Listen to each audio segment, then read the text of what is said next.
Netanyahu. Welcome to Deprogram with Ted Rall and John Kiriakou. Hi, John. Hey, Ted. Glad it's Friday. Me too. Although I don't think BB is. No. He reminded me of those poor congressmen who give a speech on the empty floor of the House of Representatives On a Friday. Yeah, because they want to be on C-SPAN and get it all recorded.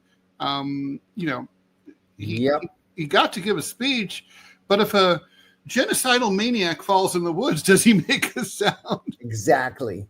And you see these wonderful videos from the General Assembly of the United Nations, and the room is enormous, of course, and it's just sitting empty because everybody except the U.S. delegation and a handful of other quislings just walked out.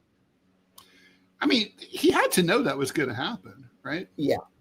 And I don't think he cared. But I tell you what I'm far more impressed with, Ted, is when Netanyahu started speaking, the Mossad electronically took over every cell phone in Gaza and broadcasted over the speaker Netanyahu's speech. They also set up speakers all around the border of Gaza and boomed in the speech. So if you're Palestinian, you had to listen to that speech whether you liked it or not. Yeah, and you're in a place where getting electricity to charge your phone isn't easy. So the friggin' Israelis are wasting your power. I wonder, it must not come through if your phone is off. Just another reason to stay off your phone as much as possible. I hope you're right. Propaganda is one thing. It's like, okay, everybody tries propaganda. That was over the top. I never even heard of such a thing. But, as soon as I read it, I was like, yeah, okay, I could see them doing that. Yeah, they also claimed to have set up giant loudspeakers on the borders of Gaza to pipe in the same speach. That's right. And then he translated it from Hebrew. He did it in Hebrew. Yeah. He did it in English. You might have tried having a translation into Arabic, right? Maybe it's just maybe. It reminded me very much of Netanyahu's his friendly talk to the Iranian people after the Israelis bombed Iran. Netanyahu delivered an address to the Iranian people in which he promised that if they would only just overthrow their government, that he would send water experts to Iran and they could all live like brothers. Right. Yeah. The thing is, that speech was an incredibly tone-deaf performance, right? Yeah. It was completely unrepentant. We're the 100% victims here, and I'm not saying the Israelis haven't suffered at all, because that's not true. Sure, but they're not the primary sufferers here. No. But anyway, only we've suffered. We want nothing but peace. We're good, awesome people. But also, by the way, as you pointed out, John, a couple of days ago, right? The UN was set up as a peacemaking organization. Yeah. And he trots up there and stands in front of that Soviet-style green marble and says, and basically talks about all the places he's blowing up. We blew up the Houthis. We're killing Hezbollah in Lebanon. Exactly. We're threatening Lebanon. We're going to come back for more. We took out the government of Syria. We bombed the Iranians. He's talking about all that shit. Yeah, these are brags. He's bragging. Netanyahu brags about killing people and about starting and risking wars. Yeah, that's exactly right. And I just thought, there might have been something to be said for reading the room. Well, it was hard for him to read the room because there was no room. No, everybody left the room. This was a good opportunity, maybe for some, for some of Trump's illegal migrants to come in and do a deep cleaning of the carpet while they're during the speech. But he could have, gone up there and just said, because he knew he had the TV audience, and said, "Listen, I'm not stupid. Israelis, we see the room here, and we do think this is really upsetting, and we don't like having these delegations walk out, and we do want to be friends with the rest of the world, and we don't want to be hated, and we're really upset that you guys don't understand what we're doing and why we're doing it. That would have been the approach. Amen. Amen. Hey, I know we just started the show and all, but we have a lot of people to thank. Got a lot. Olenios, $50 gift. Thank you for your thank great you. generosity. And I did not know that Carmen D'Annunzio died. Carmen D'Annunzio was the head of the family in Boston's alleged organized crime family. I was in prison with Carmen, and I found him to be an absolute gentleman 100% of the time. Got along famously with him. Really great guy. And he says, hey, John, as a fellow Greek, I would like to know your thoughts on Trump's meeting with Erdogan. So, I didn't even pay much attention at first to Trump's meeting with Erdogan. And then the Greek media cut just the smallest little clip. And the clip was Erdogan with his resting bitch face looking at the camera. And Trump says, the Greek Orthodox were here the other day, which is true. His All Holiness Ecumenical Patriarch Bartholomew I met with Trump 3 days ago, and asked him to pressure Erdogan to let the Orthodox Church reopen the Khalki Seminary. The Greek Orthodox Seminary in Khalki, in Turkey, is the only seminary that the Turks permit to turn out new patriarchs. And our patriarchs are all in their 80s now. But they closed the seminary in 1972. So if there are no patriarchs that can become the first among equals, the ecumenical patriarch goes to the Russian church. And that's going to destroy international orthodoxy. So, and Trump obviously the Turks know what they're doing here, because the same shit happened to them at the end of World War I, when the Caliphate, which was based in Istanbul, which was basically the papacy of Islam, went away, and Islam has been reeling from that ever since. Yeah. It's like a decapitation strike. It's a slow motion decapitation strike. That's exactly right. That is. But this is not the first time, or the second, or the 100th that an American president has asked the Turks to reopen the Khalki Seminary. My guess is that Erdogan's not even going to bother responding. He won't say no. He just won't even bother responding. Chrism ZTC. I meant to answer this the other day. Thank you for the $5. What was my beef with Francis Ford Coppola that I mentioned the other day on the show? Yeah. Okay, in I guess it was 2017, I won one of the most prestigious literary awards in the country for my second book, Doing Time Like a Spy. I won the PEN First Amendment Award, which, along with the PEN Faulkner, the Pulitzer, and the Edgar Allan Poe, is one of what's called the Big Four, Big Four literary awards. Yes. And so it was a big deal. The ceremony was held at the Beverly Hilton Hotel in Beverly Hills, and they gave away a lot of awards that night. They gave, best poetry, best children's book, best translation, best this, best that, photography, everything. And people are, very politely clapping. But there were three at the end that were big. So there was an honorary award for Ed Snowden. They just sort of made one up, created one for Ed Snowden, and Daniel Ellsberg accepted it on Ed's behalf. Dan was sitting next to me at my table, and I won the PEN First Amendment. And then the last one of the evening was Francis Ford Coppola, who won the Lifetime Achievement Award. So the last set of speeches were Dan Ellsberg went up to accept Ed's award. Then Jared Leto introduced me. I was his high school history teacher. He later won an Academy Award for Best Supporting Actor for Dallas Buyers Club. And then I gave my speech. And I will admit that my speech was very fiery. Now, I kept it to a tight 7 minutes. They told us not 1 second more than 7 minutes. And I usually wing these things. I didn't wing this. I wrote it out. I practiced it over and over and over, and I kept it to a tight 7 minutes. Then a showrunner from HBO got up to introduce Francis Ford Coppola, and then Coppola goes up to the to the podium.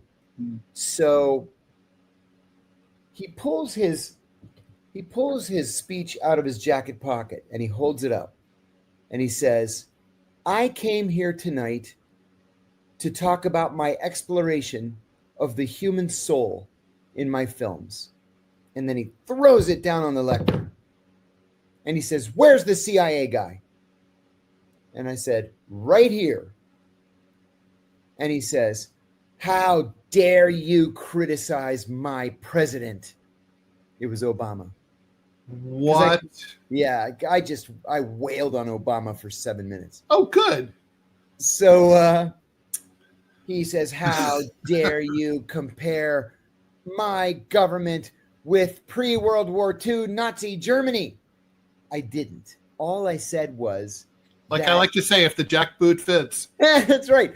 All I said was, at the Justice Department, they're telling us, well, if you haven't done anything wrong, then why don't you just answer our questions? And I pointed out, I said to the crowd, do you have any idea who the first person was to pose that question in a public venue? It was Joseph Goebbels, because that is the road that we are heading down today in the United States. I got a standing ovation, the only one of the night.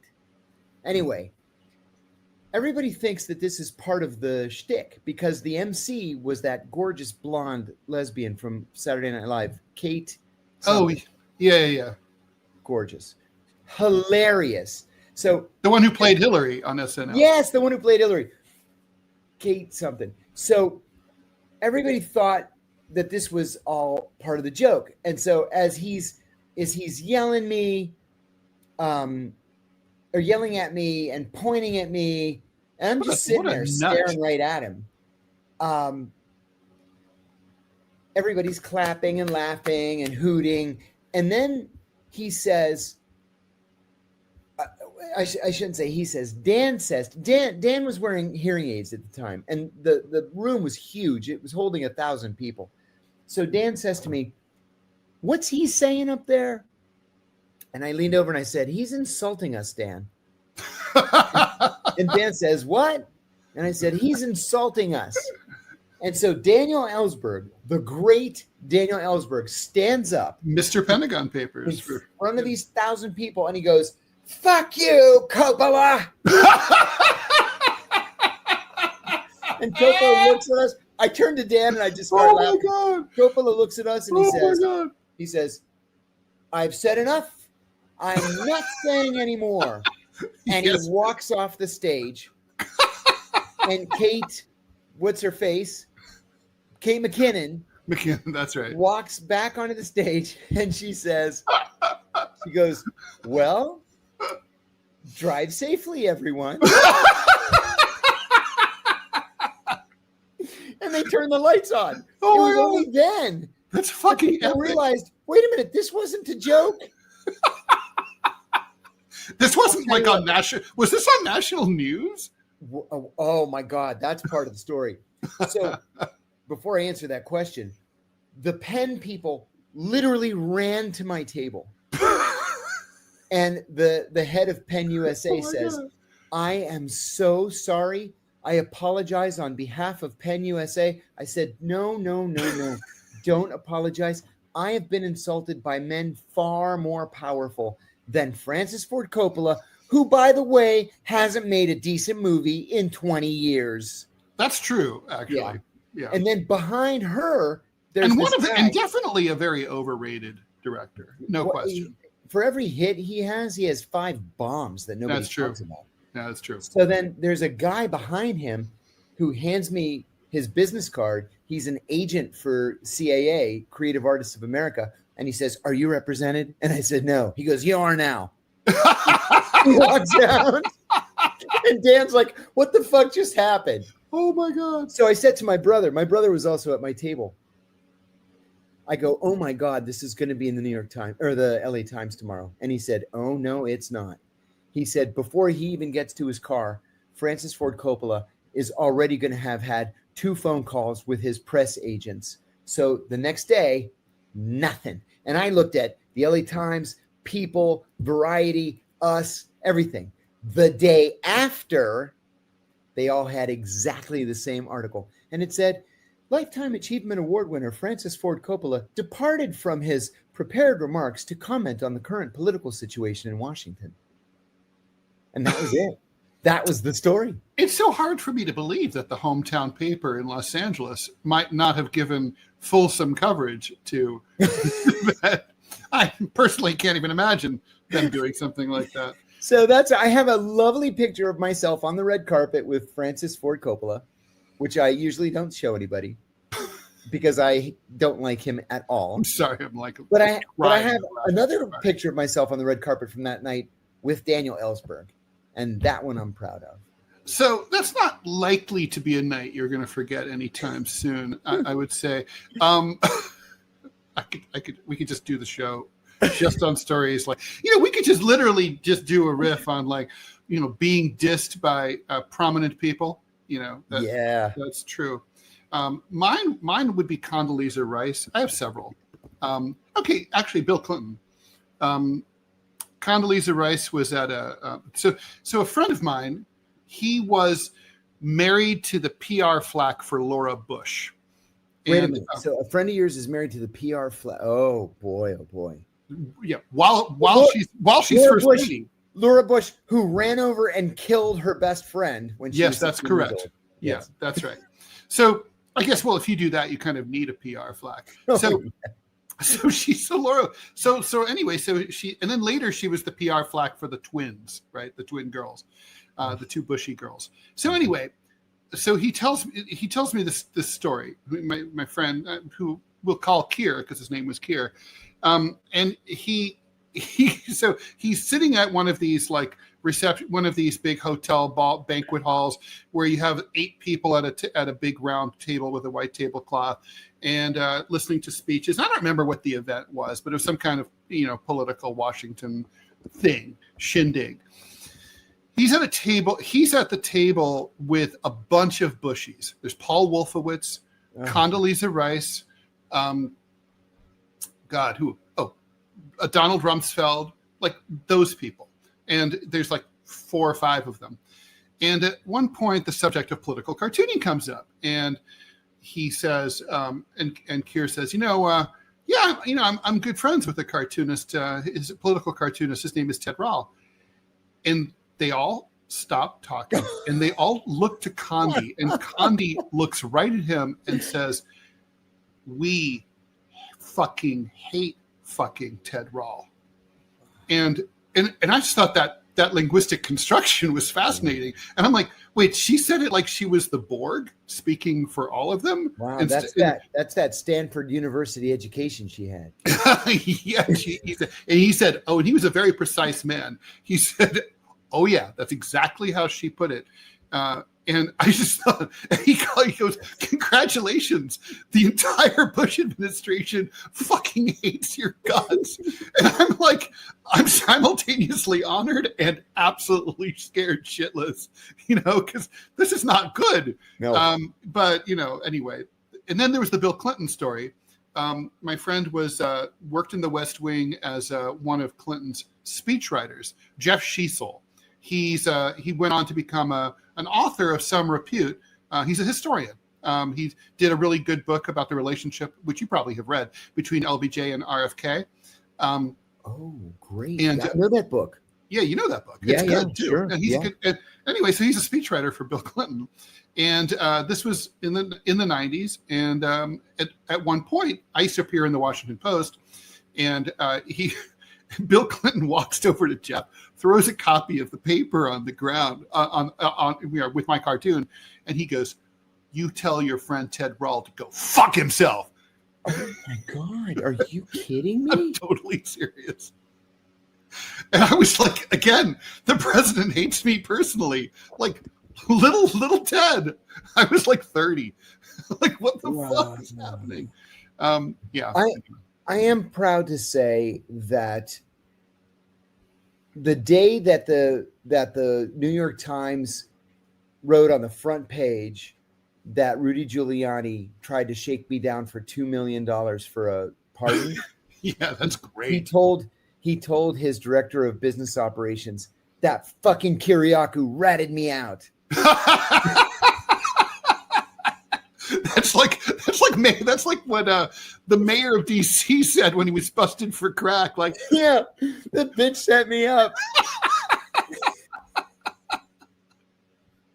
Oh, it's good to be hated sometimes.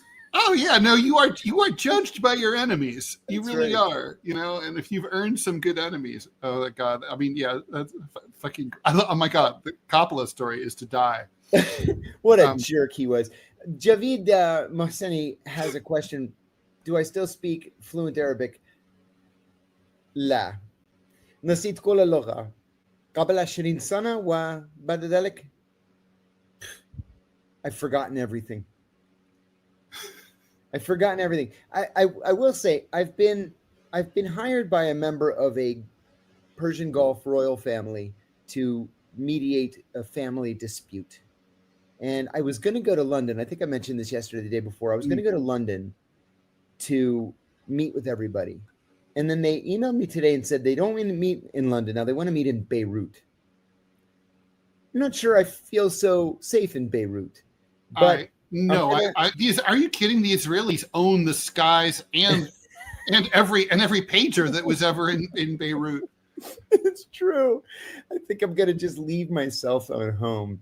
Yeah, I think this is like a place. Beirut is not a place you should go. I'm gonna have to practice my Arabic before I go. It's passable, but it's not fluent anymore. It's just due to lack of practice. Yes. Yeah. So let's see. There's so many questions. Let's see. Okay, there's that. We have lots of questions we have to catch up on here. Oh yeah, Mr. Rall, does Karl Rove hate you as well? I don't know, but he must know who I am because when I run in the Wall Street Journal, just to take the piss, the journal always runs me right next to him. So, that's fucking hilarious. But I remember reading something about him. I think Karl Rove is probably calm. Yeah, I think he is. I actually worked with Karl Rove on a campaign that I worked on in Indonesia in 2008. Nice enough guy. I never really saw what other people saw in him, that he's some kind of electoral genius. When he first of all, he lost the 2000 election. He lost. In 2004, yes, he barely beat John Kerry, and Kerry was a weak campaigner. So I don't know how much of a genius he is. Okay, here's a good question for you, and I'm giving you permission not to answer it. Okay. Suvda, not Suda, is asking, if you're pardoned and access your $700,000 worth of retirement money, would you have to pay your attorneys over $1 million? What other benefit will you have if you're pardoned? Again, feel free not to answer that. That's question. A legit question. That's a legit question. I'm happy to answer it. Thank God that my 11 attorneys, 6 of whom I was actually paying, are really, really great people. Because what they did is they told me just recently they decided to write off that debt over the course of 10 years without telling me. Oh, wow. So every year they would take a loss on their income taxes of $115,000. And last year, it wiped the debt out. And so I don't owe them anything anymore, only because they are really great, fine people. And the other changes I'd get the $770 back, and with Social Security and whatever little I'm able to save between now and my death, I'll be able to at least retire and not have to worry about moving into the backseat of my 14-year-old car. And I would also get my gun rights back. And that's more of a, well, how should I say? If you can bring your gun with you to Beirut, maybe you can go. Yeah, right. Yeah. I'm joking about that. They still own the air. Mr. Athenian wants to know, Bibi is finished. He himself knows that at some point he will end up like Sarkozy in the Iron Bar Hotel. From your lips to God's ears, I actually have to say, though, I don't think the odds of that are 0. Yeah, I agree. That could happen. I mean, it was a flailing performance. I mean, terrible. It was also like really dead ender and desperate. I mean, it's like that famous scene in the German movie Downfall that became an internet meme. Hitler finds out, and it's all that. I mean, I even did one of those memes. But like, it's like Hitler finding out that basically there's no more line of defense, there's no more reserve forces, the Russians are coming, the bunker will be overrun within a matter of days. Netanyahu had that vibe this morning. I mean, it was like, basically, I'm going to go in here and rage because it's my last hurrah. Yeah. One thing I don't understand, though, and maybe it's because I've never focused on Israel, like really focused on Israel. I don't understand why, number one, nobody's taken a pot shot at him. Like, not even tried that we know of. Number two, you and I were talking yesterday, Ted, about... No, it wasn't you and I. I was on the Jimmy Dore show the other day, and he was talking about ISIS in Syria and Al-Qaeda in Syria and all these other, different machinations in Syria. Why have those groups never been an honest-to-God threat to Israel? Is it that they're controlled by Western powers? They're not allowed to threaten Israel? I mean, I find it hard to believe that you've got like some of the most dangerous people in the world in Syria, but it's hands off Israel. I don't get that. Yeah, no, that's a good point. I mean,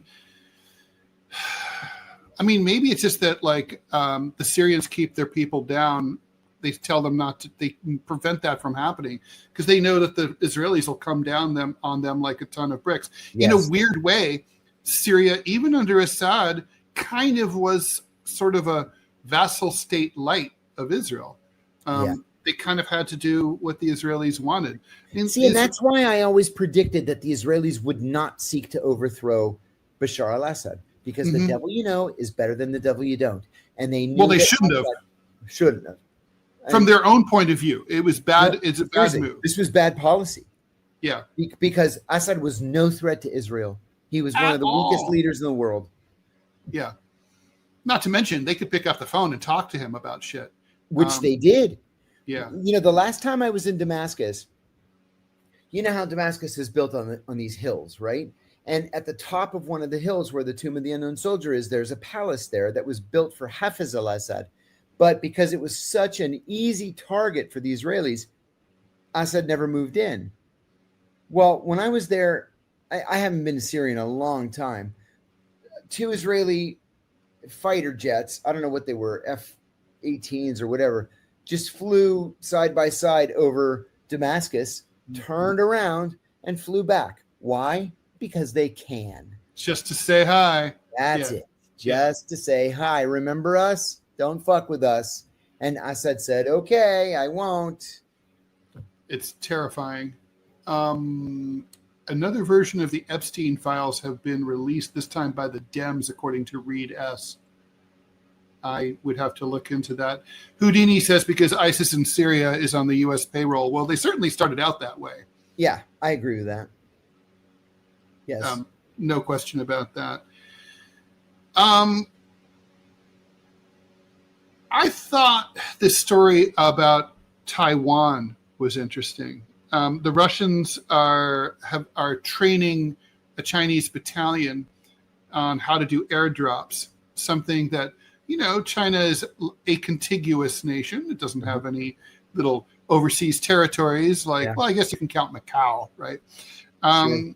But, why would you need that? So obviously people who are concerned about Taiwan are naturally wondering if the Russians are basically training the Chinese how to invade Taiwan. But I don't think the Chinese need help invading Taiwan. Yeah. If they want to, they can. And they will win. Agree. And it'll be over in like days. But we're the ones who keep saying that the Chinese are going to invade Taiwan. The Chinese aren't threatening to invade Taiwan. No. Although there's this sort of ongoing, it's ours and we'll get it back someday. And we have every right to get it back. And frankly, they have a good claim. Yeah, they do. They have a good claim. Yes. Yes, indeed. I mean, to me, this is just more of a sign of increased Russian-Chinese cooperation and the alliance growing closer. To me, that's the real takeaway. I don't think Taiwan's really the takeaway here. Yeah, agreed. Hey, can we talk for a second about Assata Shakur? Yes, I want to. But first, can we talk about? I want to address. I like it when we get the negative comments too. Yeah. George Dodson saying, and thank you for your comment. In all seriousness, because we're not just here to. It's not an echo chamber. We're not just here to agree with our own asses. Yeah. Talk about tone deaf. Why do you guys hate Israel so much? And one of the questions I got asked by my friend Scott the other day, Scott Stantis, is, why are you so much harder on the Israelis than, say, other countries when they violate human rights, like, say, the Myanmarese, or however you want to call them, and what they're doing to the Rohingya, or, whatever, the Chinese with the Uyghurs and so on. And for me, the answer to that question is because Israel is the number one source, recipient of U.S. foreign aid. They're our super close ally. We are their bitch. They are our bitch. And so whatever they do is on us. So when they blow up Palestinians with bombs that say made in USA, they're blowing up Palestinians with my tax dollars. So I take it really personally, in a way that I don't take it when the State Law and Order Restoration Council of the former colony of Burma does the same thing. I actually would disagree with the premise. I don't hate Israel. I've been to Israel a number of times. I hate Benjamin Netanyahu and the criminal extremists that he has surrounded himself with in government. Yeah, I've been to Israel a bunch of times too, and had a good time. And yeah, me too. I liked it. I have to say, politically, I have increasingly come to the conclusion that my previous idea of supporting a two-state solution was really naive and stupid, and that basically it was always like up to, it's basically the state of Israel is illegitimate, and they've proven that with their behavior. They don't want to share. No, they want it all for themselves. All of it, every inch of it. Yeah, every inch of it, which is a violation of international law. If we're going to criticize the United States for all the things that it does, torture programs, rendition, secret prisons, all this criminal behavior, violations of international law, violations of wartime laws, then we got to criticize Israel when they do exactly the same things. No doubt. Yeah, it's not like I wake up every day with a hard on for Israel, right? No, it's more just like it's just that they just keep pulling shit. And I mean, even before October 7th, obviously. There's been no end to it from the very, very beginning. Thank you for the $20 donation, MT16N7. Thank you.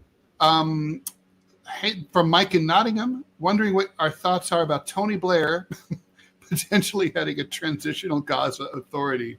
He's absolutely despised over here. Yeah, and only someone who's totally despised would be considered for such a job. Yeah.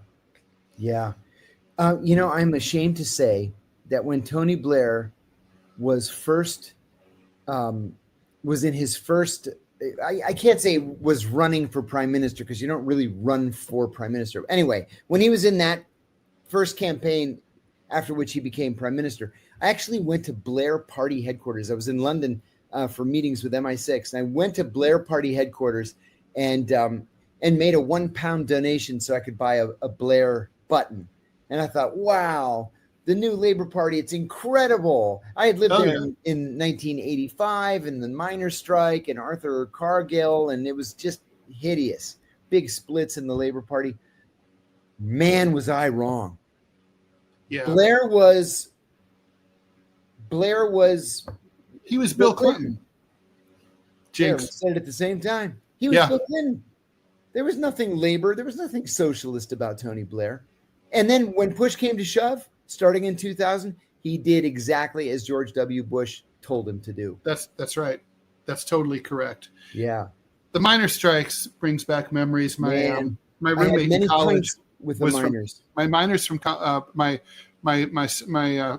friend in college, roommate. His father was one of those miners in England, and he and his former colleagues, they would still get up and get dressed and go to work, even though the mine had been closed, and just gather in the cafeteria and just sit there and hang out all day because they had no other place to go and there were no prospects of another job, and they didn't want to just sit at home with their wives feeling depressed and broke.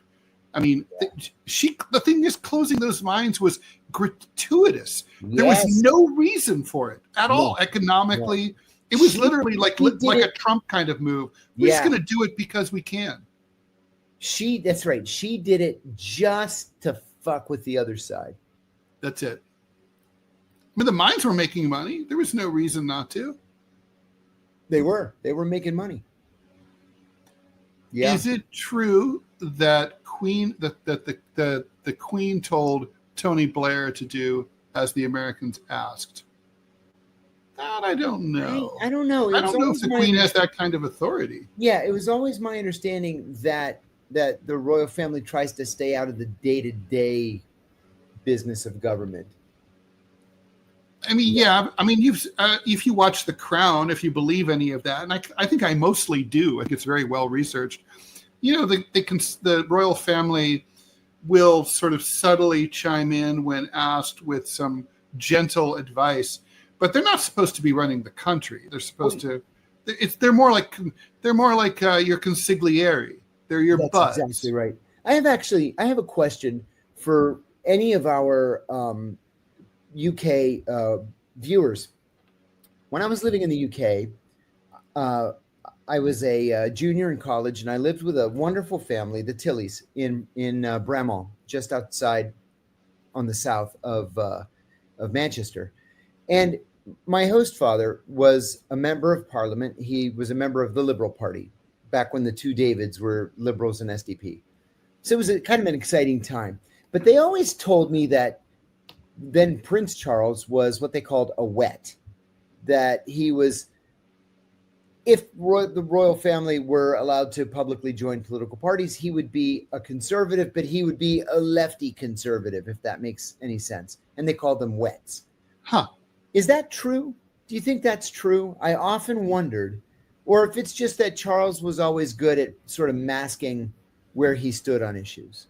I'm going to go with I'll take B for $100, Alex. I just don't think. I guess I'm dating myself. $200 is the lowest thing on Jeopardy now. He is. Yeah, I mean, look, we know he's small c conservative. I mean, there's that whole thing that he does about promoting quote unquote traditional architecture. Yes, something that neoclassical, something he has in common with our president. I have some sympathy for that because I hate a lot of modern architecture. But I mean, culturally, obviously, but I also get I just don't think we know. The thing about Charles is he's a very cool, like sort of, I don't know if cool is the right word. I mean, cool, like as in cold, like he's like in the Marshall McLuhan sense of the word. He doesn't, I think he views his job and his mother, Lord knows he had enough time to watch his mother do it while he was waiting to step up. That's right. We thought it was never going to happen, I'm sure. He kind of felt like, I think he just feels like there's power in people not knowing. And I think that's true. I think he's right. Yeah. I think that is right. Yeah. So let's talk about Assata Shakur. I mean, the reason I really wanted to talk about her is besides the fact that her story is interesting as shit. For people who are wondering, as Trump and his acolytes say, that the radical left is a huge problem in contemporary American politics, let me just say, Assata Shakur is what a radical leftist actually looks like. And we haven't had one of those in a long time. I mean, she is the last radical, like the thumbnail to today's show says. I mean, there's really kind of like, and I'm not saying she did everything right, but I mean, she's a wild woman. I mean, she is 78 years old, Black lady. She was born as she was originally not born, but she was Joanne Chesimard, and she split off from the Black Panthers because she thought they were pussies, and joined the Black Liberation Army. She got arrested 10 and tried 10 times for like bank robbery, armored car. Killed a cop. Killed a cop. Apparently, though, that she probably didn't kill the cop. She was with a group of guys who did kill the cop, but I think it's credible that she was down on the ground with her arms up at the time, but because she was with them, she was convicted of doing it. It looks pretty likely that the prosecutors lied about her actions in that incident, but there's no doubt that she was with a bunch of dudes who did kill a cop. Yeah. So that's not really great. A New Jersey state trooper pulled him over for a broken headlight. But anyway, all white jury found her guilty. My favorite part is her prison break. Yeah. She got out and they never found her. No, she got out, and then they basically she got smuggled out via Barbados, and then off to Cuba. And the Cubans kept her all these years. I mean, by the way, I love the obit in the Times. It's so snotty. Here we go. I'm going to read this one paragraph. In 1987, she published an autobiography, Assata, a name she had assumed in 1971, forsaking what she called her, quote, slave name, end quote. The book was replete with spellings and locutions that were standard in radical circles, like references to America as small case America with a K instead of a C, and to the police as, quote, pigs, period, close quote. Hey, New York Times, I still call them that. She routinely used a lowercase I as a first-person pronoun to take away from the egotistical connotation of the word, she said. Maybe she's just like E.E. Cummings. I love E.E. Cummings. Me too.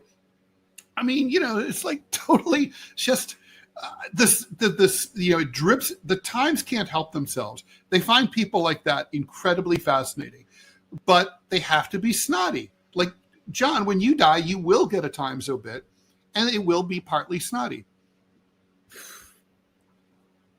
I'm just hoping the local Newcastle News notices that I've died. Otherwise, it's all about the Newcastle News. Nobody's going to care. But yeah, and the point is, she's been she was the godfather of Tupac. She was godmother. Yeah, that's true. But that's cool. Funny thing too, Ted. You and I have a lot of the same friends. We're friends with like Medea Benjamin from Code Pink and Andy Shalal and all these people in sort of peace circles in Washington. Sure. Not only were they friends with Assata Shakur, they used to visit her when they would go to Cuba. Well, why not? And I always thought that was funny. Funny because that's not really my world. The Black liberation world was not my world. It was slightly before my time, and I'm not Black. So I always kind of wondered about those friendships. Just thinking in the back of my head, I thought she killed a cop and then escaped. She did. Yeah, well, I have problems with pacifists. If they had their way, D-Day would never have taken place. Yeah, if they had their way, my grandfather wouldn't be a war hero. That's right. I don't know. I mean, I think my philosophy is don't start violence, finish it. I interviewed an author, Fred Burton, today about his book on William Buckley, the CIA station chief who was kidnapped by Islamic Jihad in Beirut and tortured and executed. And he said something about Buckley's personality. He said, at the first sign of danger, he ran right to it. And I thought, that's cool. That's a stand-up guy. That's very cool. Yeah. I'm liking that a lot. Yeah, that is cool. So yeah, pacifism, while I understand it, pacifism is not for me. Yeah, I think and I hope people don't take this the wrong way. I mean, I have I've had these arguments with like our friend David Swanson and people like that. It's like, it's a childish ideology, I think, because, and it's being childish isn't always bad. I mean, innocence is important. Childhood is remembering who you were, what it felt like to be a kid is super important. And kids are wise in many ways. They're pre-corrupted. So we need to learn from them a lot. But I mean, I think it's true when you're dealing in the world of realpolitik and ideology, pacifism isn't a thing. I mean, how would you ever overthrow a violent, oppressive state, like say the state of Israel or ours, if you are a pacifist? The answer is you couldn't. You could just write firmly worded letters. Yeah, that's exactly right. That is exactly right. Oh, well, I know you wanted to talk about your best friend, Jim Comey, and the very bad, no good day he's having been indicted yesterday after we went off the air, that he got that news at the last possible second that he could be indicted. I guess he probably saw that one coming. He's not stupid. But you had an angle about this that you wanted to talk about. Yeah. Listen, for me personally, I don't really care if Jim Comey's indicted or not. I lost not 1 second of sleep over it. If he committed a crime and a grand jury thinks he committed a crime, well, then he can defend himself just like he made me defend myself. With that said, there's an angle to this that I think we're not really focused on. The obvious question is, why hasn't John Brennan been indicted? Or why are we not hearing about a pending indictment for John Brennan?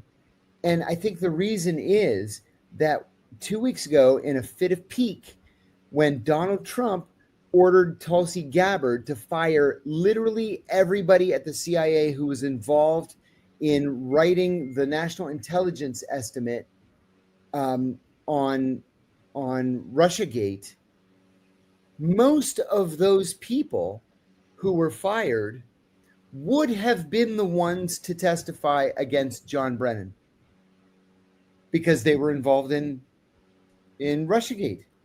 Mm-hmm.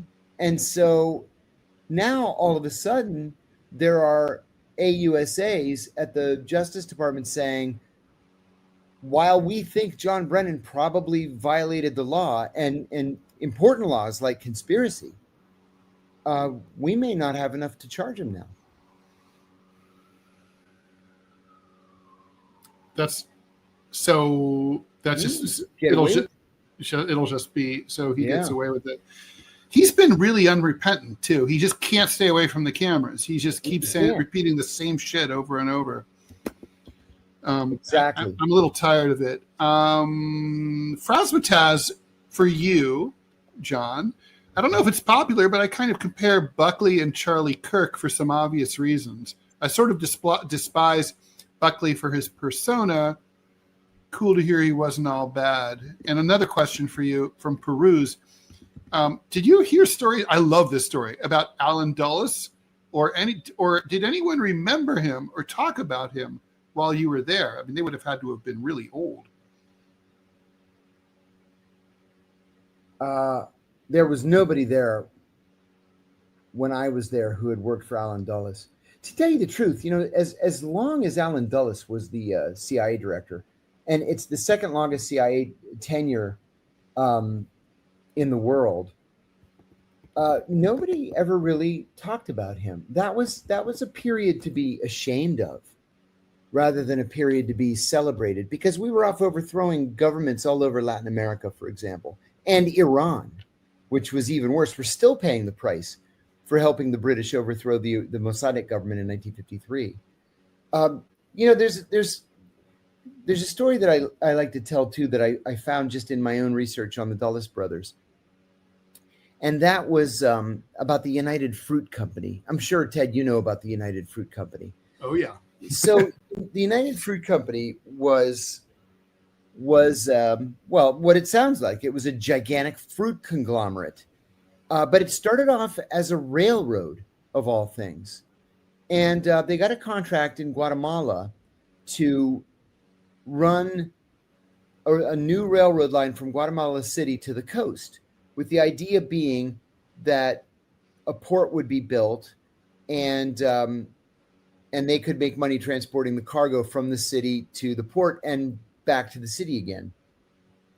So every day, the railroad workers would take a lunch break and they would just pick these fruits off the tree. It was a fruit that the CEO of the United Fruit Company, under its earlier name, he had never seen before. And he asked, what are these fruits that the workers keep eating? And he was told those are called bananas. He had never seen a banana. He'd never heard of a banana before. So he asked to try one. This is in the 1890s. And so he tried a banana and he's like, oh my God, these are the most delicious fruits in the world. Mm-hmm. So. And those bananas are a lot better than our bananas. No comparison. So rather than just build the railroad, he bought up the land on both sides of the tracks and started cultivating bananas and picking the bananas and shipping the bananas first to Boston, because that's where the company headquarters was. So Boston was the first place in America to get bananas. Well, they ended up selling so many bananas and cultivating so many bananas that the company became the largest landholder in Guatemala. And not just Guatemala, but Costa Rica, Colombia, the biggest landholder. And it was all about fruits. Well, in the early 1950s, the democratically elected government of Guatemala said, why should we be sending all these bananas to the United States so this United Fruit Company can get rich on our bananas? Our workers don't even have enough money for shoes, but all the bananas are going to the United States. So they said, what we're going to do is we're going to raise the price of bananas, and maybe we should think about reclaiming some of the land that the bananas are planted on. That president was overthrown and replaced with a military junta chosen by the CIA. Why? Because there were 3 powerful members of the board of directors of the United Fruit Company: John Foster Dulles, the Secretary of State, Allen Dulles, the director of the CIA, and President Eisenhower's secretary's brother.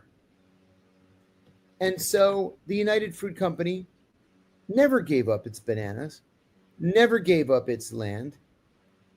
This military dictatorship in Guatemala killed thousands of people just because the United Fruit Company wanted them to, and the rest goes down in infamy.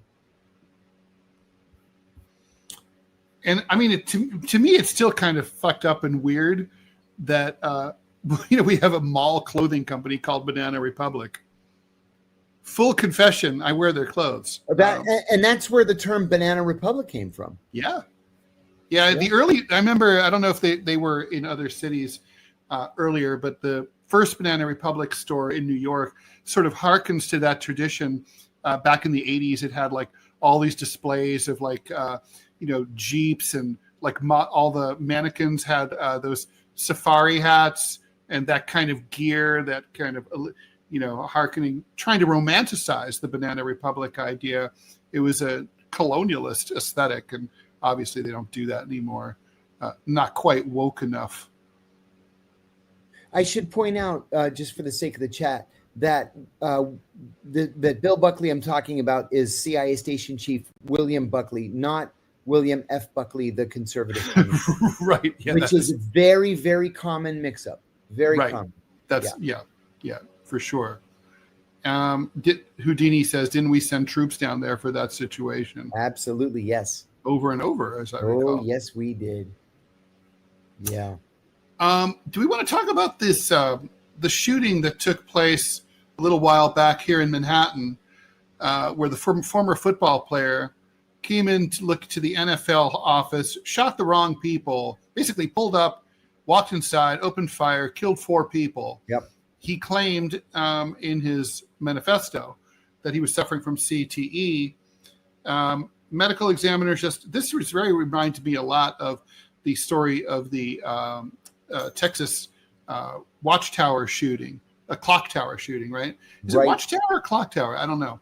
Anyway, but back in the 60s, a guy went up to the Texas watchtower, shot a bunch of students and other people on campus. And after he was killed, they found a statement where he said, please have my brain examined. I think that I'm hearing voices telling me to do things like this. I think I must have a tumor pushing on an important part of my brain. They did, and he did. And so now this guy said, I think I have CTE. It's fucking me up. It's making me insane. That's why I'm doing this. Please investigate. And they just did. They confirmed that he had low stage CTE. John, do you think football? I think football should be banned. Now, full transparency, I'm not a fan of football. So, but I don't know. I think hardcore contact sports like football and boxing, I think are too dangerous. I think there's been so many injuries, so many people that get fucked up. The helmets aren't making enough of a difference. I think the sport should just be abolished. I mean, I am a diehard football fan, Pittsburgh Steelers all the way. But when you look at it with clear eyes, you're right. I mean, there's no upside to this. There's no cure. There's no treatment. And if CTE, with the technology that we have today and the redesign of football helmets that's supposed to prevent CTE, and so far it appears to have done nothing. Right. Even changes in the rules on they call it helmet to helmet contact or roughing the passer or whatever. We haven't seen any improvement in CTE. Then, I think we're going to get to the point where we're going to have that conversation about football just being too dangerous. And I think we're going to move in that direction anyway. I mean, because the feeder system into it is going away. My kid went to a very small town public high school on Long Island, and they couldn't get enough recruits to form a full-fledged football team. They had to basically just have intramural team, which was shocking. You had this big playing field and all that, but too many parents were just like, you can't have my kid for this. Yeah, and so that's got to be happening all over the country. Maybe not in Texas yet, but it's going to get there. People are just like, no, you can't bash my kids' brains. What about Big Boss Bob Ross makes an important point here. You don't have to ban it. Just make flag football the standard form of play. I like that. I like that idea too. It's very entertaining. It is, and just as athletic. Yeah. And you know what? Nothing wrong with that. That's fine with me. You know what it would do? It would make for higher scoring games because it would be a lot more passing and a lot less running. I remember as a kid being bored watching my father watch, football when I would go and visit him and I remember one time my father gave me a stopwatch. And so I was walking around timing everything. How long could I hold my breath underwater, et cetera. How long could I hold my breath? And I remember just thinking one time, like, footballs, let's see how much do they actually play? Well, the answer was they play about 6 seconds per minute. So there's 60 seconds in a minute. So they're walking around patting each other on the ass 90% of the time. I mean, it makes baseball look like a fast-moving sport. Wow. Yeah, I'd be for that. I would say yes. Thumbs up.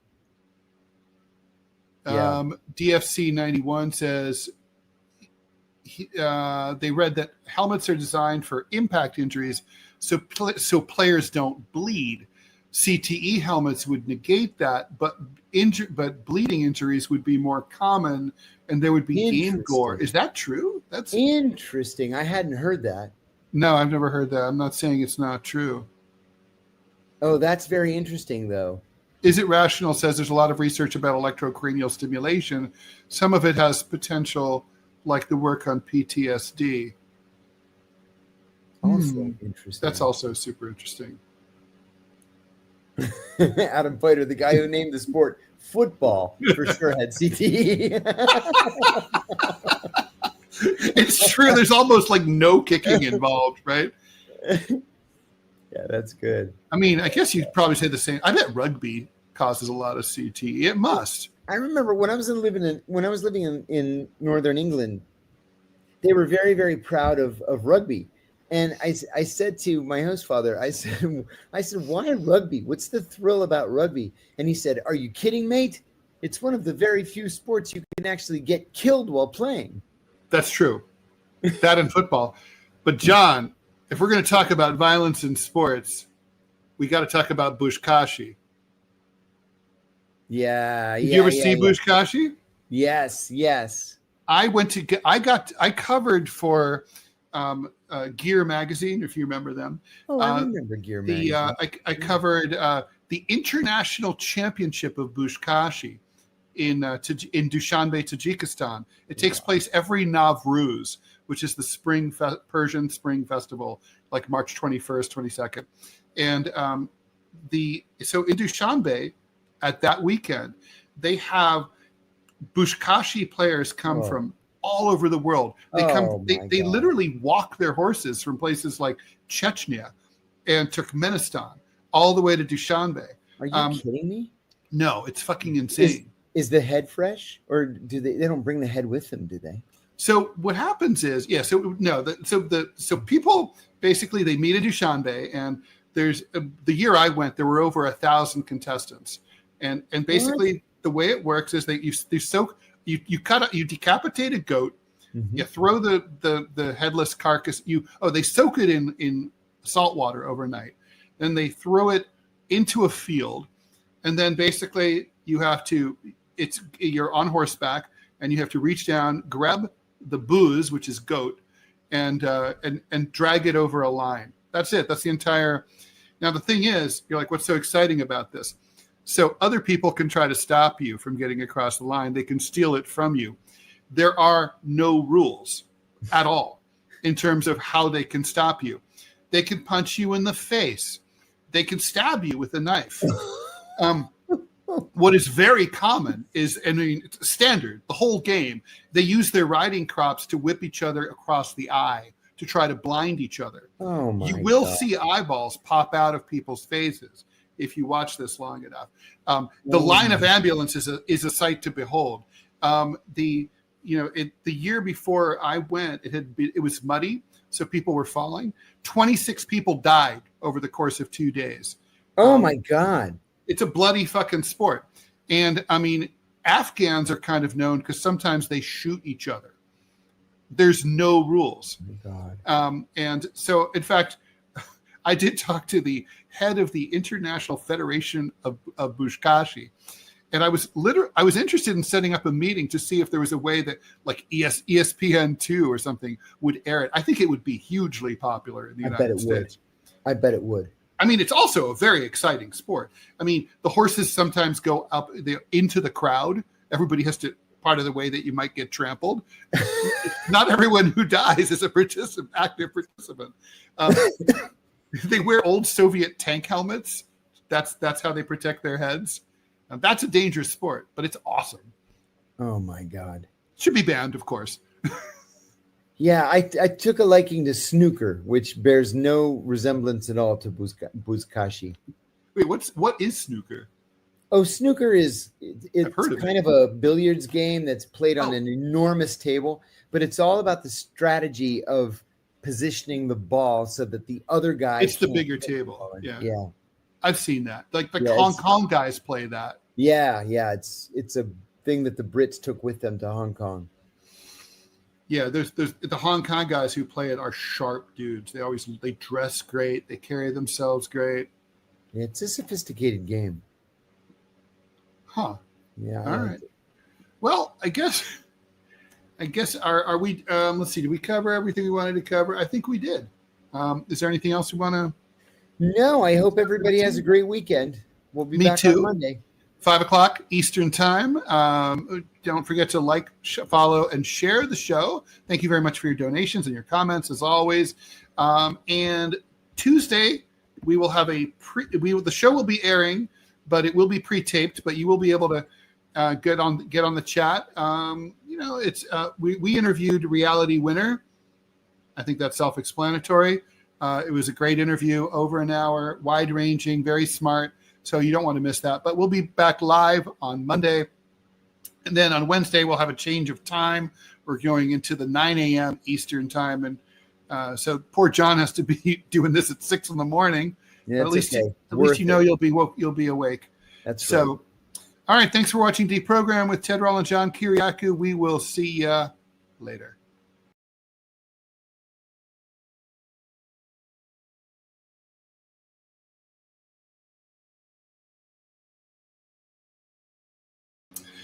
Hello, everyone. Thanks for joining us. It's Thursday, September 25th, 2025. You're watching Deprogram with me, Ted Rall, and John Kiriakou. Thanks for joining us. We're here Monday through Friday, 5 p.m. Eastern Time. We are going to change the schedule a little bit starting next Wednesday, but through Tuesday, we will be here at the regular time slot. Just a reminder, Tuesday we have an interview with Reality Winner about her new book and about her life. She's, of course, the NSA whistleblower. It went really well. I think it was a great interview, so I think you guys will like it. John, good to see you. Good to see you, Ted. I want to add real quickly, Reality Winner does not do a lot of interviews, and she was incredibly forthcoming in this interview. In all seriousness, you're not going to want to miss it. If I weren't the co-host of the show, I would say, oh my God, that was a great interview. So that's awesome. I thought it was a great interview. I heard her on Fresh Air with Terry Gross, and it was a good interview. But I think ours is a little better, to be honest. I agree. All right, John, let's pick a topic. Shall it be the mass firings threatened over the government shutdown? Should it be the judge threatening the Trump administration over talking shit about Luigi? Should it be my personal favorite story, the Jeffrey Epstein Donald Trump statue on the Washington Mall? Should it be more Russian provocations, this time in Alaskan airspace? Or should it be this mysterious meeting that War Secretary Hegseth has called for all the generals and admirals? Get your ass to Quantico. We have to talk. The boss wants to talk to you, but he won't say what it's about. That's not usually a good sign. Or should it be like the thing that I did the main topic just because I thought it would make a funny graphic? The descalator. Trump accusing the UN of trying to kill him with the descalator. So what shall we? A lot to choose from. Plus whatever you guys want to talk about. So it tells me that Washington is a very unpredictable place right now, and that's not a good thing. So let's start with the government shutdown. Cool. Just as a matter of practice, I always predict that there will not be a government shutdown. Always, right? Because at the last minute, they come to an agreement and they work it out. It's another continuing resolution for another 30 days or another 90 days or whatever. This time's different. This time is different, very different. So I say it's different because it's far more complicated to the point where there can't be a continuing resolution. This time there can only be an agreement or a shutdown. Why? Because the big, beautiful bill specifically funded some programs and specifically didn't fund other programs. So now the Democrats said a week ago, if you give us 30 days more funding on these 5 or 6 different points, we'll vote to pass a continuing resolution. And they wrote a letter to Donald Trump over the weekend saying, we would like to meet with you. Trump agreed to the meeting, but then yesterday, John Thune, the Senate Majority Leader, and Mike Johnson, the Speaker of the House, wrote a letter to Trump saying, don't meet with the Democrats. They're going to try to trick you. And so Trump canceled the meeting. The government runs out of money on the 30th, which is just in 5 days, at midnight on the 30th. And so what Trump threatened this morning was what he called mass firings. So I mentioned to you before the show started, when I was listening to NPR this morning, and I've boycotted NPR for years just because they've always been such dicks to me, but there's nothing to listen to out here really. So I had NPR on, and they were talking about mass firings with the government closure. And I said to my brother, not mass firings, mass furloughs. And then they always bring everybody back and they always pay them for the time that they didn't work. I was wrong. Donald Trump is threatening to fire every federal employee who works in an unfunded program. This has never been done before in American history, Ted. Does he have the right? Absolutely, yes. He does. Right. He has the right. But He's talking about taking a butcher knife to the federal bureaucracy.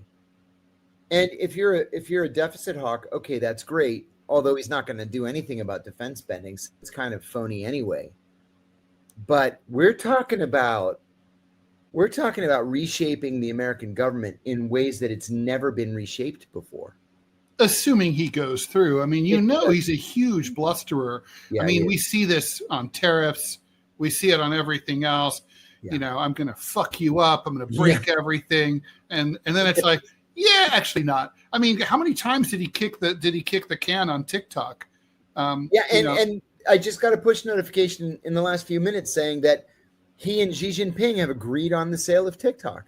And so he's in the process right now of signing an executive order taking over TikTok.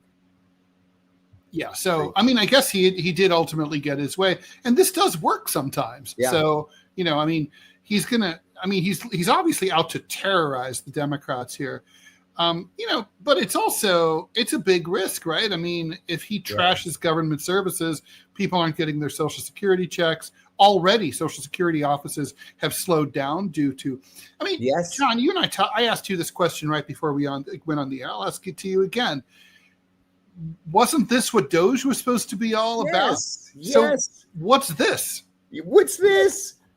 It's like he decided Doge was a bad idea. And then once everybody from Doge was gone, he changed his mind and said, yeah, Doge is actually a good idea. I don't want to bring all those people back. I'll just slash and burn the federal government by myself. I don't know. Unless he's just bullshitting like he often does. That's the problem. I mean, if he were a poker player, the problem is, maybe he is playing poker. It's more like he's a driver. And so I had this girlfriend. She was brilliant, but she was a terrible driver. And she would sometimes drive really aggressively. She was from New Jersey. They do that there. Mm-hmm. And then other times she'd drive really cautiously, really, really slow, and riding the brakes all the time. And she constantly got rear-ended. And she got 3 cars totaled within 4 months. And I was like, this is kind of your fault. And she goes, well, I got rear-ended each time. And I'm like, yeah, I understand that. But other drivers watch your patterns and they can't predict you. And they think, oh, the way she's driving, she's going to go for the yellow. And so she slams on the brakes on the yellow and gets rear-ended. That's what Trump is like. I mean, it's really hard politically to assess, well, how serious is he? Because if he was the kind of guy who, I'm not a bluffer. If I were the president, if I made a threat, I'd always carry it through. After a while, people would realize when Rall threatens, he's serious. Yeah. But he's not like that. So people don't know whether to be scared or to roll their eyes. I can't imagine that's a great strategy for President Trump.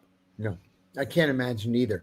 And, one of the things that surprised me is that Thune and Johnson are asking him to shut it down. Now, we know from long-time experience that the Republicans always get blamed for the shutdown. This time might be different. Always. They do. This time might be different. Now, the Democrats may be successful in saying, wait a minute, we were ready to negotiate, but Trump canceled the negotiation, which is also true. Well, that's true. I mean, look, this is going to be one of those cases where if it happens, both parties will say it's their fault. Mm-hmm. It won't be cut and dry.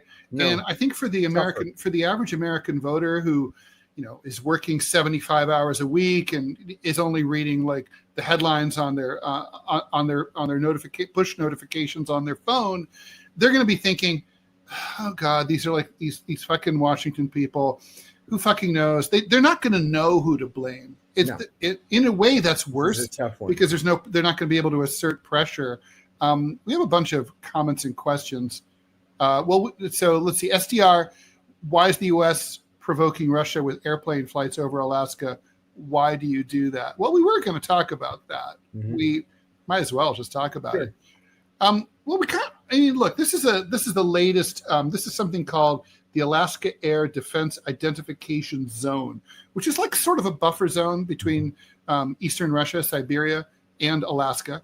And routinely, the pilots from both countries even during the Cold War, they got to know each other. They'd see each other. They would actually wave at each other from plane to plane. They'd show each other. The Americans would sometimes bring porn mags and like show the centerfolds to their Russian counterparts, and the Russians would be like, "Yeah, da." And so it's pretty funny. So, but basically, there seems to be a pattern right now, right? We know the Russians did a 12-minute incursion over Estonia. There are there were drones over Denmark. No one's saying it's the Russians, but no one's not saying it's the Russians. It really could be anyone. And now there's this. And of course, obviously, Russian jets have been over Poland. The Poles are really pissed about it. So NORAD basically did a show of force here. They didn't shoot it down. Trump openly said at the UN that any Russian plane that violates NATO airspace should be shot down. I mean, certainly any country has the right to shoot down the plane. But, it's generally not normally done. It's sort of assumed, like, we know what you did here, or we think it was a mistake. But anyway, we guide you out of the airspace. We really don't want to escalate to that level. Right. Why is this happening? I think this is more of the same. I think this is the Russians' way. They are, I did mention the comparison to North Korea. It's a temper tantrum. It's a sort of a way, it's probing, but it's also, for me, I think it's a way for Putin to say, you can't blow off Russia, and you can't blow off the Russia-Ukrainian war. You've got to pay attention to this problem. You have to pay attention to us. We will not be ignored, like Glenn Close says in Fatal Attraction. I will not be ignored, Dan. Yeah. One of the best movies ever. So great. Yeah. Michael Douglas. So fantastic. Yeah. So that's my take. What do you think, Dan? What do you think? I think that's exactly right. I think that's what the Russians are doing in Europe too. Somebody asked me a question earlier today about whether or not I thought that the drone that went into Poland last week or the week before, whenever it was actually a Ukrainian false flag. And I said, no, I don't think it has to be that complicated. I think it was the Russians. I think that the Russians are trying to do a couple of things. They're reminding the Americans that they're there and that they need to be paid attention to, number one. Number two, every big country probes its detractors, its enemies, just to see what the reaction is going to be. That's a great way to collect intelligence. And third, I think that they wanted to see what the NATO response would be, and the response was to ask for an Article 4 meeting. So I think the Russians actually were able to collect a lot of information by doing this probe. I don't think it was a Ukrainian false flag. There doesn't need to be a Ukrainian false flag. It's the Russians. And just like what happened in Alaska, I think that this is a well thought out exercise that the Russians do in order to collect intelligence. Big Boss Bob Ross says, how much of Trump's blustering is an attempt at Nixonian madman politics, and how much is just him being an actual petulant narcissist? Well, I think those two things go together. There's a big Venn diagram. I think from what I've read about Donald Trump, he came of age under Richard Nixon. He's older than I am, but Roger Stone was a Nixon acolyte who became a close advisor to Trump. I think he was deeply influenced by Nixon's politics domestically and internationally. He liked the fact that Nixon tried to make peace in places like Vietnam by going to China, made a big splash. He also liked the fact that Nixon bent the rules. I think he totally tapped into the whole silent majority thing that Nixon had going, the race baiting, which was a Nixon. I think he's really influenced by Nixon. I don't even think it's like a coincidence. I think he's like ripping this page right out of the Nixon playbook. A lot of his pages. That's exactly right. Yeah, I think that's exactly right. Let's see. We got more questions here. How badly should we read Goom Baroom? I'll say, how badly should we read into Hegseth's order for hundreds of senior officials to meet next week? I literally can't think of a good reason to do that. Well, not it's not prepared to go to war. I mean, it's probably something far, far easier to explain than that. But in the very early days of the Second World War, we did this, where Roosevelt called all the generals together and said, look, we're going to war. It's a world war. We're going to have to win. There's no way to lose. We have to, win and win big. We're going to knock out the Germans. We're going to knock out the Japanese and the Italians and, go, go, go, USA. Okay, well, since then, we don't bring all generals together for some kind of kumbaya session. Maybe it's to threaten them. Maybe to downsize them. Maybe it's some kind of political purity exercise. We genuinely don't know. But we do know that this is a very, very unusual thing. I mean, it's obviously not meant. I don't know. See, I think that's terrorizing your own employees is bad management.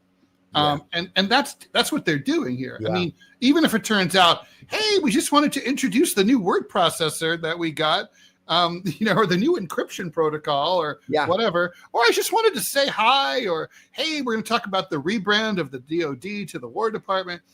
But it's like, whenever your boss says like, John, you got a minute? I need you to come into the office. It's like, well, what's it about, boss? We'll talk about it when you get here. That's ominous. That's not good. Yeah. Thank you, US XXX, for the donation. The scary part about the generals heading to Quantico is you don't know if we're going to war or if they have to swear a loyalty oath on Fox News Live to Trump. Oh, imagine. That's, I wouldn't put that past them. No, I wouldn't either. I hate to say. That's why I'm saying I genuinely don't know what to expect. No, nobody knows what the fuck is going on. Spectrum's asking you, John, when's the Joe Rogan podcast coming out? Can't wait. Yeah, we're recording on October 9th, and it's coming out October 10th. I'm excited and nervous. But well, how did you already recorded it, right? So No. We're recording on the 9th of October. Okay. Okay. And then when does it come out? On October 10th. Frasmataz, also for you, John. Can you tell us about the meeting with the Iranian president? Yeah. So not happening, right? Funny thing. He had this meeting with 6 of us, peace activists. It was canceled. And so no problem. I understand they delayed issuance of his visa. He finally got the visa. He arrives today in New York. He's giving a speech tomorrow or he gave the speech today. Anyway, whatever it is, he is doing a meeting with prominent Iranian Americans, but the meeting with the peace activists, and it was going to be Medea Benjamin from Code Pink and Andy Shalal and a bunch of people. Well, six of us. That is canceled. I'm sorry. Me too. It was going to be maybe next time. I'd never done. Although an invite to Tehran would be even better, frankly. I will take it. Yes. So let's see. We had a request. Well, there's someone trolling us, but okay, whatever. Hakan, are you going to start supporting Russia now that Trump is supporting Ukraine? I don't think Trump is supporting Ukraine. I think Trump is trying to pressure both sides. I don't know. John, you want to answer that? I think it's a troll. Yeah, it doesn't even make sense. All right. Kobus Hadding asking, can we talk about 107 Days, Kamala's book? Some people say that book will be the end of her political career. Oh, I agree. And I don't think it's an accident. I think she decided that she was not going to run again. She's not going to run for political office again. And she decided to write a candid memoir. And she doesn't really give any shits. And so she's telling it as she sees it. I don't know. I say good for her because I like political memoirs. And I always say, if political or otherwise, if you're not willing to never eat lunch in this town again, as the name of a really great memoir is called, don't write a memoir. It's like write a roman à clé, write a fiction book, whatever, but don't do it. I'm looking forward to reading the book. I'll definitely pick up a copy. I think I do not think she's interested in running again. And also she's smart enough to know that there's nowhere for her to go. No, she'll be crushed in a Democratic primary. I've come around to your way of thinking on this because I thought that she was being, how should I say it? I thought she wasn't being honest in the book. I thought that she was trying to appear tougher than she was. I thought she was trying to appear more decisive than she was. And then I've come around to your position that she probably is laying it all out because she's not running, that she's criticizing Walz and Buttigieg, exactly, because she's not running. Yeah. She got a job the other day teaching law part-time at Stanford, which is probably a good fit for her. Actually. Totally. Yeah, I picture her provost. Yeah, exactly. Just like Connie Rice. Yeah. That's what she'll end up doing, something like that. By the way, the latest excerpt that broke, I have to pick your brain about this, John, is about Gaza. She claims secretly, behind closed doors, very secretly, she was fighting the good fight for the victims of the Gazan genocide. She was raising Cain, fighting Biden and the Zionists, but she couldn't do it in public. But the people who were there, they know where she stood. Yeah, how'd that work out for us? No, I don't believe that for a second. No, and you know why? Because something would have leaked out. It's Washington. It leaks like a sieve. Yeah, that's the part. Yeah, that's so true. I mean, if she was raising hell, she would have been accused. She was always accused of disloyalty by the Biden staff. They would have gone after her for that. Absolutely, they would have gone after her, and they didn't. And also, here's my thing, John. In politics, if it isn't public, it don't count. It's like that's the job is articulating policies and communication. And if you don't do that, well, you're not. It just doesn't matter. It's like if a policy falls in the woods, if your integrity falls in the woods, it does not make a sound. If it happens in a closed door meeting, it just does not. I mean, I don't doubt that she may have said like, well, Mr. President, an awful lot of civilians are losing their lives and we have to express some concern. And then he was like, shut up, Kamala. Like, this is what we're doing. We're with Israel. Next. I think that's how that went. Yeah, I agree. Plus, she was only in the Senate for a few years. She really was no one of any import within the Democratic Party, not over any extended length of time. And so people like that, like Kamala Harris, she was an up-and-comer in California politics. Yeah, she was an up-and-comer in California. But people like Kamala Harris and Dan Quayle and Mike Pence, they're easily ignored in Washington. Easily ignored. Yeah, she had no locus of power. Exactly. David Wagner's asking, did we see where 911 systems went down in L.A. and MS? What's MS? I don't know. Mississippi? I don't know. Think there's any connection to the Sim farm in New York? Could we be facing a cyber telecoms attack? I mean, LA. I did not hear that. I'm gonna. Take a look and see if you can find that. Thank you to me from Sean Pat. Louisiana. Thank you for recommending Day of the Jackal. Haven't been able to put it down. So good. And when you're done with that, pick up Dogs of War next. It's fantastic. Also, No Comebacks, which is a short story collection by Forsyth. Great. And the movie Day of the Jackal is fantastic. Even though my dad irresponsibly took me to see an R-rated movie when I was 10. That's okay. It was great. Thank you, Dad. Appreciate you.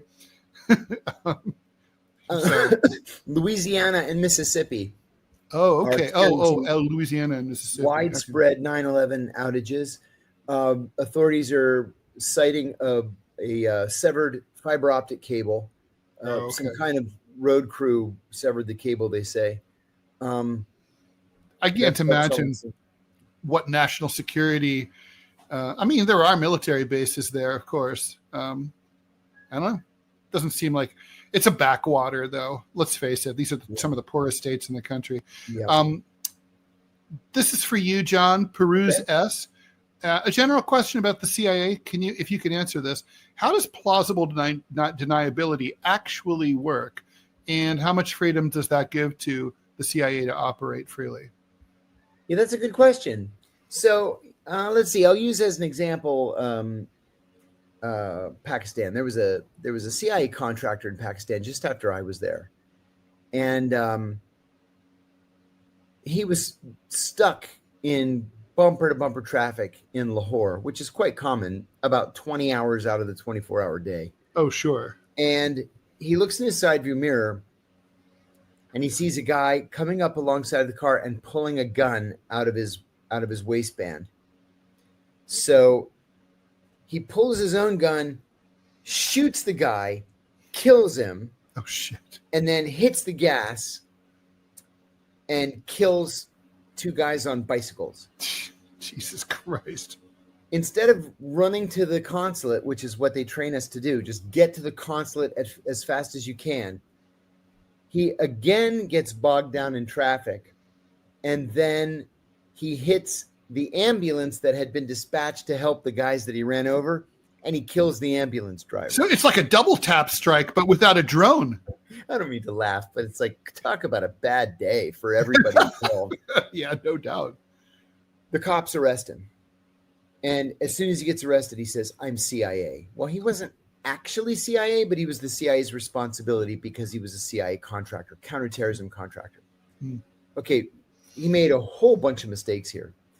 Not the least of which was that you don't ever say that you're CIA. The station knows you're CIA. The station's going to take care of you. Now, because you're an American, the Pakistani government is going to have to inform the American consulate. The consulate informs the embassy. The embassy informs the station, and they're going to get you out. Now, the plausible deniability... You might have to cool your heels for a day or two. Yeah, a couple, 3 days, yes.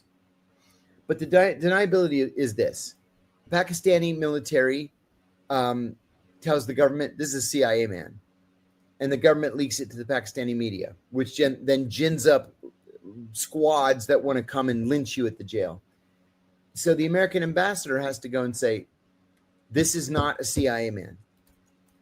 Just deny. It's not a CIA man. And then you have the station chief grant an interview to one or two preferred journalists saying, look, this is not a CIA man. And then a day later or so, the station chief will go to see the director of the Pakistani intelligence service and say, listen, you've got my guy. You need to let him go. Mm-hmm. And we're going to give you, we'll give the people he killed, we'll give their families $100,000 each. We'll give you guys $1 million. You can do whatever you want with it. Just let my guy go. Mm-hmm. And then he's turned over in the middle of the night. We put him on a plane and send him off. That's plausible deniability. Now, operationally, you can implement a clandestine operation and make it look like the operation was hatched by somebody else. For example, we know, thanks to the Vault 7 revelations that WikiLeaks published, that the CIA wrote malicious code in order to leak online and have it infect, let's say, the Iranian nuclear program. But in the lines of code, they've embedded standalone lines of code that are written in Cyrillic or written in Arabic or written in Chinese. So they can plausibly say, look, we wish we could disrupt the Iranian nuclear program, but clearly this is Chinese because the code's partly written in Chinese or in Russian or Hebrew. So don't point at us. That's plausible deniability. Got you. All the time. We have a little housekeeping to take care of and some ads. So we're going to put in producer Robbie West in. And Robbie, come on in and clean house. Great. All right. So we're going to do some housekeeping. This will be quick and easy, unlike how it normally is with my wife. First and foremost, lots of people have been asking on YouTube why you cannot make donations. The short answer is because YouTube took away your ability to make donations. Supposedly that will get fixed next month. We'll see if that happens or not. I think that was technically my fault, but all right. It's just them just being douchebags. So, it is what it is. Second, if you're on YouTube, please consider also watching John and Ted over on Rumble, because Rumble pays them a lot more. And what a lot of people do is that they'll watch on both. On both platforms. Other thing about Rumble, John's last episode for his life story will be airing. Either on the 1st or the 2nd. I need to figure out how that's going to work. Also, Ted's his interview will also be airing as a Rumble exclusive. And so, for those of you who've been waiting for that, they'll be hitting very early in October. So they're good. Oh yeah, no, they're worth watching. Oh, I completely agree. And as far as the trolls over on YouTube, I have been squashing them. So I have no problem dropping that little bomb. So yeah, we don't need trolls. All right, let's. You can go ahead and put up that ad, Robbie. I'm taking you out. Okay, so. A few other questions here. I think you've been asked about this, John. What do you think about Tucker Carlson's 9/11 doc? It's Ashley Jalla. I haven't seen it, so I can't answer that question. I'm actually in one episode. It's episode 5, but I went to watch it the other day, and you have to subscribe at $6 a month, and I'm not a subscriber, so I couldn't see what it was like. But friends of mine have watched all of it so far, and they say that it's good, that it's interesting, it's thought-provoking, but that it might be tending a little toward conspiracy theories. That's always a concern when it comes to 9/11. Yeah. I'm not sure that that's actually true, though, in this case, because I know a lot of the people. I know almost all of the people that he had interviewed for this show, and it's people like Mike Scheuer. I sat 10 feet away from Mike Scheuer in the CIA's counterterrorism center. It's Mike John, Scheuer. I better read that ad. They expire like mayflies. So let me go ahead and pop that in. If you haven't already, please make sure you download the Rumble app. It's free, so simple to use, and the best way to stay connected to the content you want. Once you've got it, search for our channel, and hit follow. That way, you'll get a notification every time we go live. No missed shows, no extra steps. You can grab it right now using the link in the description or the Pins live chat.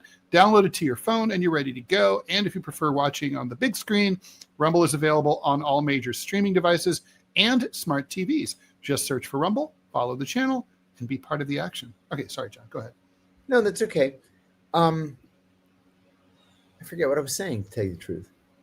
The 9/11 documentary. Oh, yeah. So he interviewed Mike Scheuer. He interviewed Mike's wife, the redheaded devil. He interviewed everybody who's still around from the FBI that knew anything about 9/11 or worked on the case. So I don't know. I'd like to see it myself before I make a judgment. Ashley Jalla said that she saw the first. I assume that's a she. She's a she. Saw the first episode and it was interesting. See, FYI. that's what I'm hearing too. I'm hearing that it's compelling. By the way, $20 donation from Government Man 43. Thank you very much. Thank you. Why don't more of these airspace incursions result in shootdowns? Yeah, they happen constantly. Taiwan, Europe, etc. I have a theory, but I always talk about this topic. So, John, why don't you take it? Well, the dirty little secret is that we do that to other countries every single day. That's what I was going to say. And so we don't want them to shoot us down. We do it for the same reasons the Russians would do it, or the Chinese would do it, or the Israelis would do it. You probe. You want to see what the response is. You want to see how long it takes for you to be intercepted. Maybe you take some photography while you're up there. All of those fighter jets are equipped with cameras. It's all about the intelligence collection. Yeah, I mean it's like, it's like the theory. There's this great book called The Theory of Cooperation, and it talks about stuff like the Christmas truce during World War I, where people who are destroying each other nevertheless start singing Christmas carols and came out of their trenches and basically decided to spend a few days together just celebrating Christmas. In other words, like, people have to talk. we're not even adversaries. It's not just like, fuck you, fuck you, fuck you, fuck you, I'll kill you, I'll kill you. It's not. Yes. I mean, it's sort of like how we fuck the Iranians 6 ways till Sunday with sanctions, but we still have to talk to them about shit every now and then. So there have to be back channels. We have to talk. And, we don't want our planes shot down because we do this shit all the time. And, just like you said, John, and we don't want our shot down either. All right. So I do want to talk about the statue. I have to talk about the statue. The statue is very funny and deserves a few minutes. Yeah, it does. So I strongly recommend, if you haven't seen a picture of it, to go Google a picture of the secret handshake statue. So this was a 12-foot tall statue. This group, basically, of artists from the secret handshake, they got a permit from the National Park Service to put it on the National Mall. It has a picture of Trump and Epstein kind of frolicking gaily, holding hands together, and they're kind of like, like two gay little boys holding hands. There's really no other way to describe it. It is fucking hilarious. The artist, who's goes by the nom d'artiste Patrick, says that honors Trump's one and only true friend. Anyway, the point is, the National Park Service claims that somehow this statue violated the terms of the permit, and I call bullshit on that. Yeah. And but basically, obviously, the Trumpies saw it, got furious. It went to the administration, and someone at the White House said, "Get that fucking thing out of the Washington Mall," and now it's gone. Oh my God. I love artists when they do shit like this. It is so funny. This is at least the third one of these statues. Yeah. They appear in the middle of the night. There was one up by the Capitol building a week or two ago. And then they make a splash for a day or so, and then they just kind of disappear. So in this case, the National Park Service took it down. I guess Trump didn't think it was funny. It's an act of political censorship. That's exactly right. And they had permission from the National Park Service. Yeah, and you know what? If given everything that's happened with Jimmy Kimmel and so on, if they have if they're alleging that there was a breach of the contract, then honestly they ought to show what it is. Otherwise, no one's going to believe them. Yes, I agree. So we'll see. I think this is just going to continue. There are always going to be people looking to have a little bit of fun. No doubt about it. John Smith says he's very disappointed that New Zealand hasn't recognized Palestine. Historically, we haven't been afraid to stand up, like our anti-nuclear law. John, how did the CIA feel about New Zealand? So there's kind of like a comment and a question in there. I'm surprised they haven't. A New Zealand story. Go ahead. Ronald Reagan in the 1980s cut off all intelligence cooperation with New Zealand because, gasp, the New Zealanders would not let us dock a nuclear-powered submarine in New Zealand. And they were right not to. It's their country. And so he ordered that we cease all intelligence exchanges. So in 1991, we began to rehabilitate the New Zealanders. And so I was instructed to give a briefing on Iraq. And I'm proud to say this was the very first intelligence exchange between the United States and New Zealand since Reagan cut the New Zealanders off. I was proud to have a little role. And I got invited to a lovely, lovely dinner at the New Zealand ambassador's residence. That was years ago. Of course, now New Zealand's a member of the Five Eyes. We give the New Zealanders literally everything. They give us literally everything that they have. Relations could not be better. I'm not necessarily sure that that's a great thing because it also makes New Zealand susceptible to American political pressure more than it otherwise might be. This issue of not recognizing Palestine is a great example. I have no doubt whatsoever that the United States went to the New Zealanders and said, look, don't recognize Palestine. And they said, okay, we won't, because that's usually how that works. But otherwise, at least at the CIA, we loved the Kiwis. And we enjoyed working with them, and relations were very, very good, very tight. John, got a question from Ellie Louise on the YouTube. Want to know about Otto Skorzeny. I don't know if wanted to know if you had any thoughts or opinions on him and his life. Yeah, he was a fascinating character. Otto Skorzeny, to the best of my recollection, was a Nazi officer, very wily, SS officer. He was responsible for a lot of really bad shit that was done by the Nazis. He's the guy, to the best of my recollection, he's the guy that rescued Mussolini when Italian partisans captured him for the first time. Mm-hmm. He was arrested. He was acquitted for something he did, I think, at Dachau, but he was arrested again after the war and escaped. In 1948, he showed up in Egypt as a political advisor to President Nasser. There were a lot of Nazis working for the Egyptians back then, including Martin Bormann, who was repeatedly seen at cocktail parties in Egypt. So after he worked for Nasser, he went to work for whoever the dictator of Argentina happened to be at the time. I don't remember anymore. And then he left Argentina and went to work for, do you know? The Israeli Mossad. Of course.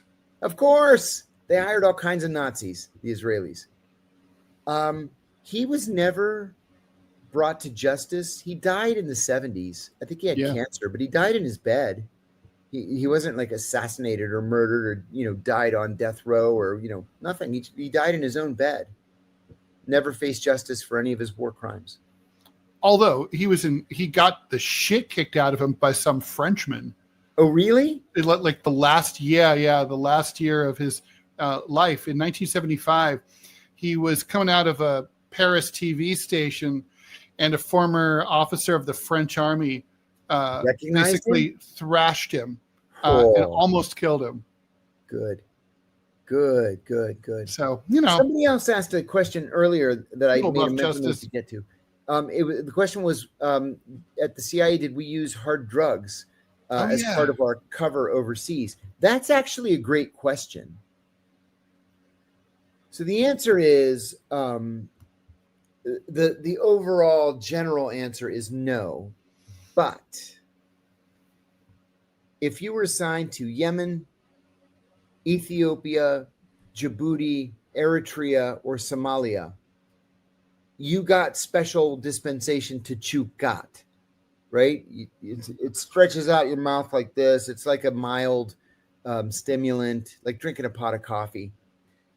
So it stains your teeth horribly. Terrible. Make them dark brown. So yeah, you could chew gat. If you were in a position operationally, let's say that you've infiltrated the Cali cartel, and you have to snort a line of coke to prove your bona fides, then by God, go ahead and snort the coke. You're absolutely allowed to do that. And then when it came to polygraph time, what you would do is you would write a cable saying, hey, I infiltrated the Cali cartel and we had a meeting, and at the meeting they made everybody snort a line of coke. So in order to maintain my cover, I had to snort the line of coke. And then they say, okay, that's fine. They put it in your file. And then when it comes polygraph time, they'll say, other than what you reported from the Cali cartel, have you done any hard drugs? Mm-hmm. And then you just answer truthfully. So my father was on the team from the Air Force and the Pentagon that sold the AWACS to the Saudis. Oh, and, no kidding. Yeah, he was shopping it around, right? And so anyway, he showed me the letter. He got there was a understanding. They told him, like, listen, there's a strong chance the Saudis will expect you to smoke hashish with them to close the deal and to celebrate. Of course, it's illegal. This was the late 70s. But anyway, he's a high-ranking member of the military. You're not allowed to do that. So they gave him a letter, basically a papal dispensation that said, you are allowed to smoke hashish with the Saudis while attending, only if it's clear that it's expected and it would be rude to refuse. And it's just so funny because it's on official Pentagon letterhead, and it's sort of like it's your little get out of. Or it's just these things are so strange. Like in Pakistan, I'm sure you saw this. Obviously it's theoretically a dry country, but if you stay at like a nice hotel like the Pearl Continental, they have these shitty beers you can get delivered to your hotel room. Pearl Continental. But you have to sign what I used to call the infidel card. You have to sign a card that says you're not Muslim, you're not a devout Muslim. And so I was like, so it's basically like, I'm a worthless scum who doesn't believe in Allah, and so can I have one of your shitty beers? Yes. And they put formaldehyde in the Murray and Murray Gold in Pakistan. I had one beer, I thought I was going to die. I was like praying for death to liberate me. In the Gulf, in the Persian Gulf. Sorry for those Iranians who object to me when I use the term. Ghostwriter wants to know our opinions about Spain and Italy deploying warships for the Gaza aid flotilla, and how will Israel respond? Well, I didn't know they had done that. I did not know that either. I know that they were trying to protect them from drone attacks, which apparently have been coming fast and furious. Yeah, I did not know that. I'm going to check it out. If that's true, and I hope it is, that's going to seriously up the ante for the Israelis. What, the Israelis going to attack Spain and Italy? Somebody has to do something to help the Palestinians. I mean, we need shitloads of food and medicine and water. Colonella Valerio has a great historical question. Does the CIA always going after leftist regimes stem from them bringing in Nazis after World War II? In part, I would say yes. But, there's another thing, too, about our great nation. And that is that we always, at least for the last, century, say 130 years, we always need an ism to oppose. We always need, the government always wants to rally Americans against a group of people, right? So whether it's socialism or communism or Bolshevism or anarchism or, whatever, the government always wants to try to bring people together to smash something that perhaps just theoretically might someday, perhaps, maybe pose some kind of a problem. And I think it's more that than it is the Nazis. Although I'm sure you're right. I'm sure the Nazis had their own influence behind the scenes as well. God knows we brought enough Nazis over here. I mean, that's why we have NASA. Seriously. NASA is made up of Nazi rocket scientists. Yeah, that's true. The old V2 rocket program and all those people. I'm a little bit, I do think this also comes just down to the very simple fact that, socialism and communism were viewed as the biggest existential threat to Western capitalism because they presented a model that in some ways worked better than capitalism and that would be appealing, right? It's literally like, hey, we're creating entire countries, entire societies, entire economies, and we're providing stuff that you guys aren't, like free healthcare and free housing or very cheap housing and free college and all that. Yep. If that caught on, what if we wanted a revolution here? That I think it's kind of like that simple. Yeah. In most cases, but maybe it's too simplistic. I like this question. This is for you, Big Boss Bob Ross, which I always mispronounce. John, you mentioned in speeches that hurting children is a line you'd never cross while working at the CIA. Have you ever heard of or known of other agents crossing that line? No. And that's why I bring it up as a hypothetical situation when I give speeches at colleges and universities. The point that I make in these speeches is that is the line I would never cross. But the CIA does not offer any ethics courses. And so if you have a source who says, hey, I'm good for you. I'm good to you. I've given you everything you wanted. I saved American lives with my information. Go get me a prostitute. Sure, you're going to go get him a prostitute. It's part of the job. But what if he says, go get me a child prostitute? Well, nobody at headquarters is going to say, no, you can't do that. You have to know in your heart that that's the wrong thing to do. But I never knew anybody who did that with children. I mentioned Andrew Warren yesterday on the show and his rape of 23 women. He was only convicted of 2. But there are a lot of bad guys at the CIA. There are a lot of people who they're sociopaths or even psychopaths, and they have no moral compass. And so, you have to go in there knowing right from wrong, because God knows the CIA is not going to teach it to you. One last comment, Ted. I didn't finish my thought on Persian Gulf. So the internationally recognized name of the Persian Gulf is the Persian Gulf. Mm-hmm. However, in the Arab countries on the peninsula side of the Persian Gulf, it's called either the Gulf or Al-Khalij al-Arabi, the Arabian Gulf. Mm-hmm. Iranians lose their shit when you call it the Arabian Gulf.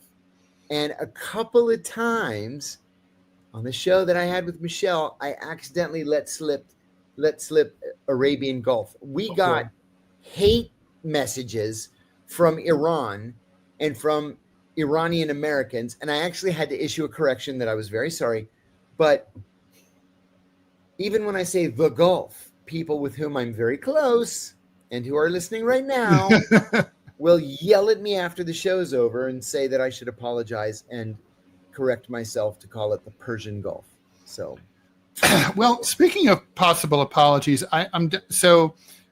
Donald Trump is basically accused the UN of what he called triple sabotage. So he shows up at the UN. I watched the video. He and Melania get on the escalator, and it's true. It's very strange. They're on it for basically 2 seconds, and as soon as they hit it, it stops. He goes crazy on X saying that Melania and he could have pitched forward and died. He said this is on purpose. Also, the teleprompter went out, so he had to ad-lib his remarks, which is part of why things got a little crazy and insane yesterday during his UN speech.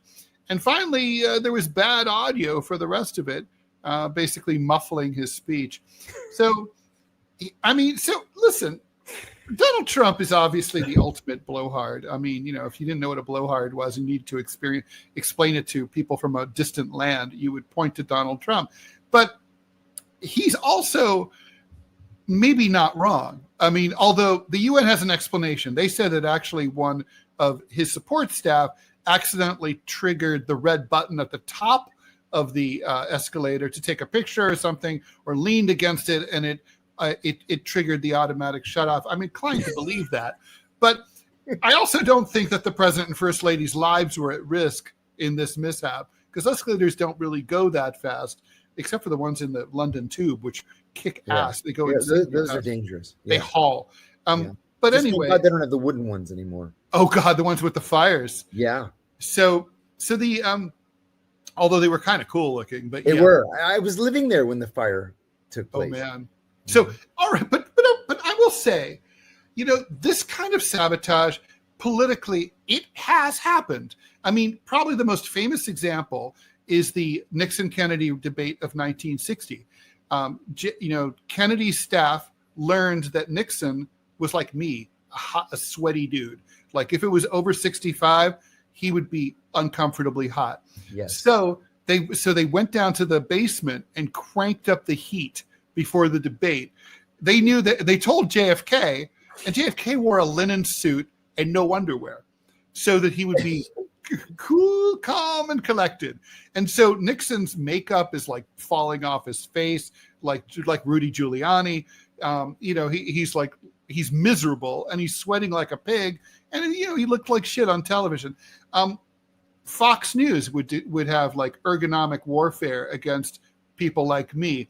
Whenever they have a leftist on, they had this broken down secretary's chair that they put in front of the thing, and the thing was kind of like tipping over all the time. So you had to sort of balance in order to not fall off the podium where you're in that studio. So these things are not completely. It's not impossible. Yes. Do you think that escalator gate is a real thing? No, Okay. I don't. And I think it's actually kind of sad that Donald Trump even mentioned it. If somebody's going to take a pot shot at him from the roof of the Butler County Fairgrounds, okay, yeah, that's really, really bad. If somebody's going to be in the bushes alongside his golf course and take a shot at him, yes, that is really, really bad. But shutting off the escalator that's going half a mile an hour, come on. I'd just like to point out, by the way, thank you, Robbie, for pointing this out to us.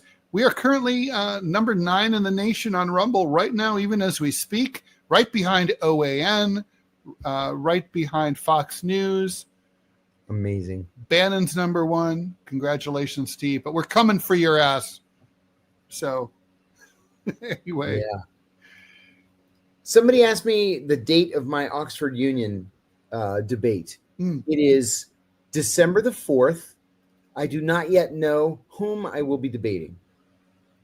But December 4th, be there or be square. John, why do Greeks own so many diners? And I love that question because question. Here in New York, I don't know if Greeks own diners outside of the New York metro area, but there's always been certain sectors that are dominated by certain ethnic groups. Like for a long time, newsstands were run by South Asians, mostly Indians. There, a lot of barber shops were Bukharan Jews from Uzbekistan.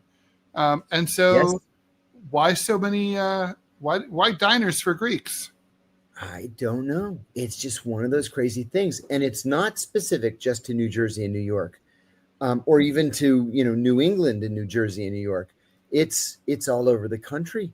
Chicago, even in the DC area. I don't know. And growing up, even my parents had 3 restaurants all the years that I was growing up. It's one of those things. It's like all the cops being Irish at one time. Mm-hmm. It's just something that people follow others They of tell their their ethnicity friends. into. Yeah. Yeah, I used to live in the Hamptons, and I remember finding out that all the landscapers were not only Mexican, they were from the same cluster of 2 or 3 villages in one province. I think it's Chihuahua province in Mexico. And basically a few of them came in the 70s and they were like, the water's fine, come on over, and more. And that's often how it works. It's like the sous chefs. Like every sous chef at every good restaurant in New York is from Ecuador. It's just one of those things. Yeah. It's Ecuadorian sous chef. It's just the thing. Abby Marie wants to know, any recommendations of media to share with people who went on a propaganda trip sponsored by Israel? Oh, I guess maybe like the right of return thing. I forget what that's called. Like, obviously there's much to choose from, but wondering what you would choose first. That is a great I'd question. go maybe Al Jazeera. I read Al Jazeera, I read the Al Monitor, I read the Middle East Monitor, and I read Electronic Intifada. And then if I have time, all good, just for old time's sake, I look at the it's called the Gulf News. It's not called the Persian Gulf News. It's the Gulf News, which is the national English language paper of Bahrain. John, I do want to talk to you about, I don't know if you're interested in this, but I am, so I'm going to inflict this upon you. So this, I mean, as someone who's been a defendant in a criminal case, it's got to affect you. So Luigi Mangione is filing a motion complaining about all the inflammatory remarks members of the Trump administration, including the president himself, have made on Fox and on social media, basically saying that Luigi Mangione, accused killer of United Healthcare CEO Brian Thompson, is a pure assassin who shot someone in the back with links to left-wing extremists. They're saying, basically this is prejudicial. And it's the judge is Margaret Garnett rebuked the DOJ, said that these are violations of her order prohibiting prejudicial statements, and said if they keep up this shit, she's gonna impose sanctions, including contempt of court or fines. I mean, how can Luigi possibly get a fair trial when the president of the fucking United States is up his ass? As soon as these words came out of Donald Trump's mouth, I thought to myself, oh my God, they're going to have to throw out the charges.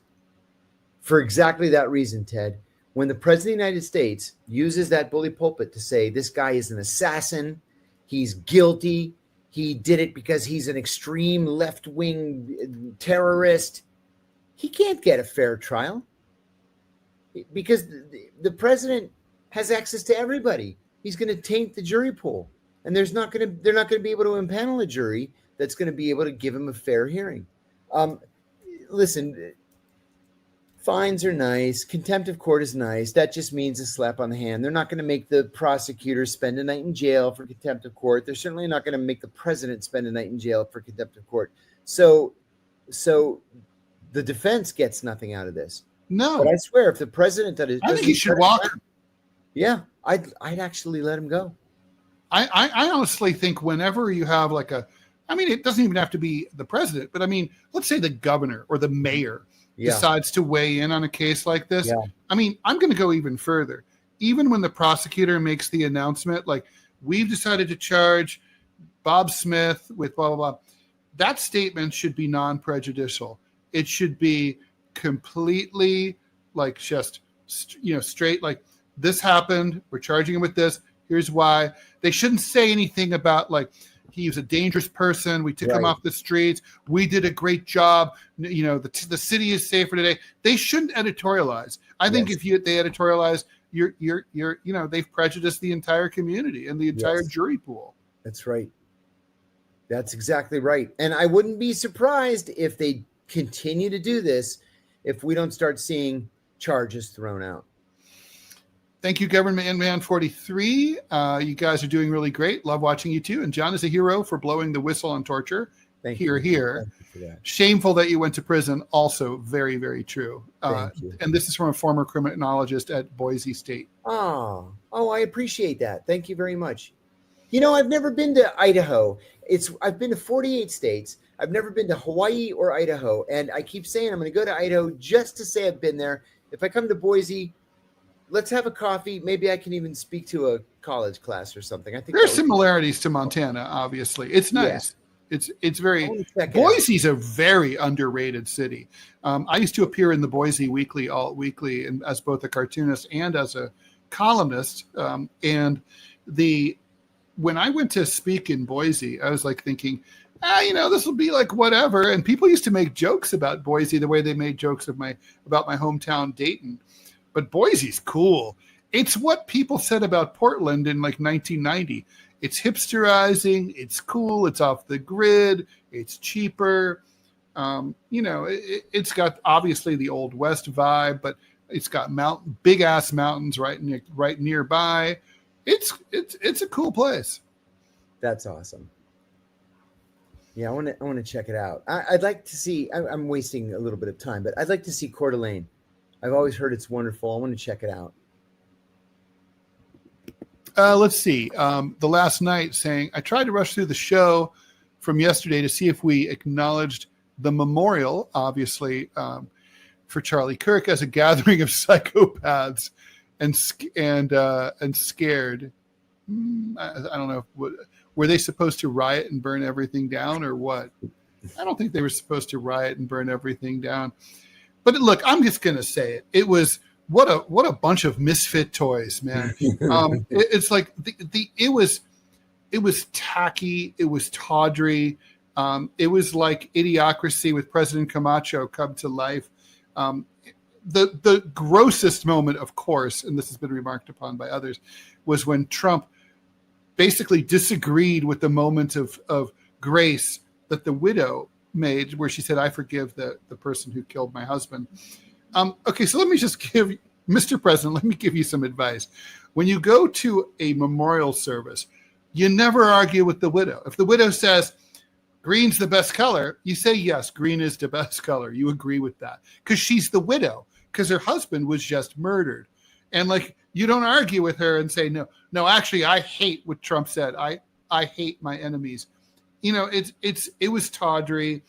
The politicism, the excess. I mean, he was a political guy, so I suppose it's appropriate. But obviously, I was made very uncomfortable by this sort of mishmash of, discount evangelism and far right politics.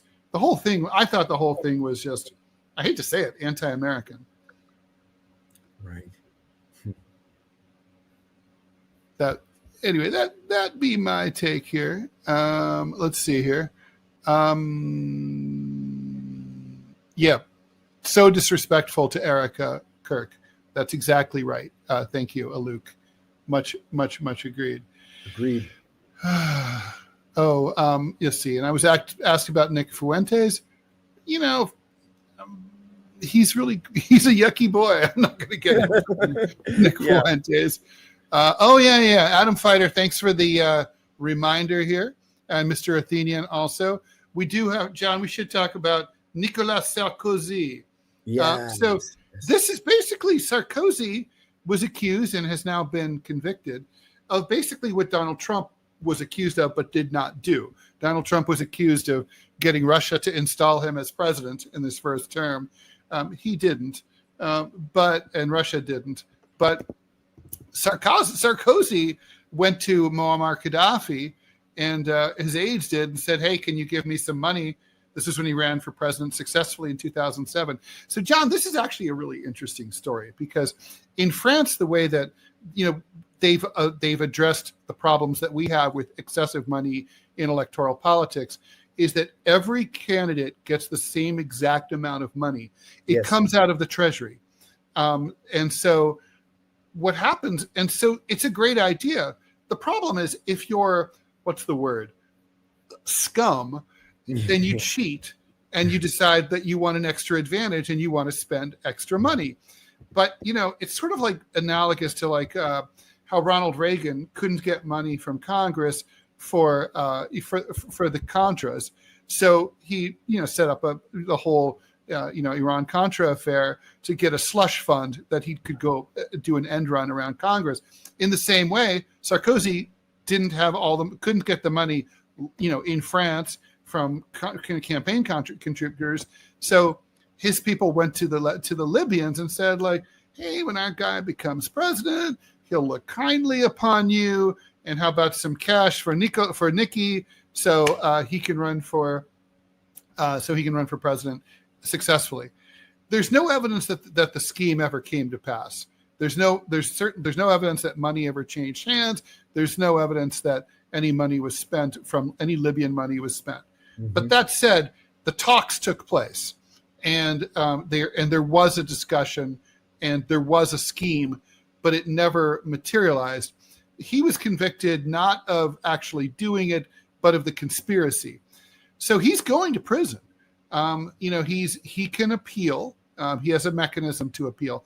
But in this particular round, he has to report to prison within a month, and his appeal can proceed while he's waiting for after he reports to prison. But he's going to go. He's going to be the former president of France. Is going to be in prison probably for at least a year as a result of all of this. That is just amazing to me. So it really is. It's it is amazing. And I was asked about this earlier on another show. What is has this ever happened to a French president before? And I would say the closest you can come to, well, I guess you could say it happened to Léon Blum, the first Jewish president of France. He was interned by the Vichy authorities and then put in a concentration camp during World War II. But he didn't do anything wrong except be a leftist. And then Marshal Philippe Pétain was, of course, arrested at the end of World War II. He was the collaborationist traitor. And then he spent the rest of his life until 1951 at Île-Dieu, which is basically a one-man prison just for him off the coast of France. They rolled Napoleon style. He was sentenced to death. Charles de Gaulle commuted his sentence. And so because he was old as shit. He was 85, 86 years old at the end of the war, died at 91. And it was just like, and a lot of French people really still liked him. And he was, I mean, people have to remember, he was an incredible hero of World War One. So it was such a mixed bag, for him to do what he did in World War II, that it's sort of like, well, there's two Philippe Pétains. There's the one who saved France at the Battle of Verdun, and then there's the one who sold France out and shipped Jews off to be murdered during World War II. Yeah. There's a former French prime minister. He's a Vichy prime minister, buried in Washington in Rock Creek Cemetery. Wait, is that Pierre Laval? I believe it is Pierre Laval, actually. Pierre Laval was executed. Oh, so then doesn't mean he was not buried there, though. I'm going to find it. By the way, he is on if you ever walk down Broadway where they have all the markers for people who received ticker tape parades, Pierre Laval is there. He got a ticker tape parade down Broadway when he was prime minister in the 1930s. He was a socialist deputy, and then he moved to the right under Pétain. Here it is. His name is Camille Chaudhon, a three-time prime minister of France during the Third Republic. He was prime minister in 1930, 33, 34, 37, 38, and briefly in 40 following the fall of France to Nazi Germany. He was briefly prime minister in the Vichy government. Yeah, he came to the United States for an official meeting and defected. Smart. He's like, fuck this noise. I'm not going back to hang out with Marshal Pétain. But you know what? It says in 1946, he was convicted in absentia of collaboration with the Nazis, and he was later given amnesty in 1954. But he was in the United States the whole time. Anyway, he died in Washington in 1963 and was laid to rest in Rock Creek Cemetery. Yeah, Pierre Laval was shot by firing squad. He was the big one. He was a fucking beast. Is it Rational's asking, do we think Trump will use Kirk's death as his Reichstag fire? He's fucking trying. He's trying to. Yeah, absolutely. He's trying to. Luke says, we got a book recommendation earlier from Ted. John could get a movie recommendation from you. Oh, like an espionage movie recommendation? I guess so, yeah. You know what? I will say that the one movie that most closely represented real life in the CIA was called The Recruit. It came out, I'm going to say 20 years ago, 2005 or 2004. And it starred Al Pacino and I forget who. The only thing that they embellished in that movie was they did not beat us in training. They beat him, and they made it uncomfortable for you, but they didn't actively beat you in training. Everything else was just solidly right on. In fact, I went to that movie with my then girlfriend, who later became my wife. She was also a senior CIA officer, and we went with 4 other friends of ours from the CIA, and we were so shocked at how close it was to real life in the CIA that we sat through all of the credits to see who their advisor was. And they didn't have an advisor, which was crazy to me. But that's how I've put food on the table. I've been an advisor on, I don't know, half a dozen movies and TV series just to try to keep things right. Yeah. Most recently 2 years ago on True Lies. I've only gotten to be an advisor once on Syriana. Oh, so that's Bob Baer's book was turned into Syriana. Mm-hmm. That was a good movie. Yeah, it's a good movie. I was a little bit pissed because they didn't listen to my advice. Yeah. You can give advice. You can lead a director to good advice, but you can't make him take it. That's right. Although I understand why they ignored me, but whatever. Let's see. A couple more questions. We're over, so we should go. Over. Is that why France instigated the Libyan civil war in 2011? Basically to shut Gaddafi's mouth. Yeah, basically. Probably. Yeah. And Peter, how does a toad like Nicolas Sarkozy end up with a hottie like Carla Bruni? Carla Bruni right? is a delicious morsel with maybe the best hair of any woman on earth. She's a beautiful brunette. She's a singer-songwriter and a model. And holy shit. I mean, the dude's got game. She's his third wife.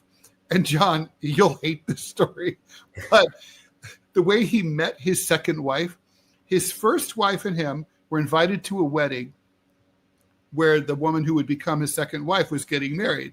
Uh-huh. He picked her up at her wedding. What? Yeah.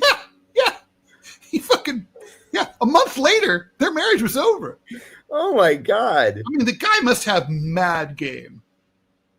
He must.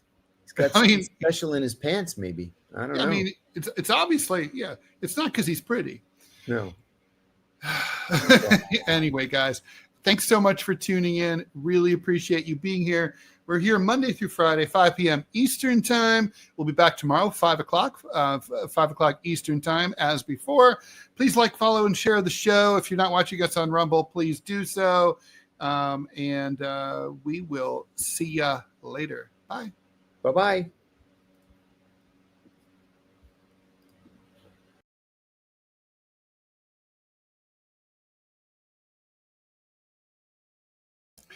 Happy Friday. You're watching and listening to Deprogram with Ted Rall and John Kiriakou. I'm Ted. Hi, John. I'm John. Hey, how are you? I'm trying to figure out my head here in my hotel room because there's this piece of wood over. So I'm trying not to make my head too big. We had a conversation about relative head sizes the other day, and I'm like, okay, I'm trying to We did. Apparently there's some camera that adjusts these things for podcasters automatically, and I have one of these. I'm very excited. I ordered it, so we'll see if it works. It should be there by the time I get back to New York next week. John, lots to talk about. The one thing that I promised not to talk to you about, unless you wanted to talk about it, is this. Do you hear this K-pop story? It's pretty funny. K-pop story? No. And I have a niece who's absolutely nuts for these K-pop kids. Well, so there's some K-pop band that is a virtual K-pop band. In other words, no one's ever seen them. There's just basically avatars. Oh my God. And anyway, someone in Korea went online and said, we don't know. They draw themselves as good looking, as cute, but they could be ugly. So the virtual band sued for defamation. It's like, you can't call us ugly. You don't even know that. And the defense was, well, they could well be ugly. We don't know that. And, could be. They could be. Although Koreans, listen, I got to be very careful. I've never met an unattractive Korean. Okay, they're good-looking people. They're good-looking people. They really are. So probably if they might not be Korean, really, the K-poppers. This is like, God what was that band? The Alan Parsons Project, right? They never toured. Nobody knew what they looked like, or maybe they didn't know it, but they didn't tour. Yes. Anyway, so they were the Alan Parsons Project of Korea. Anyway, they won the case. They were each awarded about $70 each, the members of the Avatar. $70. Yeah. So a victory, not a major victory, but a victory nevertheless for being called ugly. Wow. Okay, good for them. We're going to do the whole hour on that. Yeah, why not? Sure. Okay, listen, we'll get into the implications of Korean law. All right, seriously though, obviously this MI6 dark web portal has your name all over it, John. So there's no way we're not talking about it. Well, let's start with that. MI6 has decided to establish a presence on the dark web for the specific purpose of trying to get Russians who are on the dark web to allow themselves to be recruited by MI6 so that they can spy on Russia. I have to say, MI6 is a couple of years late to the game because the CIA did this years ago. It's nothing new, and God knows the Russians are on the deep web, as are the Chinese and the North Koreans and the Iranians and the Israelis and everybody else who does this kind of thing. So it's newsworthy for a day, but and they may even recruit somebody. But the thing is, look at it this way: the dark web is a very dangerous place, not just because of what goes on there and what you can buy. John, can you explain for people who kind of pretend that they know what the dark web is, but have never, like me, have never been on it and wouldn't know how to access it if we wanted to? It's my understanding that you have to access it through the Tor browser. You can't just type in dark web in Google and it takes you there. It's hard to get there. And it's kind of a hidden part of the internet where you have to navigate a path to get to it. And that's where you can buy a fake passport, order drugs to be delivered to your house, guns, child pornography, human trafficking. You get a slave, sent to you from Mexico or Mali or whatever. It's a very dangerous thing. I know, right? Who couldn't use a slave? But it's a very dangerous thing. And is it all like that, or is there anything on there that's not illegal? Oh no, there's a lot of stuff like, for example, 4chan, 8chan, whatever it's calling itself today, is there. Oh, okay. I didn't know that. Yeah. But the thing is the FBI is also there, and the CIA is there, and NSA is there, and MI5 is there, and I mean everybody, all the law enforcement's there. Look at all these guys like Kim.com, or who's the guy that just got a pardon by Trump, who got 75 years for selling drugs on the dark web. All the major national law enforcement organizations are there as well. And so if you go to the dark web and order drugs or engage a hitman to kill your spouse or whatever, which people have tried to do, law enforcement is going to be on you like white on rice. It's a really dumb thing to do. I was momentarily tempted to download the Tor browser just to see how it is to use it, and then I don't want to poke that hornet's nest, and so I ended up not doing it. Yeah, I feel you and I, you especially, but me too. We have targets on our backs as it is. It's just not worth the trouble. Don't need the trouble. No. So my understanding is that the U.S. used this to try to recruit spies in China, and the Chinese intelligence agencies busted the encryption and basically caught all the Chinese traitors who tried to sign up. Exactly right. That's exactly what happened. Could that happen again? 100%. And maybe by multiple services or organizations. I wouldn't mess with it at all. I really wouldn't. So what are the chances of this working, right? I mean, Russian people that I've met are not stupid, and they've been living under authoritarianism their entire lives. They kind of know that, it's not smart to, they got to think the FSB, the GRU, et cetera, they're there. It's like probably, is anyone worth recruiting actually going to chance this thing with MI6? You have to look at the instructions that are on YouTube. I know, so right? You go on YouTube and the FSB is like watching the YouTube with you, and they're like, look at Ted. Yeah, exactly. Look at Tedsky. Exactly. What's he doing? I can't imagine that anybody's going to get away with this. I can't even imagine it.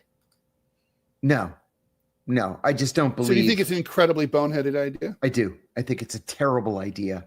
Terrible idea unless you're so desperate that you're willing to risk spending the rest of your life in prison for espionage.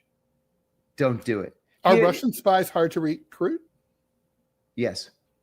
Yeah, just like Cubans are, because their counterintelligence is so good.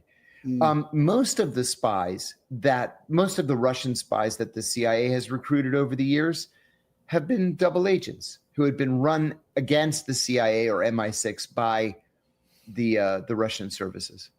Yeah, the Russians are very good at this kind of thing. They know exactly what they're doing. That's what I would have to think. Killer Rabbit 123, thank you so much for the donation. Why is MI6 less murderous than the CIA or the French? That's a good question. Especially given that the UK has a similar history to France in helping to found the CIA. Yeah. It's funny because the British military, British occupation forces over the year have had a terrible reputation for being murderous, right?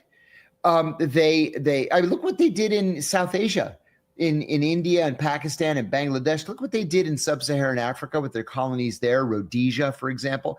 They killed plenty of people. But when it comes to the services, you're right. They really don't kill people. When I was last in the UK, I was there in March, and I was giving my speeches around Northern England, and the guy that was my conversant, right? We're on stage, he'll prompt me with a question, then I tell the story, et cetera, et cetera. He was a retired MI6 officer, and we talked about this. And he said that on the working level, MI6 officers really don't like the CIA. Not because we're not nice guys. We're all nice guys. We all get along well. We go out to dinner, have drinks, hang out, whatever. But it's because the CIA is just so quick to kill people. And he said, it's just unseemly. It's ungentlemanly. You just decide you don't like someone, so you kill him. You don't try to develop him. You don't try to recruit him. You don't try to neutralize him in some non-lethal way. Plant child porn on his computer and get him arrested or something. At least you're not killing him. But the CIA is perfectly happy just to blow somebody's brains out without giving it a second thought. I mean, is that just a subset of America's general culture of violence? You know what? I think it is. And that's a part of it. And I think another part of it is that 9/11 gave us this carte blanche to do whatever we wanted and to not have to answer any questions about it. Next thing you know, we've got a torture program. We have a secret prison program. We have an extraordinary rendition program. We've got Guantanamo. We've got Abu Ghraib. Nobody's ever paid any price, and not really. A couple of slobs in Abu Ghraib did. This slob did. But not any of the leaders, the creators of these programs. And like I said, it's ungentlemanly to the Brits. They just have not been able to figure out why we did this. So since you brought up gentlemanliness, what about ladylike behavior? Myra Gomez wants to know, what is the role of, think about this answer while I read an ad. What is the role of women in the spy world? And I have an ad to read for us, and off we go. Sorry about the little delay. This is smoother when Robbie does it. Hey everyone, tired of paying outrageous prices for your medications while other countries pay a fraction of the cost? Yes, I am. President Trump just signed an executive order to fix this problem, but why wait? Blockbusterhealth.com is already offering Americans these savings right now. We're talking up to 80% off the same exact medications you're already taking. Some brands, same quality, just fair prices. Whether it's Ozempic, insulin, or any other prescription, Blockbuster Health connects you directly with licensed pharmacies that offer international pricing. No middlemen, no markup, just honest prices. Call 1-888-350-1353 or visit blockbusterhealth.com. Americans shouldn't have to choose between their health and their wallet. Check it out. Yeah. Good. Okay. That's a good ad. I liked that ad. Me too. Women in the spy world. There's a story there. So women in the spy world, until 1994, women were discriminated against at the CIA. Women just did not rise up to the top levels of the CIA, with a couple of exceptions in the Directorate of Intelligence. In the Director of Operations, they did not rise to the top until 1994. In the late 80s, CIA women filed a class action suit against the CIA saying that they were discriminated against because they were women. And in 1994, a judge in the Eastern District of Virginia not only ruled that, yes, they had been discriminated against, he also he also said in his ruling that he had never seen a case where the defendant had so clearly documented his own crimes against the plaintiff. And so what happened was every woman in the CIA at the level of GS, I think it was 12 and higher, got $100,000 and a 2-grade promotion. Now, that's incredible, because you're sitting next to somebody today who's your assistant, and the next day they're your superior, literally. Now, in theory, that was a good thing. In practice, it wasn't necessarily a good thing, because it promoted a whole bunch of women like Gina Haspel and Mary Margaret Graham into the senior intelligence service, and they were utterly unqualified to be there. And so post 1994, but especially post 9/11, men and women were equal, and women were just as likely to be murderous animals as men were. Like Gina Haspel. Like Gina Haspel. I mean, we called her Bloody Gina Haspel for a reason. She was she personally supervised waterboarding. Yeah, she sure did. She flew all the way out to the secret prison just so she could sit there and watch a torture session just to get her rocks off. Not for any other reason. There's no reason for somebody who's SIS-4 leading an entire army of paramilitary people to fly out to a secret prison in the jungle to just sit in the room like this and watch a man be tortured. Utterly unacceptable. Buddy Dharma wants to know, John and Ted, any comments on TikTok hiring former Israeli military officials to moderate TikTok and them cracking down on free speech against Israel and its interests? You know, Ted, when I read this, I wanted to believe that it wasn't true, but of course we have to believe that it is true. I think that there's an international program. When I say international, I mean US, Israel, probably others, UK, Canada, whatever, where our First Amendment right to freedom of speech is just simply not being respected. It's being squelched in the name of Israel. I was at this event last night in Chicago. I put on Facebook. It was the first annual Independent Journalism Awards. And a couple of people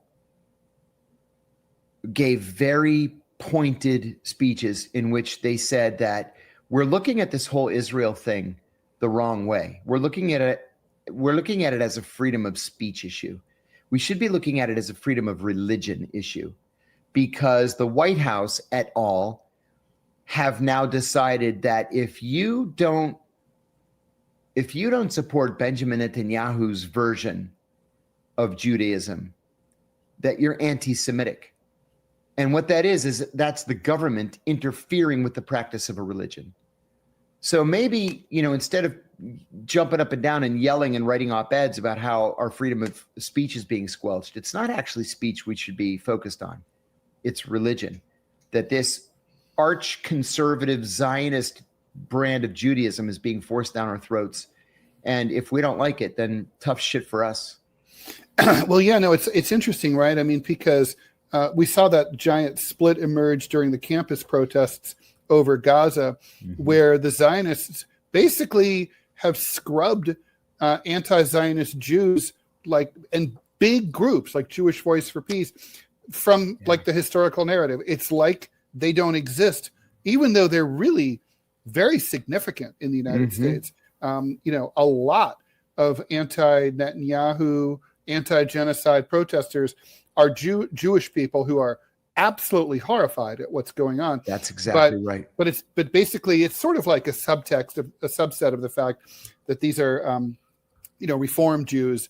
And of course, hardcore, ultra-Orthodox and conservatives don't consider them to be the real thing. They're like, you guys are fake. And, there's even some, even the right of return isn't automatically guaranteed to an American Reform Jew.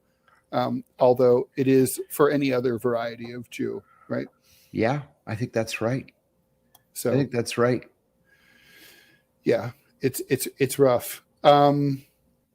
What about Lulu wants to know, Ted and John, there's a rumor that Novichok, the nerve gas, is an MI6 invention. What do you think? I don't know. I have no idea. It was my understanding that the inventor of Novichok was a Russian scientist who was greatly celebrated and honored during his lifetime for this invention. I hadn't heard that it was British. It was always my understanding that it was Russian, and that they were proud of it. Well, this is okay here. This is a tough question. This is a brutal question. Brian wants to know, I wonder if the Mossad would kill an American inside of America. Oh, what makes you think they haven't? Oh my God, really? I would bet money on it.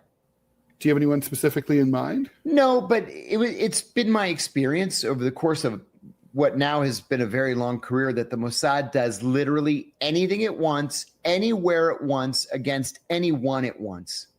And it's almost impossible to protect yourself. We know that they are spying on us in practically every defense contractor in America. Just like the Chinese are spying on us in every major university in America, in PhD programs in the hard sciences, the Israelis have penetrated or are attempting to penetrate every single defense contractor in America. And because they're Israelis, we don't have the guts to do anything about it. We just shake our heads and say, wow, that's a real shame. That shouldn't happen. Yeah, well, that's wrong. Sky has a one for you, John. What's stopping Pakistan from giving its nuclear program to Saudi Arabia? Oh, I would bet my next paycheck that they have. What? Really? Listen, the Saudis started seeking nuclear weapons technology in the 1980s. This is not something that's new. And the rumor always was that it was the Saudis who paid for AQ Khan to buy the technology from the North Koreans. So nuclear technology was sold by North Korea to Pakistan for AQ Khan to develop the Pakistani nuclear program using Saudi money.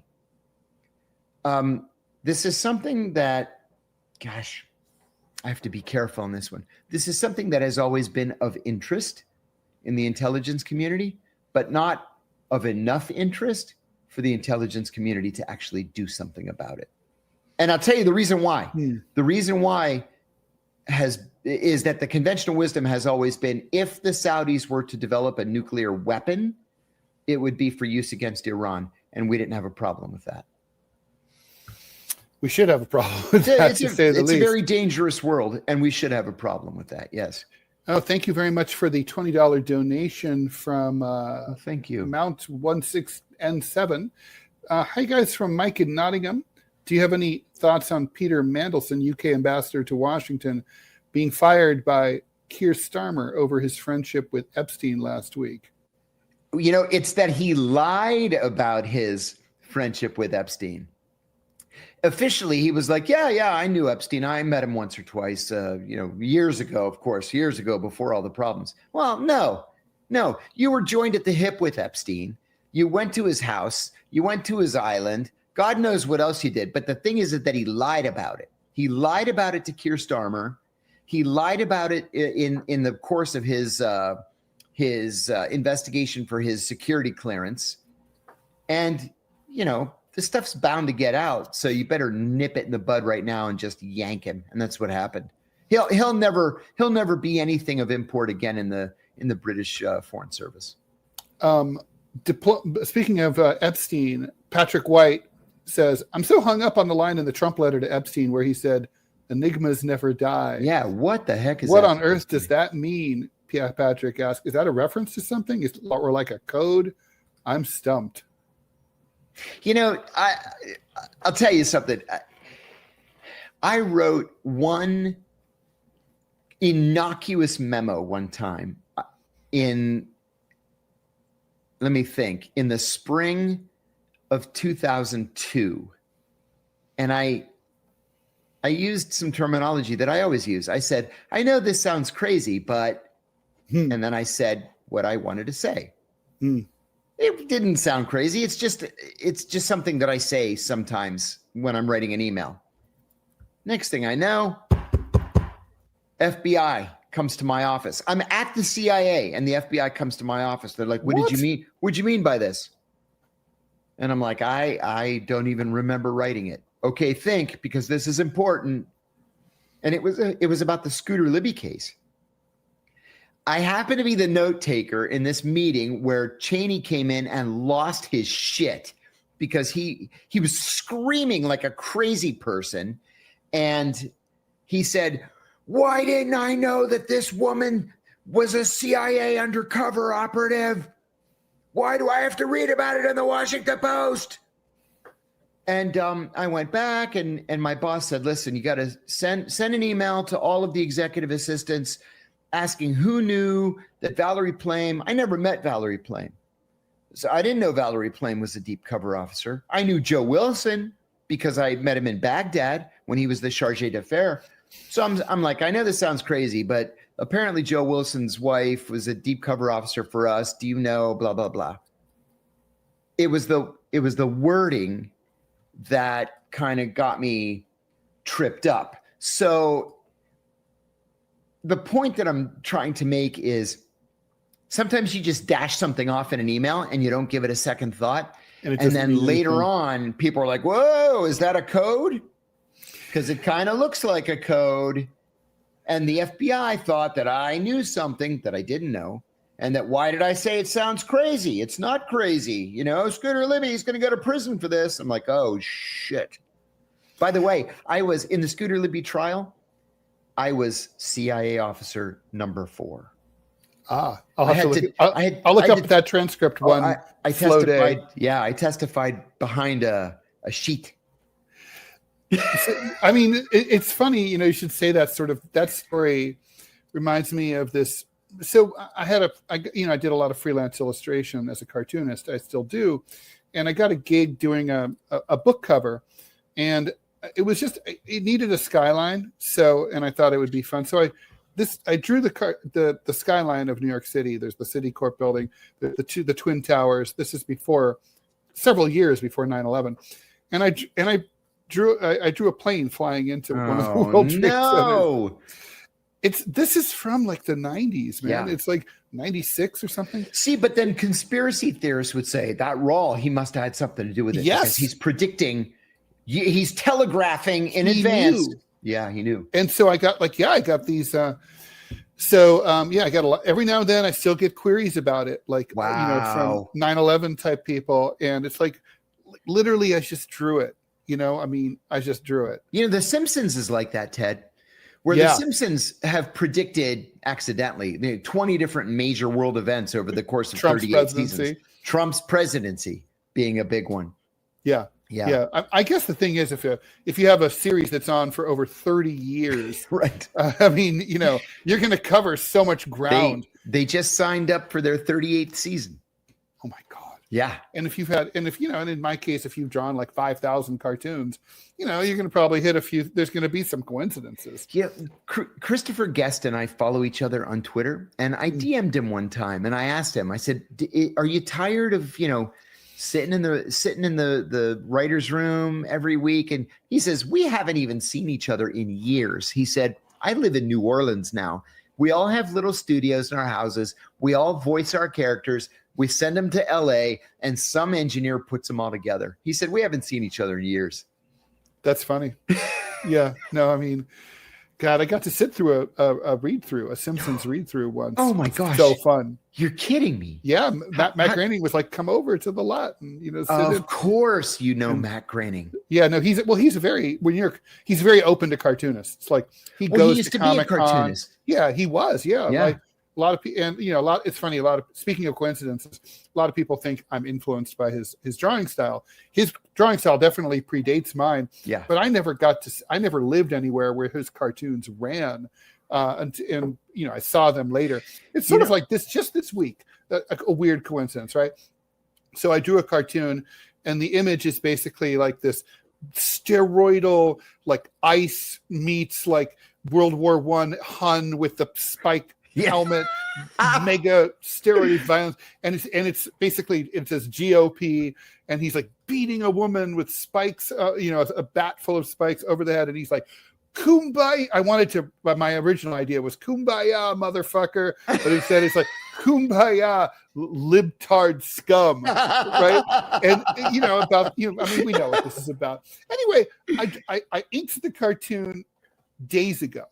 And then I was going to color it, and I sent it today. This morning, I see that Kevin Gallagher of the Baltimore Sun and the Economist, he did a cartoon. It's not the same, but it's got that image. There's 2 of those kinds of images, and with Trump in it. And I'm kind of like, damn it! If I'd seen that cartoon, I would not have drawn this cartoon. But I love my cartoon so much, I'm not sending it out. There you go.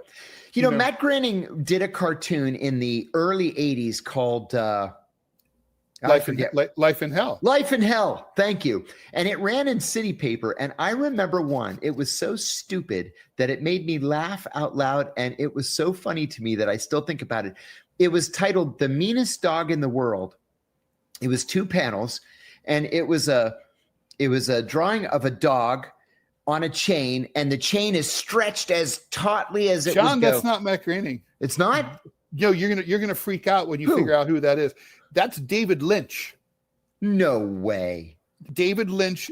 Yeah, it was called "The Angriest Dog in the World." Oh. It ran in alt weeklies. I saw it at City Paper. It was the same image every week. Every week. So it's 2 panels, like you said. It's a bleak, post-apocalyptic, like where we grew up, kind of landscape growling. with like a factory in the background with like everything's boarded up, and the dog. And so the dog is like, someone says something stupid to the dog, like, and it could be something cultural, right? Just whatever. It could be like, we need more diversity, equity, and inclusion, and then the dog is just like, grrr. It's so stupid that it makes me laugh. I can't help it. It's so well done. David It's Lynch. David Lynch. What? Yeah, Oh all he my had God. to do, it's kind of amazing. All he had to do was change the text every week. And he got paid. I was like, what a racket. I was like, what a great. I mean, only years later did I get a racket that came close to being that good. But yeah, I mean, man. Ted, we have a bunch of people to thank. Poonbanger 69. That is great. Poonbanger 69 gifted 5 subscriptions. Thank you very much for that. Thank you. Times That's awesome. 5. Thank you for that. Thank you. And Angela Falalala, thank you for the $5. Thank you. It helps a great deal. Hey, we should tell our viewers and listeners about our little brag from yesterday. Oh yeah, we were the second most watched show on Rumble yesterday, second only to Fox News, and by only 50 views. We kicked OAN's ass. How do you like that? We beat Bannon. I'm amazed by it. Yeah, I'm amazed by it. But it's because of these folks right here. So thank you very much. We're able to brag because of you guys. Thank you very much. And Robbie. And Robbie is a friggin' genius when it comes to this stuff. I don't know. I can't keep all that straight in my mind. All this tech stuff. No, the tech stuff is hard. Yeah, I mean, like, we're lucky we're still on air right now. You know what I'm saying? I know, right? I'm one like retarded swipe away from knocking the whole thing down. It's like basically like a cat is next to your champagne flutes. You know? That's right. Nothing good is going to happen here. No, sir. No. Just a quick note. I don't know if you want to. I mean, we did talk about Trump's $15 billion defamation suit against the LA Times. Yeah. The judge was so pissed at the retarded way in which it was written. And basically it's a giant editorial Trump style, like Truth Social type rant instead of a properly written legal brief, that he tossed it. He called it impermissible. Wow. He was furious. Now that said, that hurts. He's going to let them, but the editorializing that the judge did himself in basically saying like, this is like, you have no business wasting the court's time like this. It's really worth reading. I mean, if you, that hurts. The judge is, I mean, basically like, oh, you can refile. I would say it's probably not a good idea to refile in the same court. The judge is not going to like would it. Not refile. But this is like a normal thing now. It's like every time I get a push notification on my phone, or every other time I look at it, and it's some Trump lawsuit that's been thrown out, or some Trump policy that a district court judge has frozen. Yeah, that's all it is. I mean, he's throwing so much shit at the at the courts, at the wall, and hoping that it sticks. The problem is the Supreme Court lets some of it stick. Yes. Yeah, that's exactly right. Okay. I do have to hit this. So what do we think about the Estonian situation? So according to the Estonian government, three Russian fighter jets were over Estonia for about 12 minutes today. This, of course, follows that incident where the Russian drones were over Poland last week.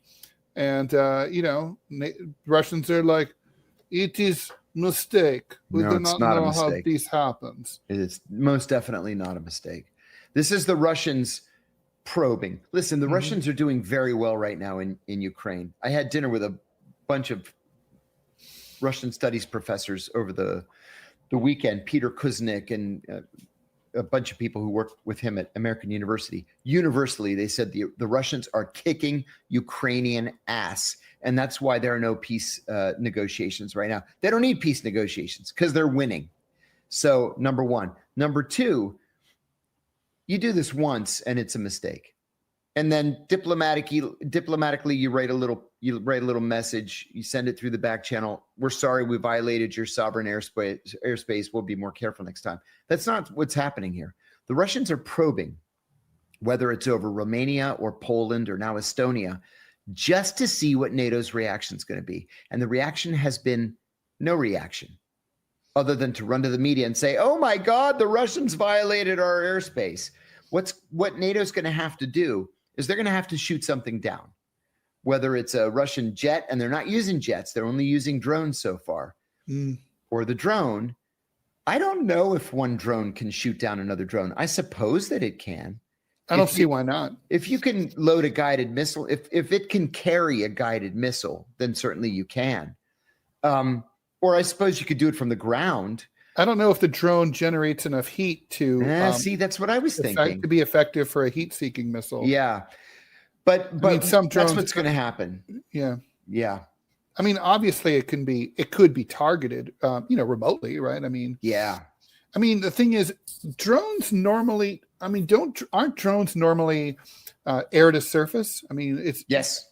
Yeah. Yes, they're air to surface. They're not usually, air to air. Yeah. That's sort of like calls for a fighter jet, I think.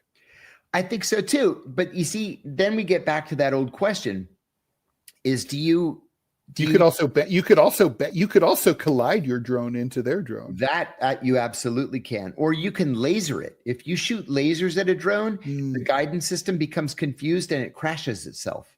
There's a fantastic video. The Russians are good at that.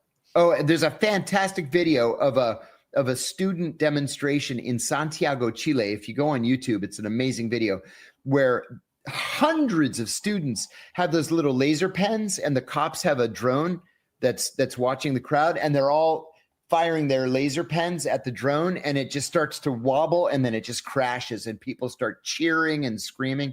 It's very effective.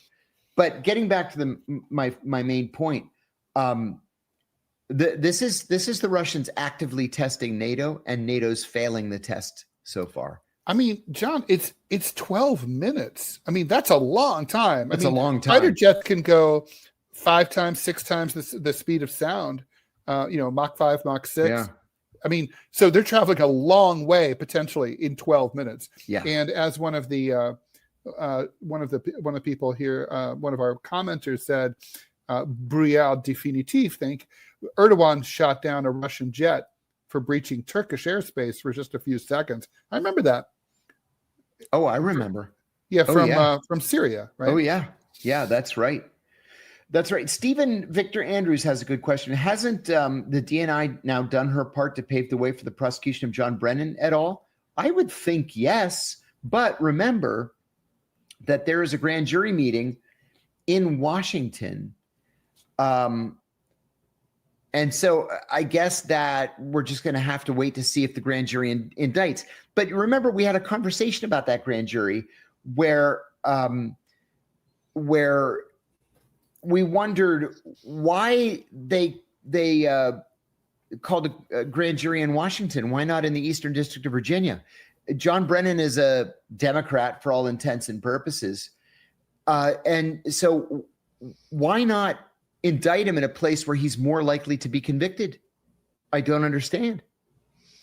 Oh, hey, Mike, thank you for the $20. I row with a former CIA officer. He told me this morning John was one of the few guys with balls at the agency. That makes my day. It's funny. When I first read that, I thought he said, I row with a former CIA officer. And that would be fun, too. That's different. That's different. That's very sweet. That really does make my day. Thank you. I'll tell you one other thing. And by the way, so these were. So I'm Yaya 97 saying no jet can fly Mach 5, Mach 6. I don't think that's true. I think experimental jets can. But you're right. Stevie says these were apparently SR 71s. They can fly Mach 3. So Mach 3 is pretty doggone fast. You figure Mach 1 is what, 640 miles an hour? Something like that? That's right. Mm-hmm. Yeah. Well, and over on where am I? Rumble. Was it Rumble? I saw somebody's, maybe not. I can't keep these straight. Somebody said it was actually a MiG rather than a drone. See, and that's what's going to be so dangerous is if NATO is going to be forced to try to take down a MiG.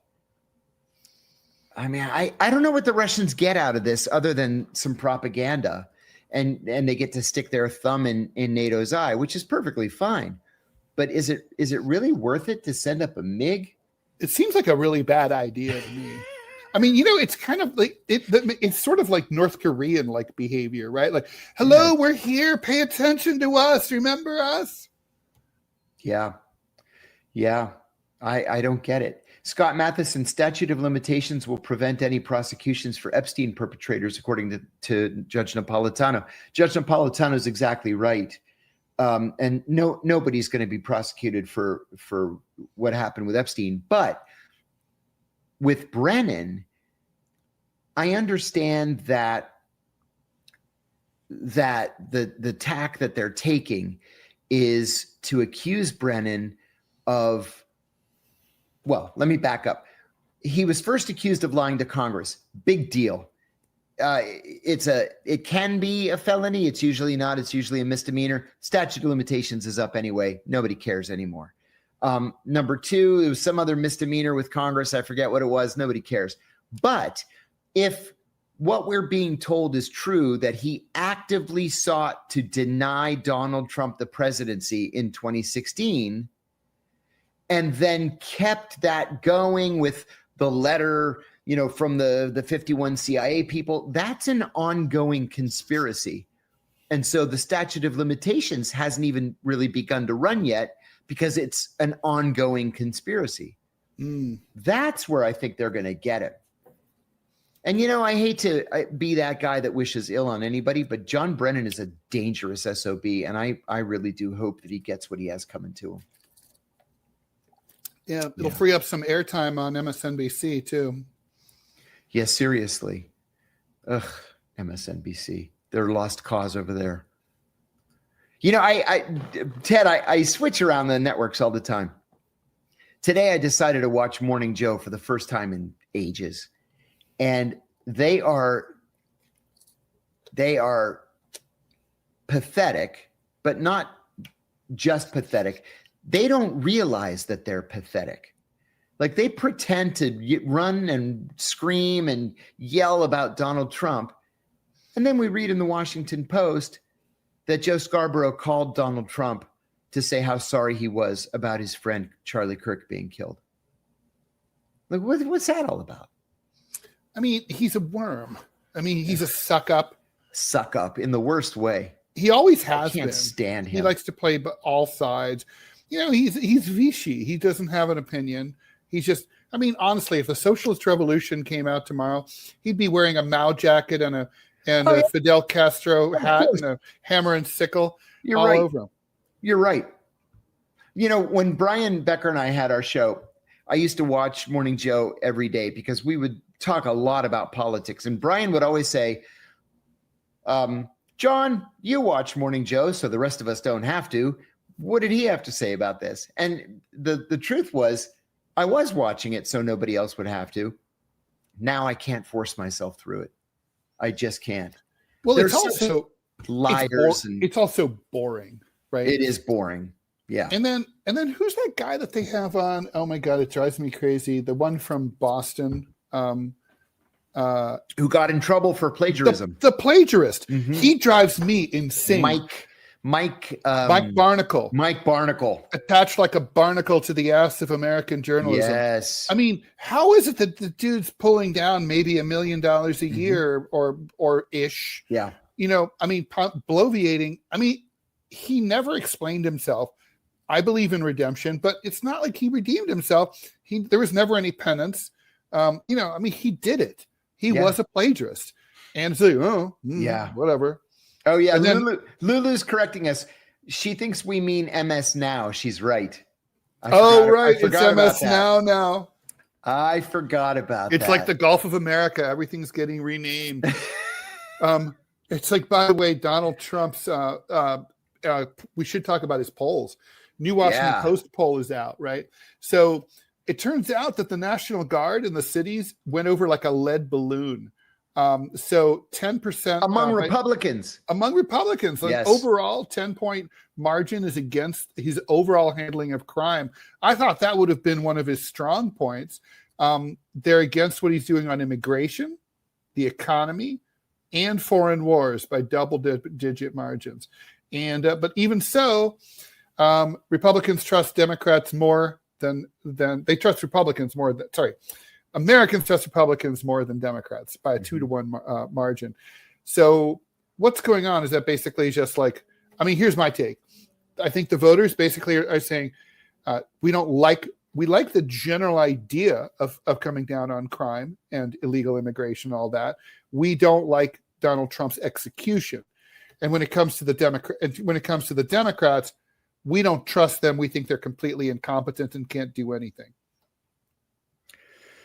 I think that's it. I think you've hit it on the head. Everybody's upset about the current state of politics in the United States, but the Democrats are so weak, so spineless, that as unpopular as Donald Trump is, the Democrats are simply unable to capitalize on it because they're even worse. More unpopular. Yeah, Donald Trump would still win the election against Harris. Yes, he would. Yes, he would. Hey, speaking of Harris, did you see yesterday that both Buttigieg and Shapiro came out swinging? Yep.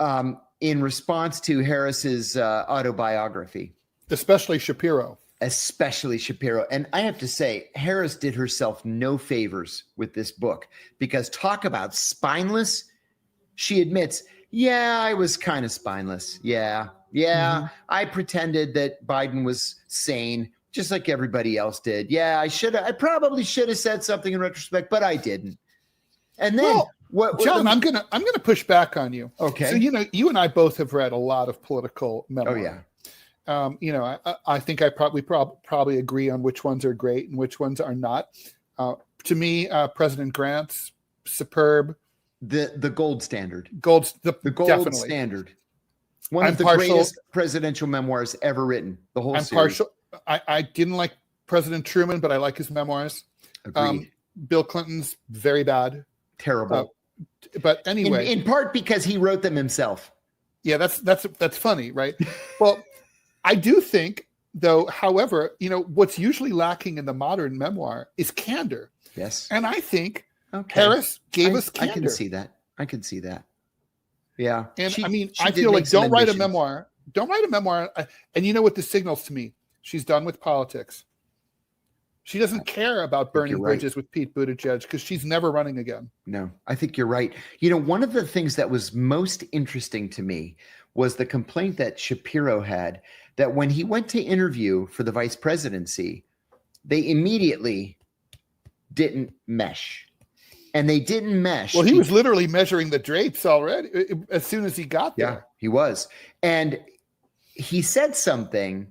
This was the most fascinating to me. He said something to her that he would like to sit in on important meetings of state because as vice president, he would need to know, what's going on. She's like, that's not the way it works. When you're vice president, you don't get access to all the important stuff. It's like, maybe you didn't get access to the important stuff. I was going to say, I'm pretty sure Dick Cheney got access to all the important stuff. The question for Dick Cheney was, do we give Bush access to come into the meeting? That's exactly right. Wow. Yeah, I thought that was very telling. I thought Shapiro Shapiro's ask was not only a fair ask, Sure. it's also what prepares you to step in case something happens. That's right. And you end up taking the top job. Well, like Harry Truman. Harry Truman had no idea that we had a nuclear bomb. Yeah, it's like, by the way, because FDR hated him and thought he was a rube and cut him out. Yeah, it's like LBJ, who was not an idiot but was frozen out by the Kennedy brothers. That's right. And he got up to speed right away. But Jesus Christ! So I thought, but I mean, I was sympathetic to her about Shapiro because Shapiro it rung true to me. Shapiro does strike me as a dick, and I was like, I can see him basically coming in like, oh yeah, I'll be your vice president. And but you know what was missing there? I don't know if it's in the book. I'll read it. I don't understand. The elephant in the room about Shapiro is Gaza. I mean, how could she? I mean, she would have lost by even more if she'd had Shapiro. No way Shapiro will ever be able to be a president or vice president in the Democratic Party, not after his bloody embrace of Netanyahu. The guy was an IDF soldier. It's ridiculous. It's like a bad joke to me that he has the balls to run for president of the United States when he served a foreign country. Yeah. A foreign country that's probably caused the U.S. more harm than any other foreign country. Yeah. And I'm going to throw in Russia and China by comparison. Agreed. No, it's completely insane. But oh my God. Yeah, it's fascinating. I think it is. By the way, what about ICE? So ICE is poised to become the biggest armed force on the planet by the end of next year. Yes. And so now we know that they're out. So by the way, the economy may suck, and there were only 22,000 jobs created last month, but ICE is hiring. They're hiring over 10,000 immigration officers and attorneys. 10,000. The GSA is forming special teams to expedite the search for 300 new office spaces, John. And they're going to try to send, this is kind of like a military project. They're trying to send as many of these offices as they can to the red states and cities to get some money, to pour some money in there. Yes. So it's the deportation industrial complex. Yeah, that's exactly what it is.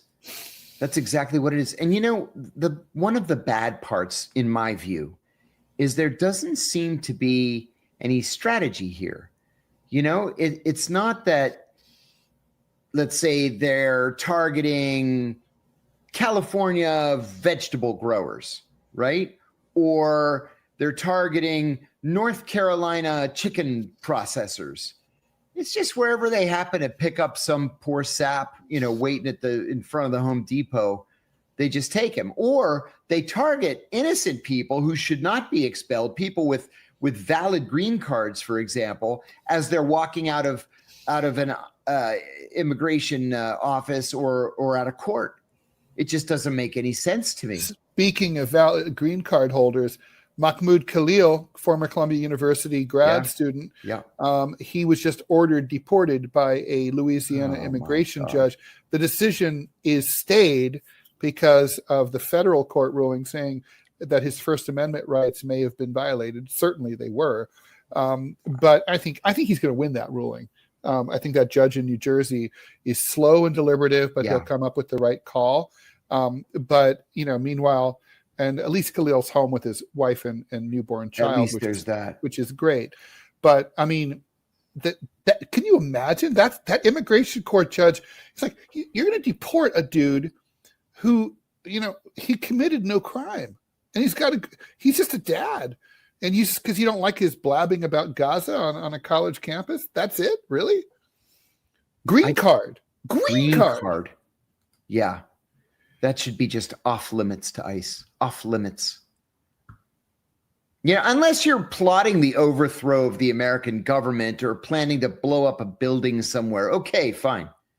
The Secretary of State has the authority to revoke a green card, but otherwise, forget it. No, agreed with that. So, I mean, hell, they can even technically deport you if you're a naturalized citizen, right? Yes. Yes, they can. My mother always worried about that. She's like, "Oh, I get in trouble." I worked with a husband and wife team at the agency the husband was a close friend of mine. He was the executive assistant. He was the other executive assistant along with me. And he married a woman who was naturalized. She was originally Lebanese. She had been at the FBI for 10 years and she transferred over to the CIA. And it turns out that she called a cousin in Lebanon, and the cousin then, just to say hi, how's grandma, that kind of thing. The cousin then married a guy who had briefly been a member of Hezbollah. And so they grabbed my colleague. The FBI did. This was a big fight between the CIA and the FBI. They grabbed her. They suspended her. They charged her with lying on her citizenship application. Oh, boy. Yeah. And she lost her security clearance. She lost her job. She was almost deported. And finally, George Tenet went to the president and said, please put a stop to this. And George W. Bush finally told the FBI to back off. Well, Aaron Albrecht has a question. Okay. Chris Hedges said that this ICE infrastructure is building up for a secret police crackdown. First they come for the migrants, then they come for, us. Yeah. What do we think? I mean, it may not even be planned that way, but history shows that infrastructure like this tends to get used, right? And organizations are self-perpetuating. They, there's a mission. It's sort of like I always say, the American Cancer Society would be seriously bummed if cancer went away. And, it's like, I think you're going to build all this. Like, what if ICE successfully deports all the illegal immigrants? Then what? Then the economy collapses. Yeah, what do? They go home? I mean, right. Mission accomplished. All done. Great. There. And then we're not going to have any fruits, vegetables, chicken, or pork. Or beef. That's going to be the end of it. And then what do we do? And no one in Manhattan will ever have their apartments cleaned by anyone but themselves. Never. That's what I mean. There's no strategy here. No. I keep going back to this deal that George W. Bush negotiated with Vicente Fox, the president of Mexico, in the months before 9/11, where they agreed that people who were here illegally could apply for 9-month work visas, work the 9 months, pay taxes, go back home for 3 months, come back again for another 9 months, and then everybody's happy. And it ended up not being implemented, not even being presented to the Senate for ratification because 9/11 happened. And then everything just came to a screeching halt. It was a good idea. It was a program that would have worked, and we have never revisited it. Yeah, no strategy. No, none whatsoever. I do want to address this. I'm glad you brought it up. Stephen Victor Andrews. From my view, the hysteria over ICE is just Democratic partisan talking points. We've had a high-tech police state forever. Yeah. None of this is new. Good point. Well, the high-tech police state is well taken.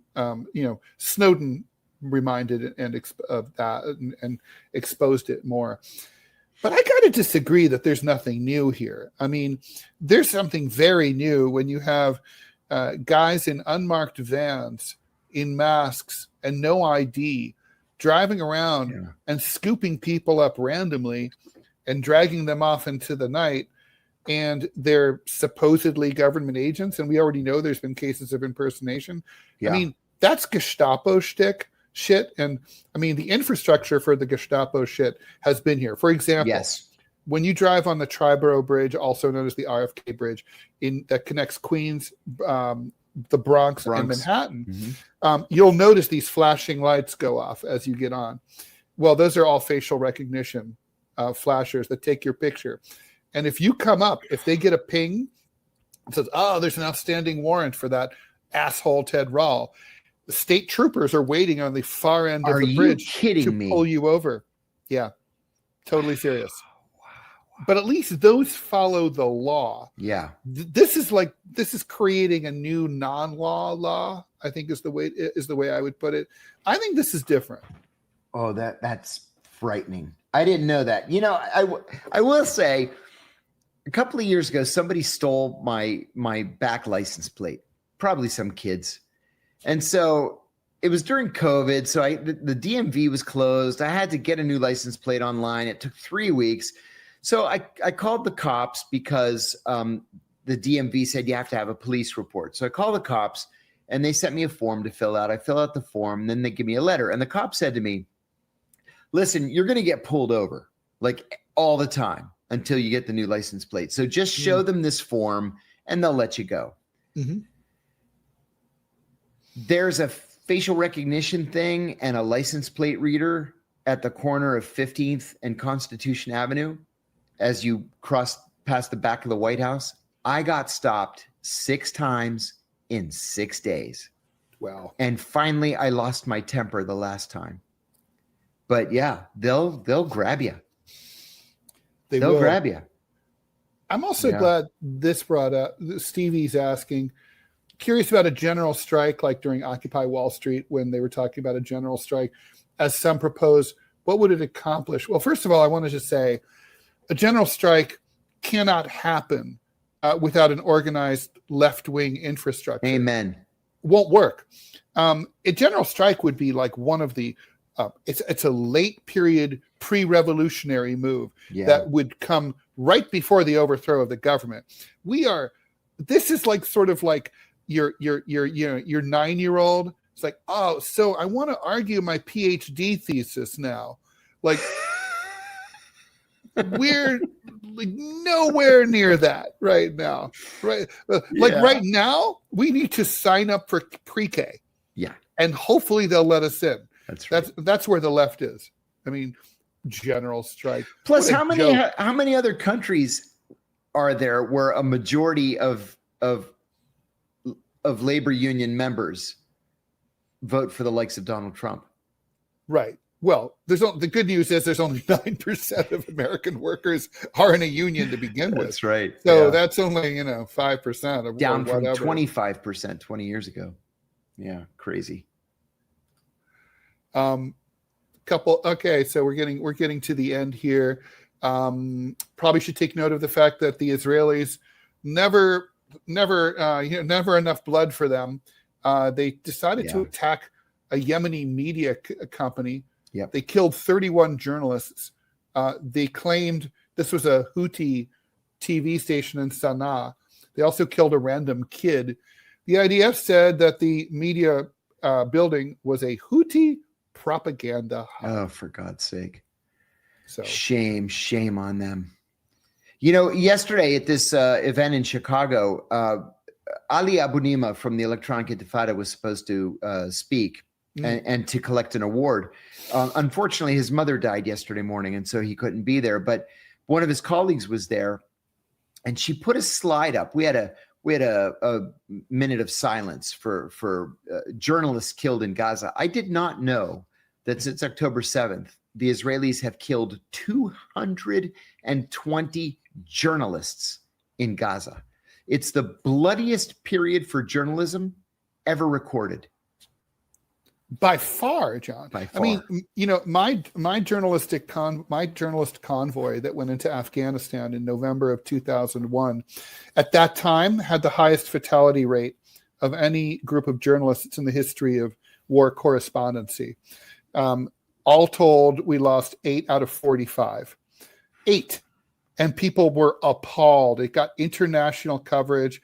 It was a big deal. I got to question Victoria Clark at a press conference about it. It was, she was the defense press secretary. And the point is, that was a big deal. 8. This is over 300. My God. I mean, that was only 24 years ago when 8 was a shocker. Yeah. I mean, 300, it's like, I hate to say it, we don't care as much because they're Palestinian stringers. Yeah. Yeah, that's right. They're not white enough. It's just, it's sick. Truly. It is sick. Well, guys, let's see. Do I check? No more ads. So I guess that's it for today and for the week. Unless, John, you want to add anything? No, I've already announced here, but I finally said on Facebook today, October 9th, the Joe Rogan Experience, starring John Kiriakou. It'll be broadcast on the 10th. Please check it out. I think it's going to be a big day. I know I certainly will. Everyone, please like, follow, and share the show. Watch us on Rumble if you can. Even if you hate Rumble, just keep the Rumble running and watch us on YouTube. God bless Rumble. We're working on the donation, thing on YouTube. Robbie has a ticket in. We'll see if and when the alphabet ever gets back to us. We're here Monday through Friday, 5 p.m. Eastern time. We'll be back Monday at 5 p.m. Eastern time. One little quick pitch. I have a book out. Let's see if I can make it even appear here. Maybe not. Add to stage. There we go. Never mind the Democrats. Here's what's left. Radical solutions for radical problems. And it's basically a thought experiment. What would happen if the left were to come to power and had the same exact budget and the same tax income and everything that the current government has? How could that money all be reallocated and into things that are, actually serve the people? So, I just thought it's obviously it's not going to happen, but it's a way of sort of saying, look, there's benchmarks. And for example, we can completely we can make college free. We can have free healthcare. We can completely get rid of homelessness, solve the homelessness crisis overnight. So we have the money, we have the resources. And I always thought, I think we do, but I wanted to sit down and spreadsheet that shit and make sure it was true. And it is true. And it's basically me proving that. So anyway, thanks all. And we will see you Monday. Bye, John. Bye-bye.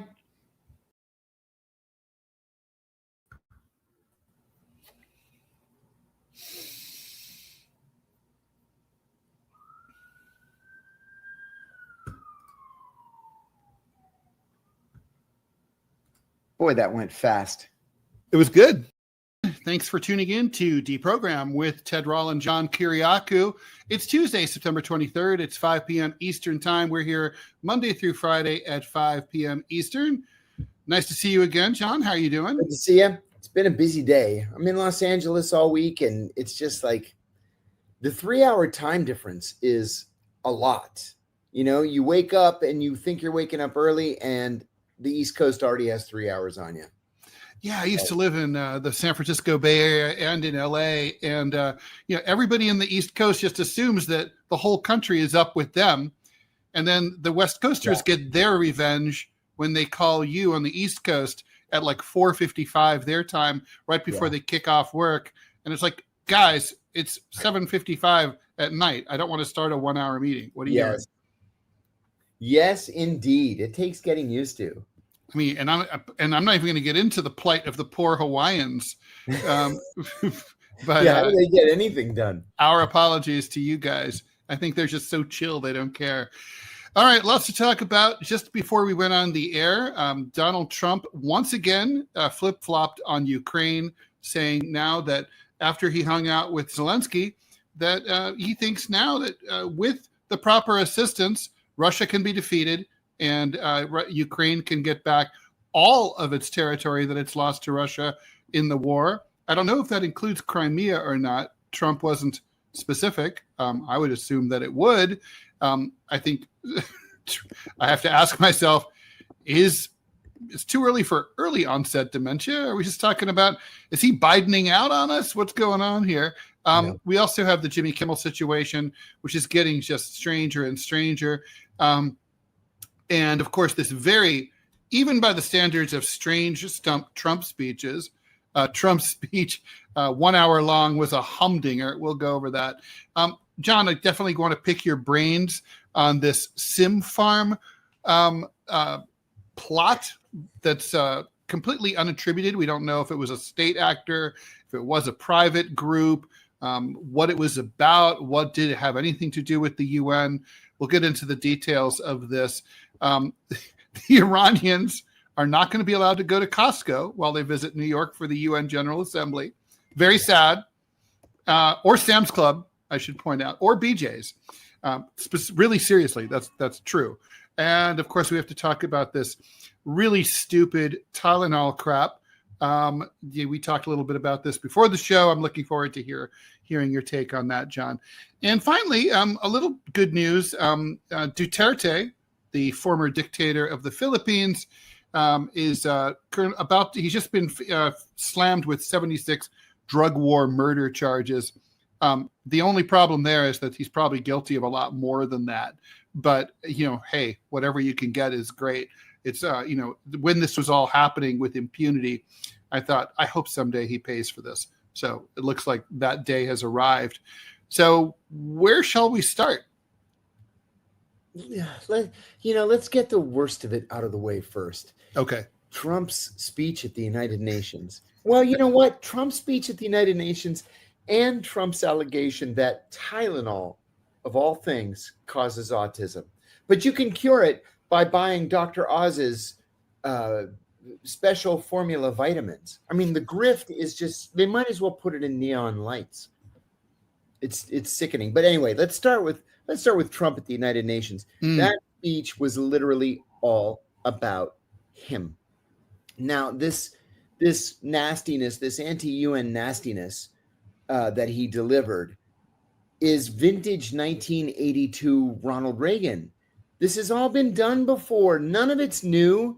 When I was on Capitol Hill working as a junior staff member, and even before that as an intern in the early 1980s, people would come and give us buttons to put on that said, "Withdraw from the United Nations." I never understood it. But here we are again. The United Nations was our idea. We host it. Yeah, exactly. And we essentially control it. True. So I don't know. What he hoped to accomplish other than appearing like a tough guy, I don't get it, Ted. I don't know what this speech was about. Well, he certainly made his hardcore followers like Laura Loomer on Twitter very happy. Oh yeah, she went nuts on whatever, Truth Social or whatever. That's all that this was for. Uh-huh. But anyway, I mean, let's go through some of the lowlights here, right? So Axios has this. So first of all, he thanked El Salvador for running a gulag for us. That's awesome. I love this line. He said that the UN wasn't there for us. The UN isn't supposed to be there for us. No, it's not. Supposed to be. It's supposed to be a peacekeeping body. Yes, and it's supposed to be there for the world. No particular country, no one country in particular. Not for you. He said, everybody thinks that he should get the Nobel Prize. Everyone. Not everyone. This is like I remember in middle school, someone threw a party at school and someone said, everyone was there. And I'm like, I wasn't there. Okay. Yeah. I'm part of everyone. And I say he doesn't deserve a Nobel Peace Prize. Although I'd be willing to reconsider that if he were to rein in the Israelis and force, and in fact, cut off the Israelis and acknowledge Palestine and enforce a Palestinian state at the force of arms. I'll give him the Peace Prize myself. That's right. He complained that his company, the Trump Organization, didn't get to renovate the UN. He said that he doesn't like the terrazzo floors. He would have gone with marble. Of course he would have, Donald. Of course he would have, and he would have gilded it. Yeah. Yes, he would. Right. Lots of brass. He said that the mayor of London wants to impose Sharia law in London. I'm not an expert on London city politics, but I'm betting that's not true. He said, your countries are going to hell. You're doing it because you want to be nice. He's talking about green energy. You want to be politically correct. You're destroying your heritage. He was pissed off at windmills. He said that windmills are so pathetic and so bad. Yeah. Yeah, he's got a thing about windmills. Yes. Very well. And he claims it's because he loves birds and that they kill birds. But birds aren't real. We've already established that. True. They're government surveillance drones. And also, I think doesn't he have property in Scotland that is near a planned windmill farm? That's right. And it's going to ruin the view, he says. That's really why he's against it. He said climate change, this might be the most substantive thing. He said that stupid people had made predictions about the effects of global warming. He called carbon footprint nonsense, said that the Paris climate agreement is fake. On that point, I would agree since it didn't accomplish anything, but that's probably not what he meant. And then he said, I remember hearing about the carbon footprint, and then Obama would get into Air Force One, a massive Boeing 747. Okay, so let me speak slowly and use small words, Mr. President. It's like one person changing to, like, let's say Obama went home on a rowboat is not going to change climate change. We need systemic governmental international action to stem massive amounts of greenhouse gases. And even a giant plane like Air Force One is not going to be enough to make a difference here.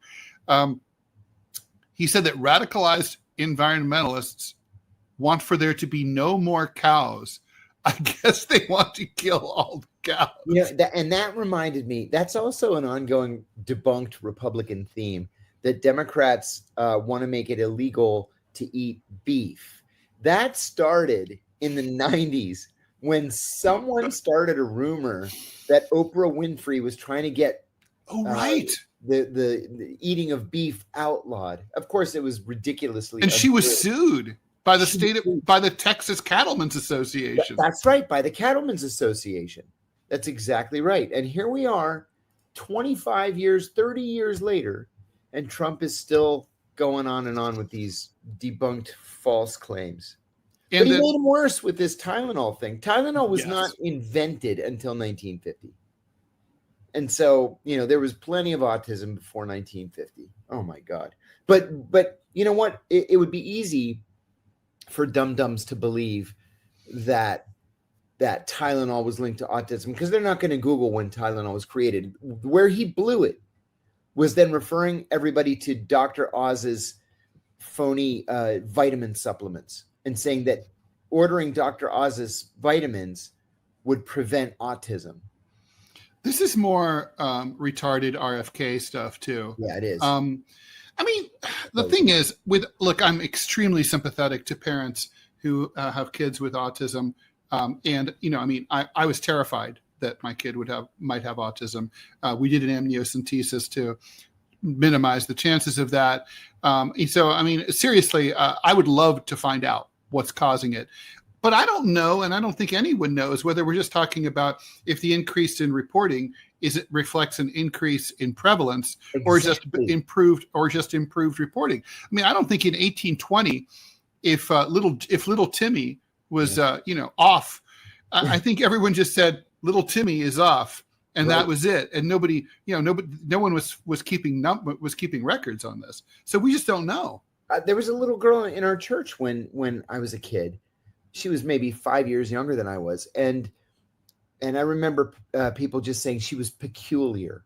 Well, now all these years later, it's clear to me, it's obvious that she had autism, but nobody knew what autism was in 1975, Right.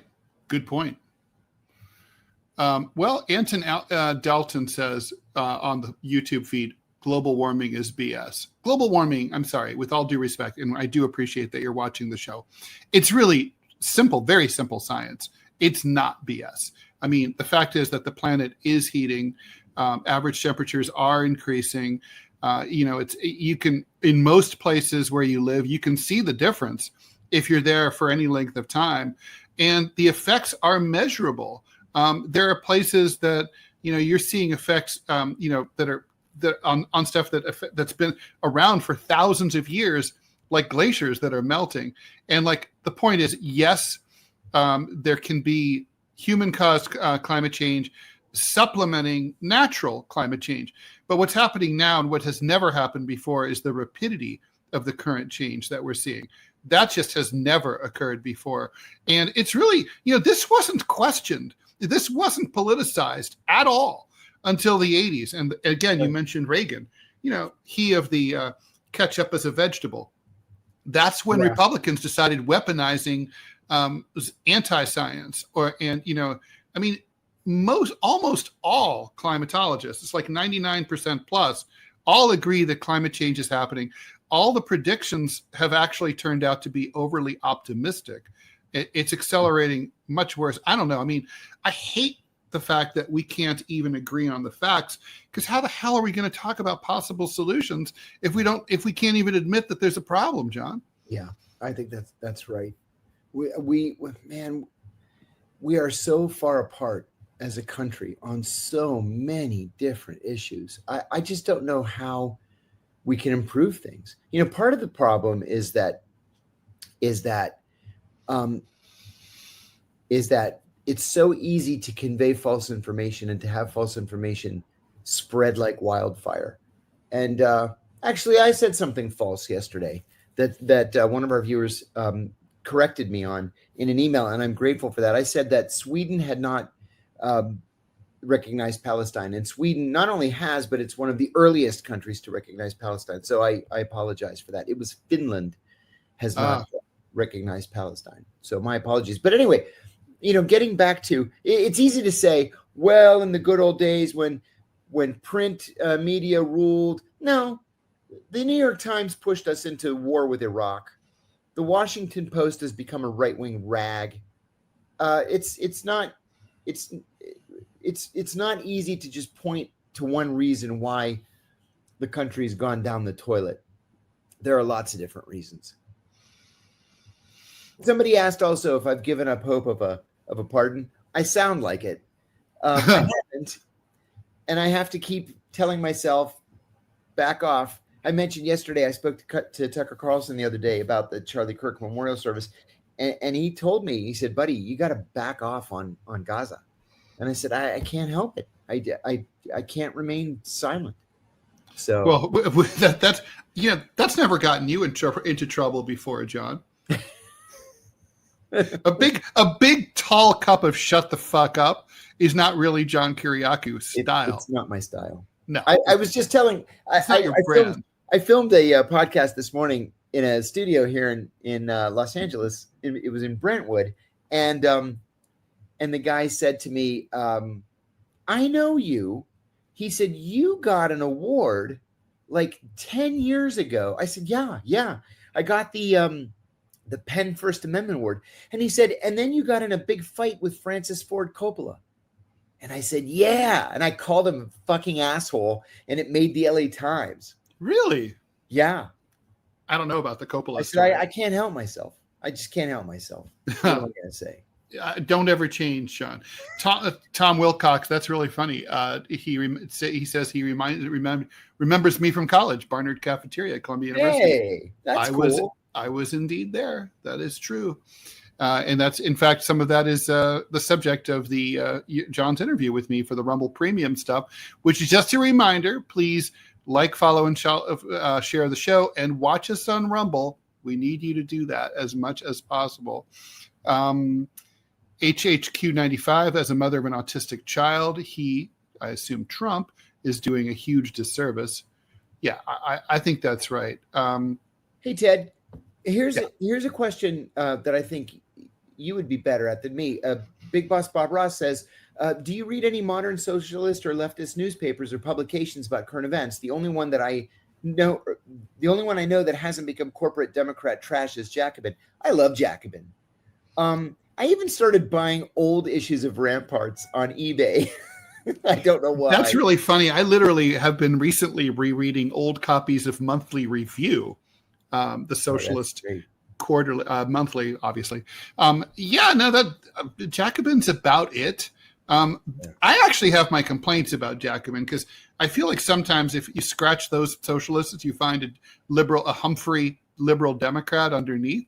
I prefer that they weren't so still kind of hoping that the Democratic Party could be reformed, kind of thing, just because I don't think it's true. Cool. And therefore it's a waste of time. And, we have better things to talk about. The truth is, really the best lefty stuff is overseas. So, there's that question. Yeah. So, but I mean, Jacobin's good. I'm a little upset that Jacobin won't run my cartoons. Why won't they run your cartoons? You'd have to ask them. They just don't. Stevie's like, I only read the Antifa Daily. I guess we should talk about that. That's not actually on our topic for today. We didn't have it on the list, but whatever. So Trump passed an executive order not only declaring Antifa as a domestic terrorist organization, of which there's no such thing, there's only international designated terrorist organizations, but said that he's going to go after the funders of Antifa and block their bank accounts. Okay, so again, small words, slow speaking slowly. Antifa is like ennui and angst. It's an idea, okay? Like it's like fascism itself. Yeah. You can't stop the funders of fascism, because fascism is just an idea. There's no fascism bank account. There's no Antifa bank account. There is, but you wouldn't know that to read X right now. All the MAGA people are going crazy, like, find the people who are funding it, stop them, put them in prison. I'm like, what is wrong with you? Why? I mean, if you want to go after George Soros, at least he exists. Yeah, right. I saw a meme on Facebook yesterday that made me laugh out loud. It had a side-by-side two pictures. On the left, it was a picture of Hitler, and underneath it said, Fa. And on the right, it was a guy storming the beach of Normandy, and it says, Anti-Fa. You choose. And it's true. First of all, Antifa is an idea. It's not a club. You don't get a membership card when you join. You don't get put on the Antifa magazine monthly mailing list. Which I would read religiously. I would too. But to think that, first of all, nobody funds Antifa unless somebody throws in $20 for printing flyers or whatever. But this is just another MAGA red herring that's going to come to nothing. Rebellious Rainbow Unicorn. I don't know what you mean by none of my comments are being accepted. Do you mean being chat? Posted, or do you mean like being discussed? DFC91 John wants to know if you watched Tucker's new 9/11 documentary. I did, and I was just talking to a friend about it less than an hour ago. He had an FBI guy on. See, now this is what I like to see. The argument is not over thermite paint or micro explosive, particles, or the space aliens coming down to, zap the building. The point of Tucker's interview with this FBI agent was that we knew Al-Qaeda was going to attack us. We knew the identities of the hijackers, but CIA and FBI refused to cooperate with one another. And the White House was so obsessed with China that they didn't even allow discussion of a potential attack by Al-Qaeda.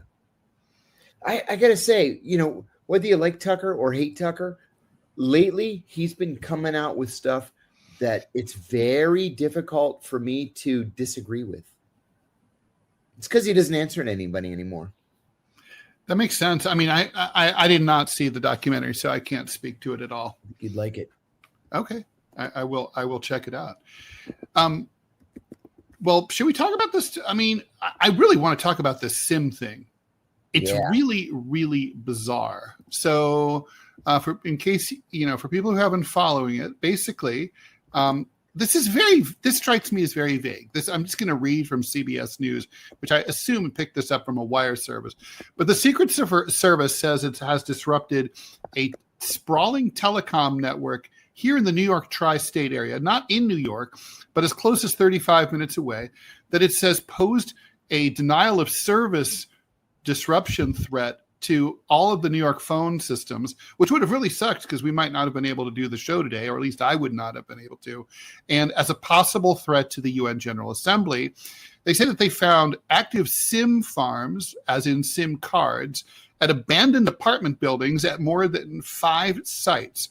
In total, they discovered 300 servers with 100,000 cards, enabling encrypted anonymous communication that are capable of sending up to 30 million texts per minute. They said that servers were so powerful they could have disabled cell phone towers and launched distributed denial of services attacks that would have blocked even 911 services. One official briefed on the investigation said that this could text the entire country within 12 minutes. It's well organized and well funded. We can't share which officials were targeted, but as the investigation continues, we expect that we will find more officials once we get through the data. They said that This was used for communication between foreign state actors and individuals known to U.S. law enforcement, including crime gangs, drug cartels, human trafficking rings, and my cat Clovis. I mean, it's bizarre because it's like, I don't even know why they announced this, because they're not telling us, they're telling us sort of what, they're not telling us who, and they really don't seem to know why. I guess I might have sat on this a little longer before calling this press conference if I were them. I mean, what's going on here? I mean, is what they're saying even plausible? I mean, I mean, we got to speculate. All I can think, Ted, is that this is the Chinese. This is one of the things that the Chinese are very, very good at. They're very patient. They rely heavily on tech. And we know that they have been buying up land around U.S. military bases in odd places like North Dakota or Nebraska. And then they're building like server farms, for example, which is likely a cover. But they're really good at it. They're really patient. And I think that's exactly what we're seeing here. So is the goal to basically have infrastructure in place that if the time came and there were a cyber war or a hot war, they could flip a switch and just turn us off? Yes, exactly right. That's exactly what it's for. And see, this shows you too how much better other countries' intelligence services are than ours at long-term planning. So how do you think this was found? I mean, do you think that the US maybe satellite scans for the signals and found this like a cluster of signals all in these 5 locations, or, I mean, or maybe the power bill was crazy at these abandoned sites? I know that's how they find meth labs. From the power bills are crazy. From the power. Yeah, it's from the power. In fact, in Afghanistan, there was a brigadier general that I was working with, and he showed me a satellite photo of Afghanistan, of rural Afghanistan at night. And there were these little pinpricks of light all over the place. And he said, every one of those is a meth lab. It gets really, really hot when you make meth. And it gets hot in those little huts to the point where the satellites can read the heat. This may have been it. It may have been another thing. Look, somebody's got to be hired to, sweep the place and mop the floors, and change the air filters and stuff. And maybe somebody just said, what is this place anyway? And then reported it. But then they might be, so then would the Chinese typically work with, drug dealers and, syndicate criminals here in the United States? I mean, that's what the article is claiming. Well, there was an issue in New York 2 years ago where that's exactly what they were doing. They were working with criminal gangs. They happen, of course, to be Chinese criminal gangs. And the idea was that these criminal gangs were helping them locate Chinese and Chinese Americans in America who were anti-Chinese government. And they would just, knock on the door. And when these people answered the door, give them a good beating, or harass them, or threaten them, or tell them you have to come back to China or we're going to kill your family. And they go back to China and they're imprisoned. There's all kinds of bad shit going on. It's not just our government. The General Assembly thing probably was just a coincidence of timing. I'm almost positive that it was a coincidence. Yeah. I mean, because what would be the motive of shutting down that would expose them, right? Yes, it would expose them, right? So you would think that they would be especially quiet during a major event like the UN General Assembly. It's such a bizarre plot. Do you think we're going to hear more, or is this going to be just one of those? Do you think, the United States will summon the Chinese ambassador and complain? Probably. And then what happens? I've actually been in meetings where the U.S. ambassador is called in and read the riot act, and his job is to stand there and act as innocent as he possibly can and just say, I don't know what you're talking about. That guy that was arrested, he was not a CIA officer under deep cover. He was just some guy. And so I'm sorry if you're upset. I'm sorry if you feel that your sovereignty has been violated. but that's just not our guy. And then secretly, the station chief will go to the head of the local service and say, all right, you made your point. Give me my guy back. And then they turn him over. Kyle Carpenter is asking, I work as an engineer for telecom development in the U.S. Should I be concerned that our projects are being used, I guess, hijacked by foreign intelligence? I would say you should be worried that the Chinese and maybe the Russians and definitely the Israelis are trying to infiltrate your workplace. Yeah. Oh, UX he thinks, I like the way he thinks. If this was Israel and not Russia or China, would we ever hear about this story again? Or do we ever hear about this story again? Yeah, that's a good question. If it was Israel, no, we'll never hear this story again. It's just going to go away. They'll just pretend like it never happened. Pasta Chef wants, this is a question for you. This is pertinent to what you and I were talking about earlier. John, are you still meeting the president of Iran? Actually, no.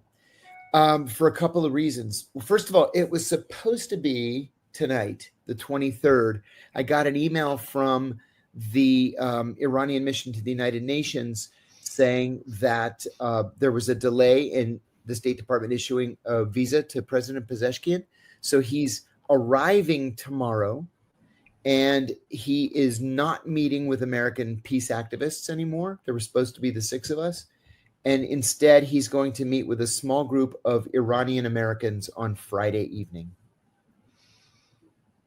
It's a shame. Oh, and he was going to bring a press officer with him from Press TV, and that journalist was denied a visa. So he's coming with no media support. Okay, Charismatic, thank you very much for the donation.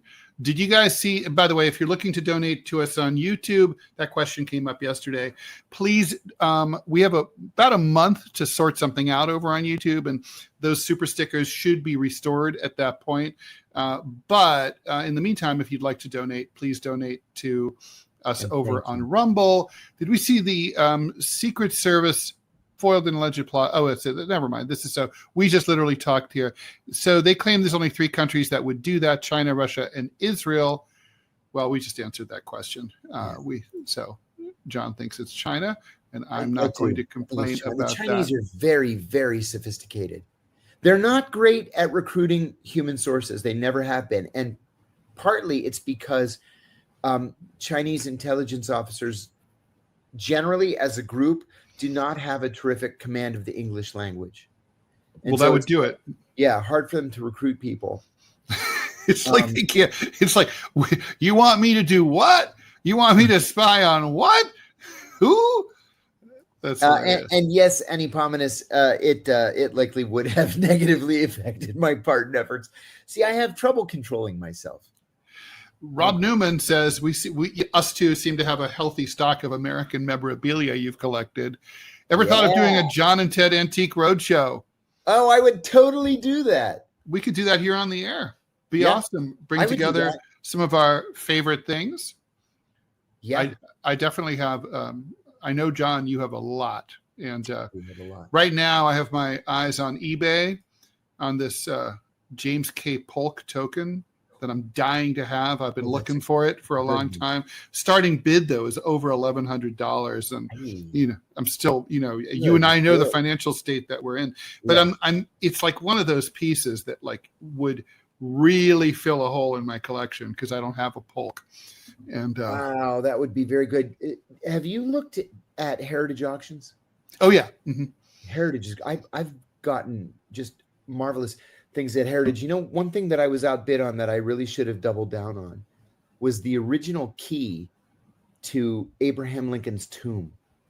Ooh. I went up to $1,500.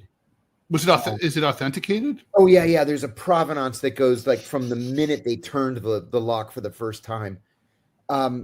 I went up to $1,500, and it ended up going for like $6,000. It was projected to go for $1,000 to $1,500. Wait, is the lock still there? Could you get in there if you had that key? No, they've changed the tomb twice. Oh, okay. Because in the early 1900s, somebody tried to steal his body, to try to hold it for ransom. And, as one does. Yeah. Hey, that's what Hamas is doing. And that's what they did to Evita Peron. They stole her body. And it was missing for years. But anyway, with Lincoln, they ended up making this gigantic private mausoleum. The whole Lincoln family's in there except for Robert Todd, who's in Arlington Cemetery. He was supposed to, this is a little footnote in history. Robert Todd Lincoln, he was the only Lincoln child to survive to adulthood. And he became Secretary of War under President McKinley. And then he became ambassador to the United Kingdom. And then he became president of the Pullman Train Car Company. And that's where he got rich and retired. But when he died in 1920, 1921, something like that, everybody just assumed that he would be buried in the Lincoln family mausoleum in Springfield. And his wife said no, that he had served in the Union Army during the Civil War. He had served as an ambassador. He had served as the Secretary of War. She said his father was a very important man, but he was an important man too, and he deserves some recognition. So she insisted that he be buried in Arlington. He's there with his wife and his son. And then the Lincoln family name died out in 1972, and there are no more direct descendants of Abraham Lincoln. That is very interesting and weird. Yeah. Okay, all right. So, and any Pomenos wants to know what's a good way to get into vintage collecting, especially for a beginner. Oh yeah, what a great any recommended resources? Yes, and yes. So listen, I think Ted's going to agree. It's all about provenance. Mm-hmm. All of it. Provenance is where you can list the ownership from the time it was first made or first bought or first conceived or whatever. You can trace that ownership right down to the point where it comes into your possession. For example, I have 3 of, people are going to think I'm weird. I have 3 of Abraham Lincoln's strands of hair. Mm. Did I mention this the other day? I don't think so. No. Well, I have 3 strands of Lincoln's hair, and it's not exciting hair like you could clone him. You could give it to Colossal and have him brought back like the dodo bird. It doesn't include the roots. Oh. And the reason it doesn't include the roots is, today when we see somebody famous, we want to take a selfie together. Mm. And for the previous 100 years, we would see somebody famous and we would want to get their autograph. Well, in the 19th century, people collected hair from important people. And so, especially like royal family members or famous stage actors or politicians, people would write them letters and say, dear Mr. Lincoln, may I have some of your hair for my collection? So when famous people would go to get haircuts, the barber would collect the hair and give it to them in a bag. And anytime somebody would write a letter, a fan letter, you take a few strands out, you put it in the envelope and say, oh, you asked me for my hair, here it is. And loved ones often kept a lock of hair in a locket. Yes. Yeah. Mm-hmm. Yes. And so it's all about provenance. Now, the hair that I have was given to the daughter of the governor of Indiana. The governor was a friend of Lincoln's, and his daughter was like a fangirl. And so she gave it to her daughter, and that daughter gave it to her son, and it went down through his family. And then in the 1950s, it was sold to this guy who was like the preeminent, most prolific Lincoln collector that ever existed. Half of what's on the market now once belonged to him. He cataloged the provenance of everything he had. And then when he died, his wife put it on sale, and I bought it at auction. That's cool, though. I agree completely with one of the more recent comments. Elysia something said it's all about like collecting stuff that you really know about. Yes. And just and do that. Hold on. Start out with collecting only one thing and research everything on that item.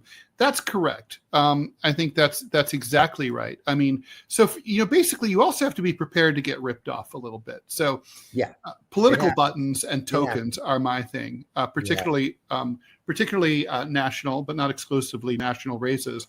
And what happens is after a while, you start to notice certain things. Like, for example, if a pin from the 19 teens and 20s is over half an inch in diameter, be suspicious, because most people didn't wear big pins back then. They didn't make big pins. They were super small, like a quarter of an inch, sometimes just even smaller than that. Like the size of a dime. A big one would be the size of a nickel. Yeah. So, like, for example, this is the Dr. Swallow, 1896. He ran as the Prohibition Party candidate for governor of New York.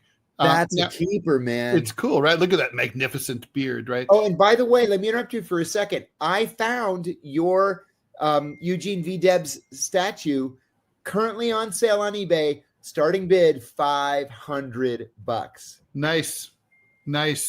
So far, that's a good investment. Eugene Debs stuff is very collectible, ironically, considering his politics. I have like about 6 Eugene Debs pinbacks that are authentic, and you start to notice certain things, just like the construction of the pins.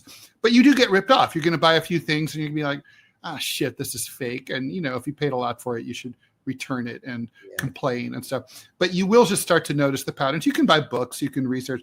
But I think also when you know the stories and you know the history, when you know like a lot about the topic you're interested in, it matters. So, for example, someone in the chat said that they had some Osama bin Laden ephemera.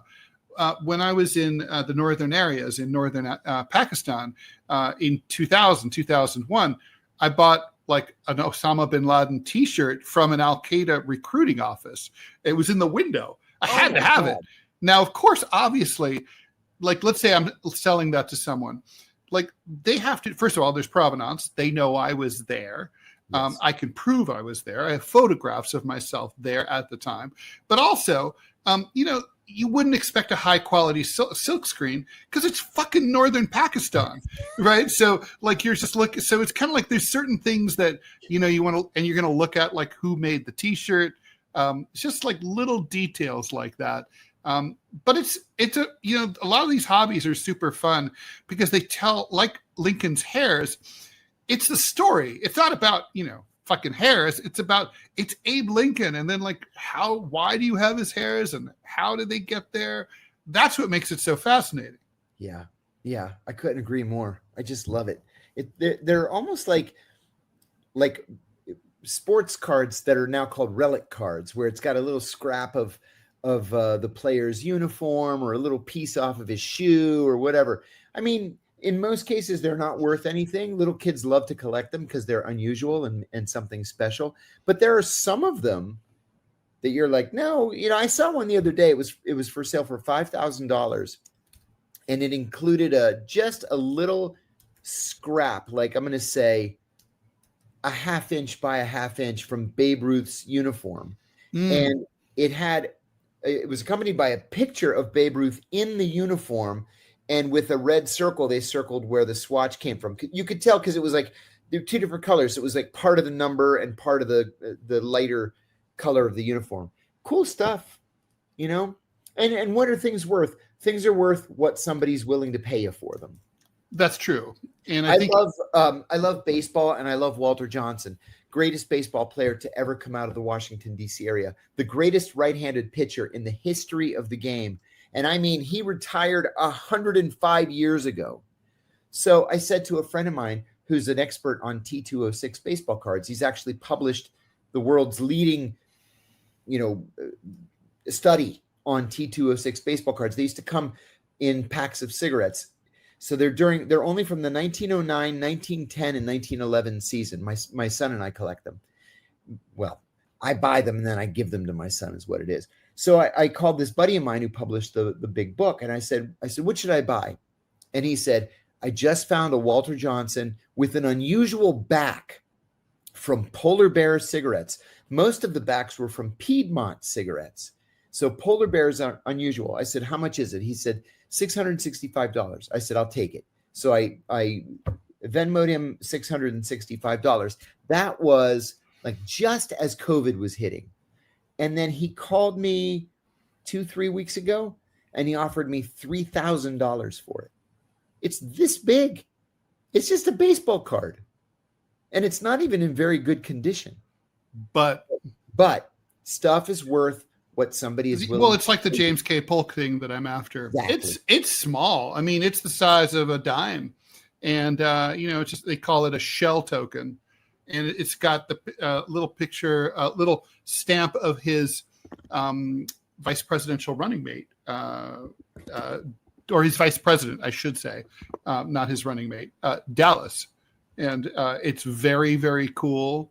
And James K. Polk was a very cool, underrated president. Yeah. So there's that story too. One of those. All right. There was a request in the chat to get rid of one super annoying troll. He is now gone.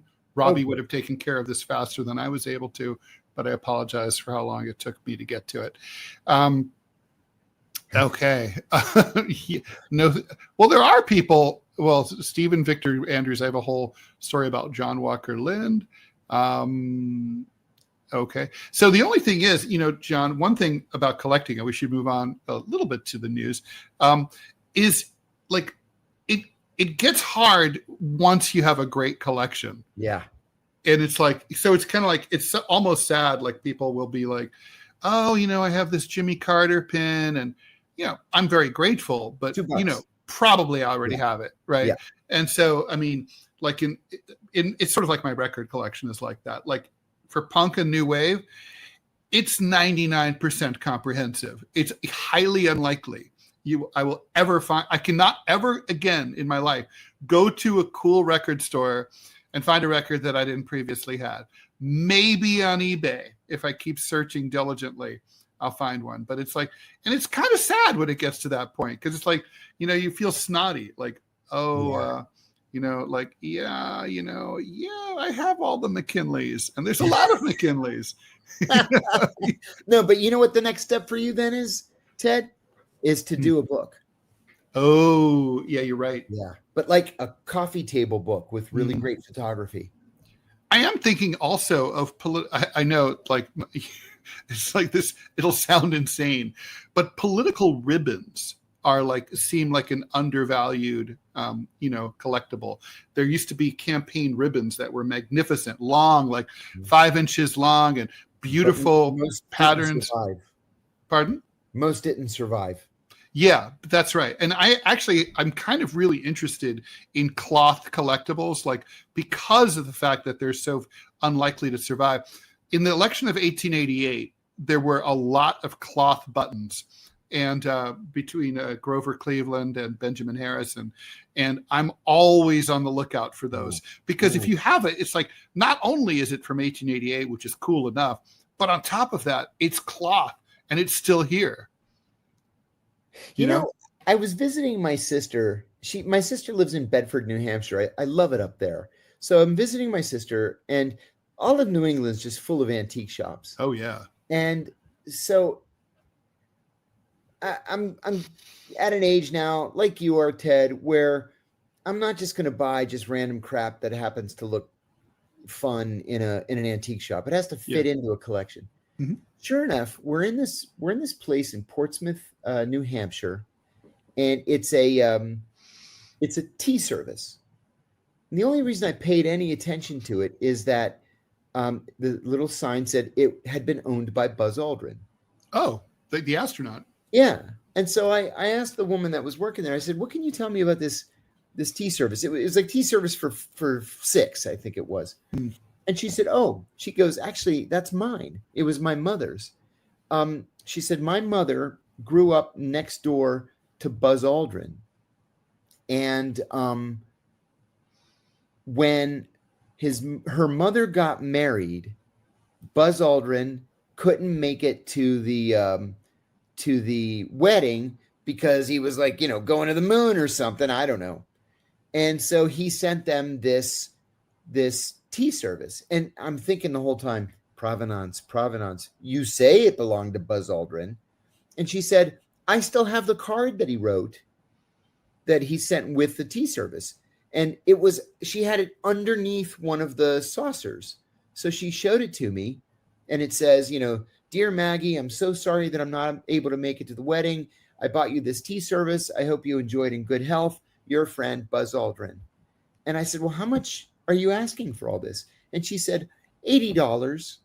And I was like, $80 with the provenance that includes the signed card from Buzz Aldrin. So I bought it. Done. What I'm going to do with some old lady's tea service, I have no idea. It's in a box, but it's kind of cool. And I'll give it to one of my kids eventually. Yeah, the purchase is like a huge thing. I studied under Robert Paxton, who's the fascism expert at Columbia, and he had this amazing portrait. He collected propaganda art, as do I, and he had this amazing poster of Marshal Pétain, the ruler of Vichy France. And it was, who was the fascist leader he was the ultimate collaborator, quisling motherfucker. And there's a picture of him looking all old and, which he was like 85. And it says in French, like, do you know better than him how to run the country? And it's like, how awesome is that? It's like, yeah, I do fucking know better than him how to run the country. Biggest asshole ever. And so he's like, he said he was in a little junk shop. He had like $14 to his name. And it was like, the guy was like, it's $14. And he's like, I'm not going to be able to, get the metro home. It's like, I don't take it or leave it. And the guy's like, I'll take it. And he like walked across Paris with it. And I'm like, oh my God. And I had an incident like that happen like shortly thereafter, after Paxton told me that story. This was in the 80s. I'm in Lower Manhattan in this little junk shop. It was called Our Lady of Shinbone Alley. It was right next to the Old Tower Records on Shinbone Alley. If you're a real New Yorker, you know where that is. It's between Broadway and Lafayette, down in the Village. And anyway, it was this old dude, like it was like esoteric junk shop. There were LPs, there were old dolls. It was one guy like wearing a wife beater T-shirt. He had like mustard stains in his armpits, smoking cigars. Like, like if anyone's ever a pedophile, it was him. And like just a gross dude. And he's like, "What are you looking for?" And I'm like, "Oh, I like political buttons." He's like, "I don't have any of those." "Anything else?" I'm like, yeah, I like political cartoons. He goes, "Well, I got these." And he pulls out this box and he pulls it out. He goes, $8, take them all. And so I opened it up and they're heavy. And I knew immediately, so this is literally my retirement fund. They were Thomas Nast originals from Harper's. There's 54 of them. 54 of them. And they're all from Harper's. And I at first I was like, wait, are these are these prints? It's like, and I was like, I know, yeah, I'm a political cartoonist. I know originals. And it was like, this is original artwork and in beautiful condition. He's like, take it all, $8. Yeah, $8. And I was a poor college student, and I literally had $8.15 on me. And I'm like, well, I'm not going to like Paxton. I was like, I'm not going to be able to take the subway home. And I didn't feel comfortable about jumping the turnstile because like I'd lose my NASs, right? Yeah. So, yeah. So he's like, okay, well, take it or leave it. So it was in the East Village. I was attending Columbia. And it was raining. So I asked him for a bag and a plastic bag. I wrapped it all up and I carried these heavy fucking things all the way from 8th Street to 116th Street, from the east side to the west side. It was like, it took 3 or 4 hours to get home. By the time I got home, I was miserable, smelled bad, but I was like, I gotta have these. And I've kept them through thick and thin. And, I'm really glad that I did because they're worth a lot of money now. Man, that is fantastic. They've got to be worth a ton of money. Yeah, I mean they typically go for about $100,000 or $120,000 each, so it's a lot of money. Yeah, they're safe and sound. Don't break into my house. I don't have them in my house. Wow, good for you. That's. But it's like I've always said, it was my retirement plan. So I mean, of course, it's also funny because the Ohio State University Art Museum, Cartoon Art Museum, they were like, they got wind of my nasts, and they were like, oh, would you, you should really consider donating them to the museum. And I'm like, gee, I think I will donate exactly as many as NAST originals to OSU as I have, as the number of speaking invitations I've received from OSU, which is donut hole. So it's like, I will be keeping those and selling them, else Sotheby's will be getting my NASTs. But anyway. Yeah. So let's see. Do we have any other things to discuss here? Oh, yeah, we should talk about Duterte, yeah? Yeah, we should.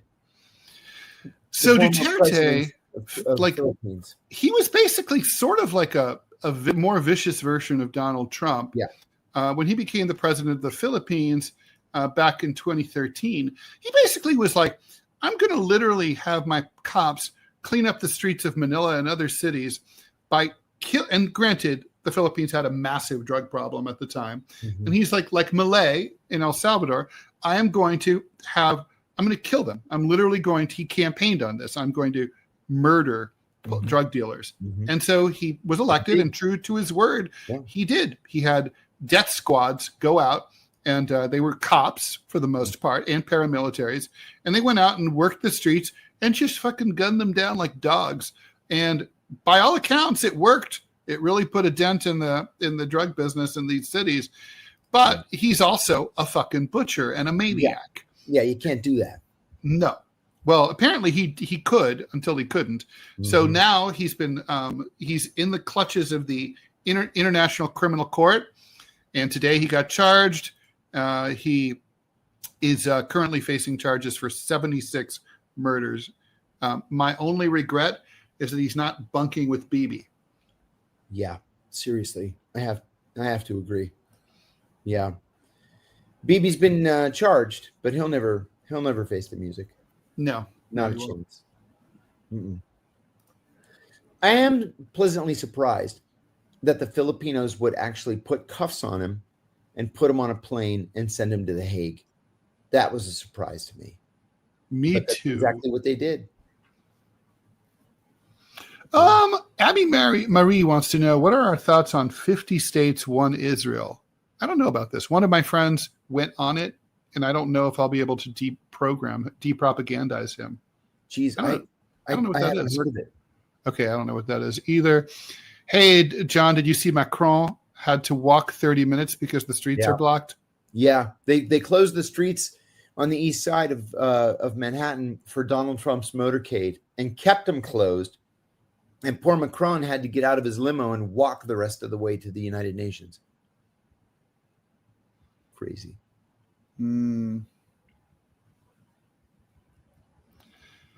Okay, it looks like I have some more blocking to do. It's boring. It's boring. I'll take care of that. Here we go. You can't stop me. Incorrect. Wrong. Who was that?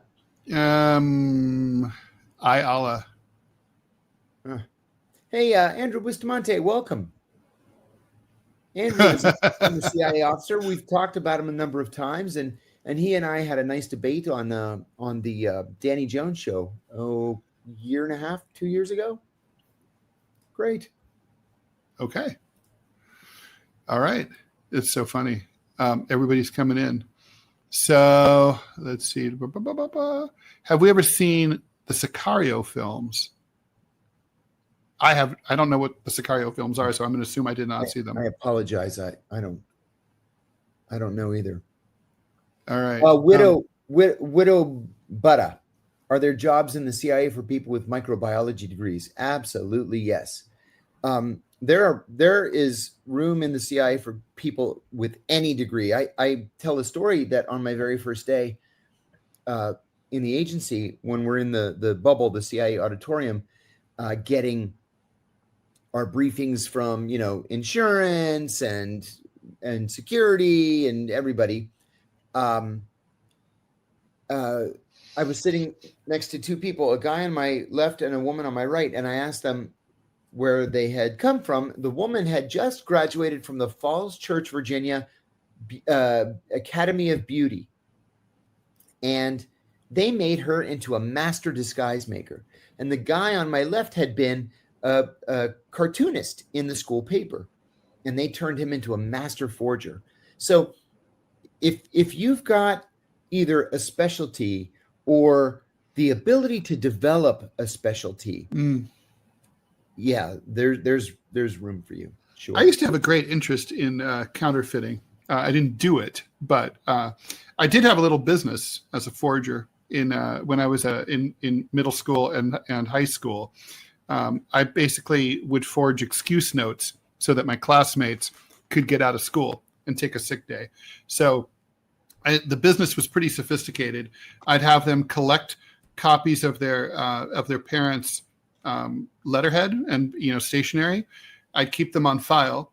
I'd have them secure copies, Xerox copies, or copies of their handwriting, and then when the note was needed, please excuse John. John was out yesterday with the flu. He will be back tomorrow. He will make up his homework. And these letters, I got to say, were so good that they always passed muster. And on more than one occasion, the parent literally much later was asked about it. And it was like, well, that is me. That is my writing. And that is my paper. So, yeah, I must have written it. Ted, you and I, the last night is saying that we changed our positions on the Charlie Kirk assassination. Oh, so really? How so? I don't think that I changed my position. Yeah, the last night says, John, is there any chance you can address the total 180 opinion from your latest Deep Focus podcast concerning the Charlie Kirk incident? Then yesterday, both you guys really had some bad comments. I've been a fan. Maybe if the commenter could be more specific. Yeah, last night, can you write a little bit more about that? Because I'm confused, but I'm happy to address it, whatever it is. Yeah. Because the thing is, there's so many aspects to this, right? Like, was Charlie Kirk, I've been I think we've both been consistent about saying he did not have it coming. No, he wasn't he wasn't evil or anything like that. He definitely had some reprehensible politics in some respects. I think the worst thing about Charlie Kirk was this hit list, this snitch list that he maintained on college professors. This is, if you're a free speech warrior, which he claimed to be, you can't be, threatening to get people fired over their free speech. And, you can say like, well, it's legal to do that if it's a private institution.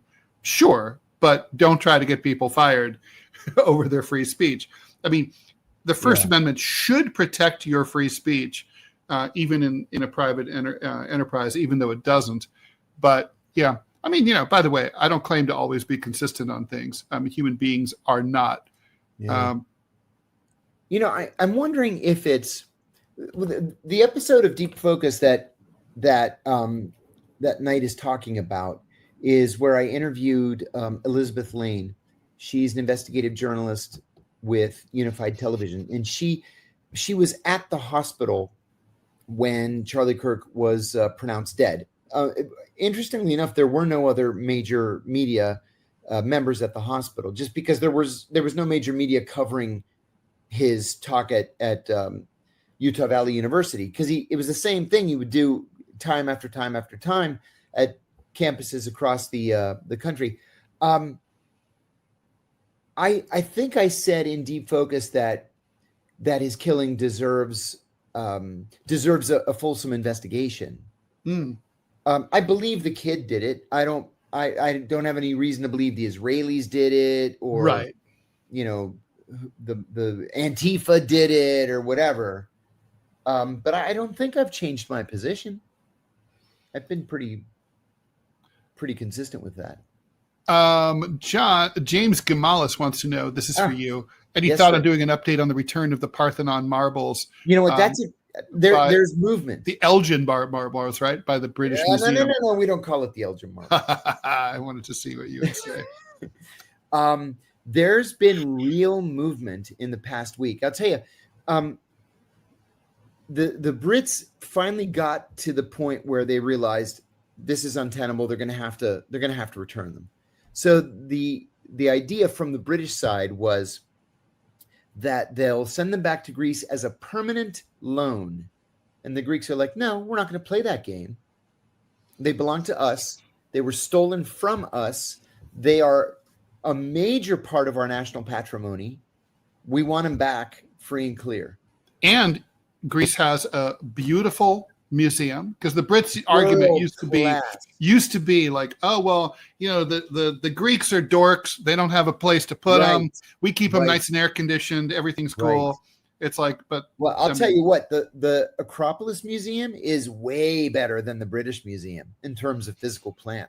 This is an A-list, like globally ranked museum. It's the British Museum is like a musty old. It's an old school place. Yeah. So just over the past week, reports have leaked out that the Brits are preparing to give them back because of a previously scheduled renovation of the room at the British Museum where the marbles are kept. And so the idea would be that they would say they're loaning the marbles to the Greeks and then never ask for them back. And then the Greeks would say, oh, the British returned the Parthenon marbles, so everybody's happy now.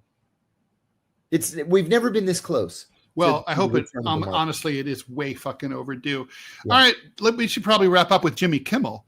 So Jimmy Kimmel, the ABC kicked him off the air. I think we all assumed it was going to be permanent, because usually whenever a show is suspended, it never comes back.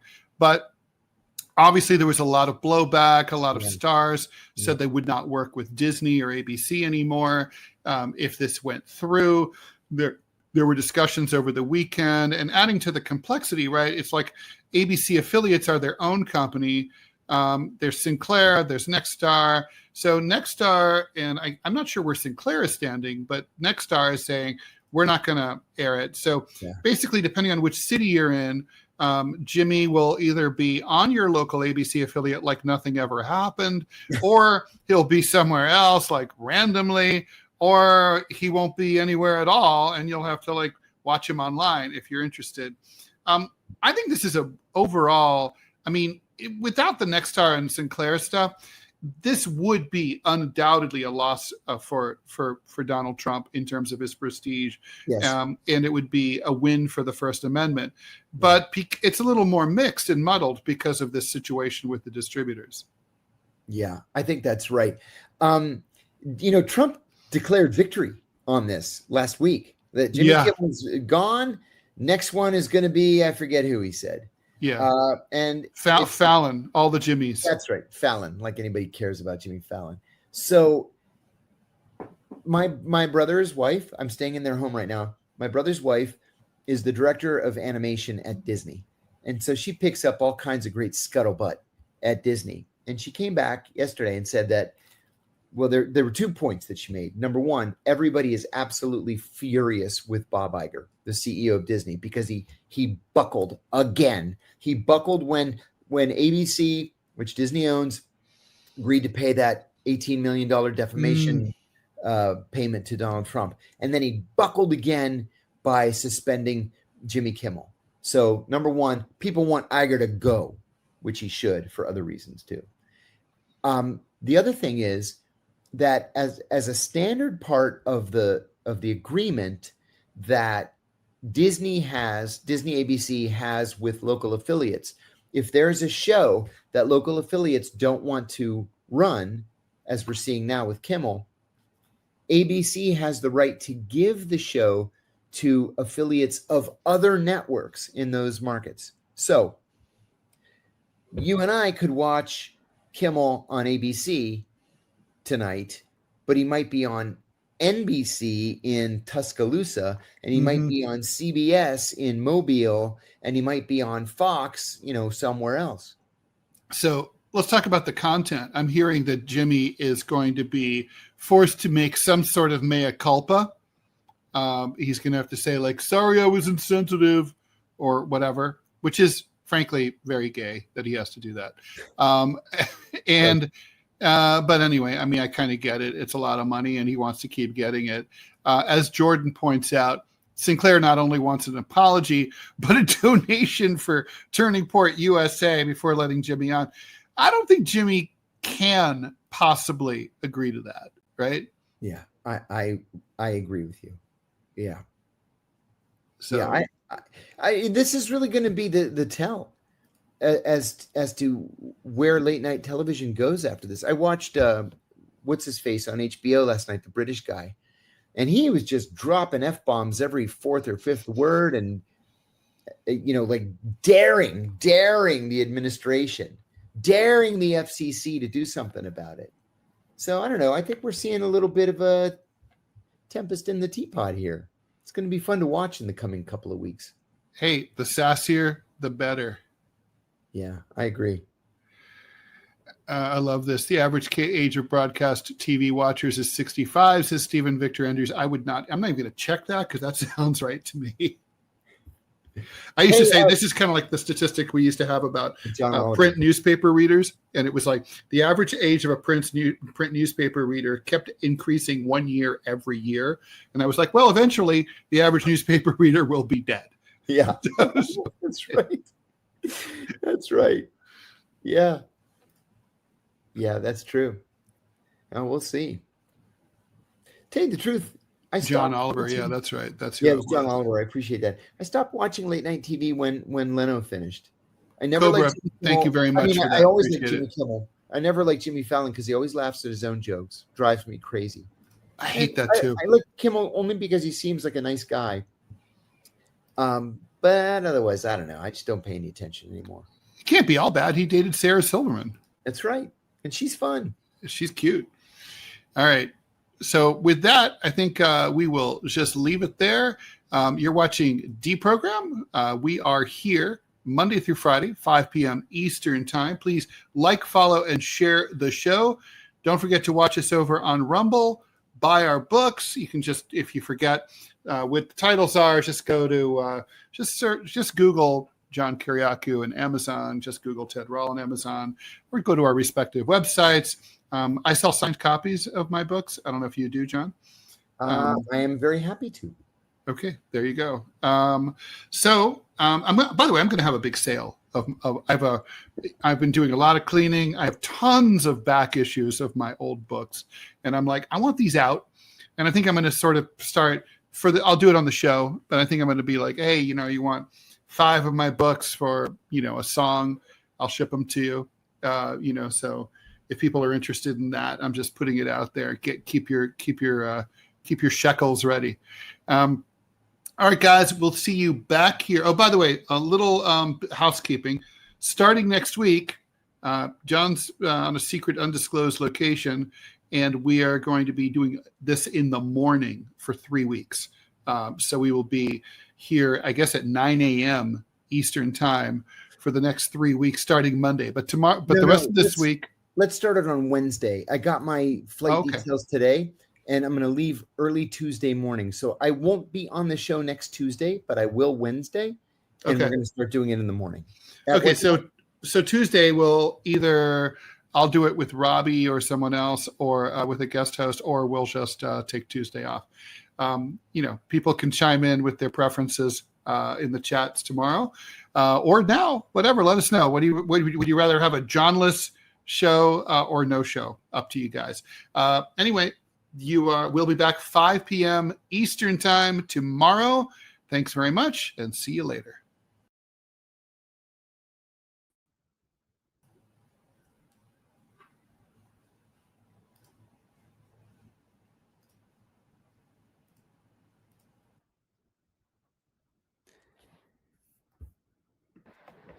Ted, I've got a... Good afternoon and happy Monday. Thanks for joining us. You're watching Deprogram with Ted Rall and John Kiriakou. Thanks for being here. How are you, Ted? I have no idea if my camera is new and improved. I just installed it while we were doing the countdown, but we shall see. So if anybody has any feedback, positive or negative, please let me know. I was told it would improve my fuzziness. It looks good, actually. It does? Yeah, it looks good. Okay, now, cool. I'm on my phone because I stupidly left my laptop across town, but on my phone, it looks crystal clear. Well, you look good, on your phone. So sometimes you look worse on your laptop. So yeah, who can tell, right?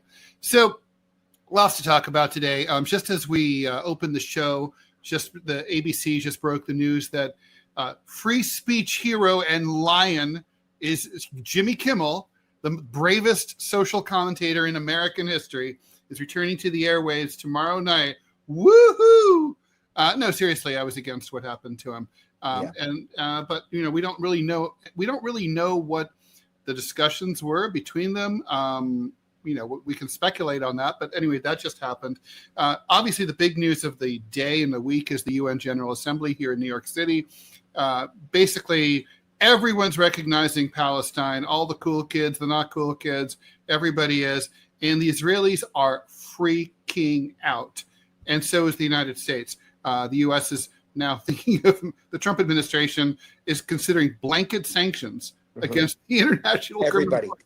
It's like, it's against they're everybody. the ones who are supposed to impose sanctions on you. Yeah.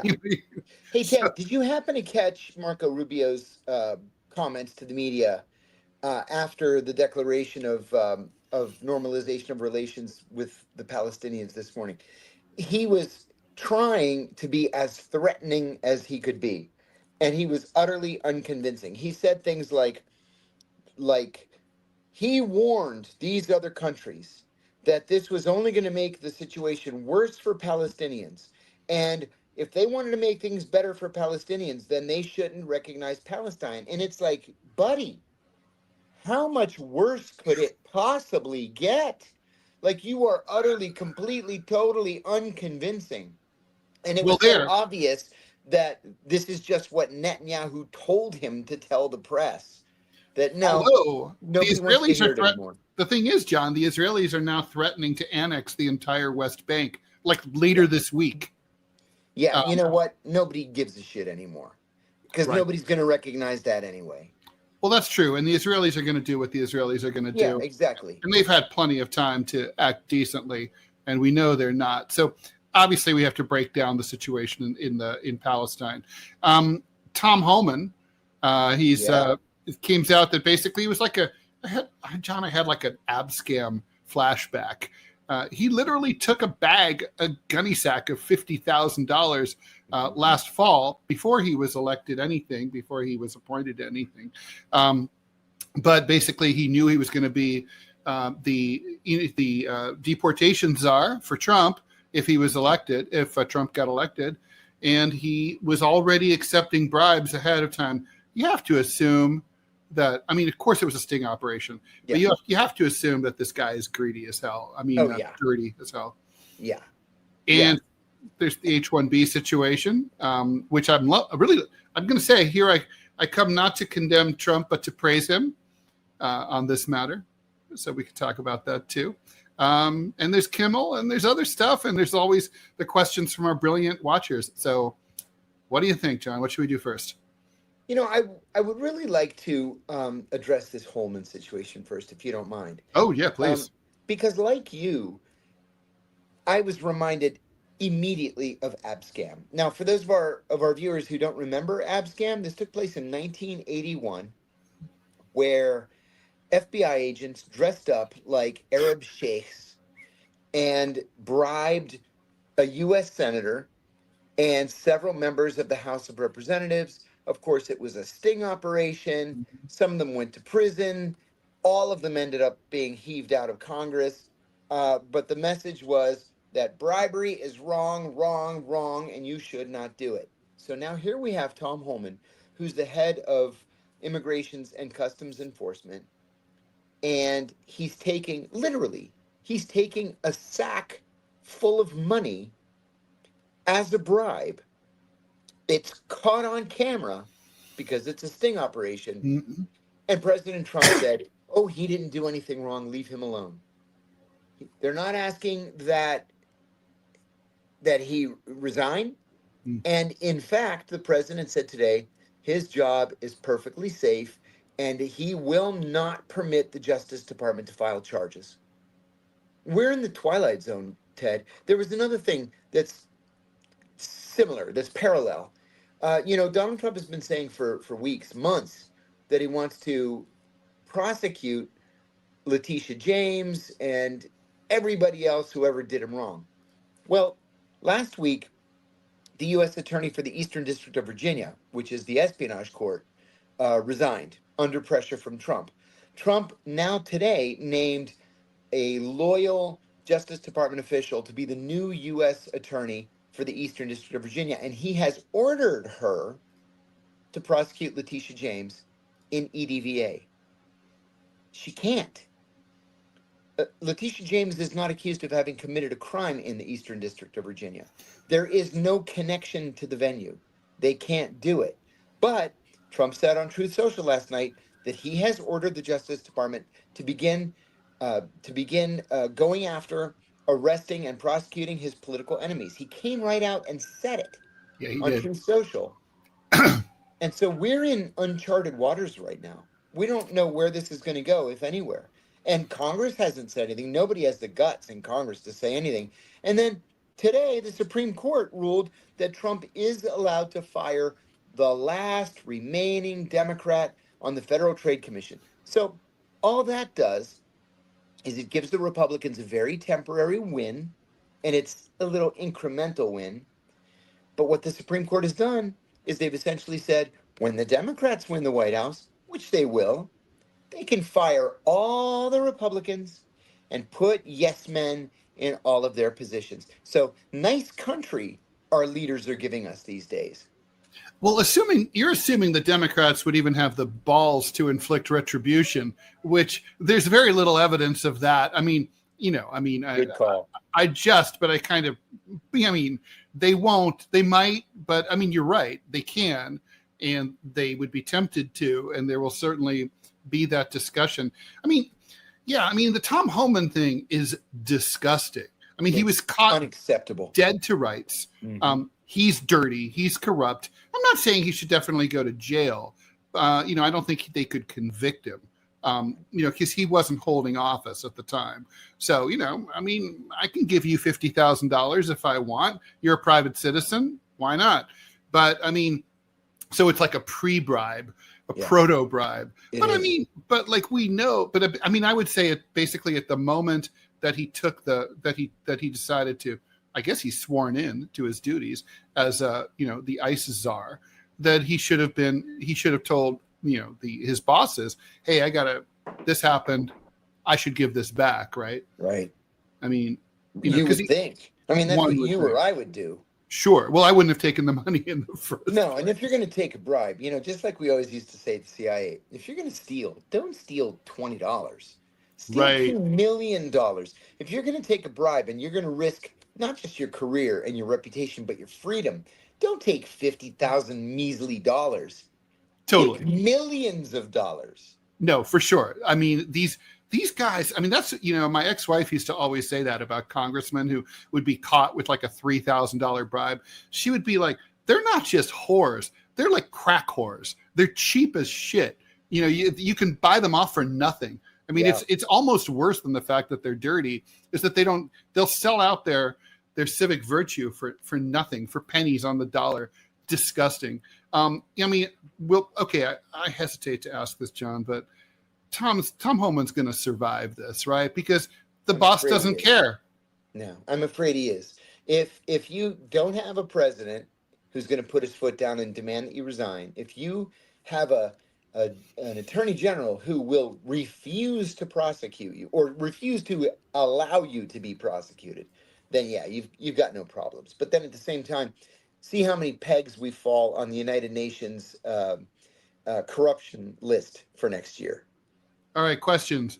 Most importantly, Ray, Clovis is at his secret undisclosed location. He'll be back tomorrow.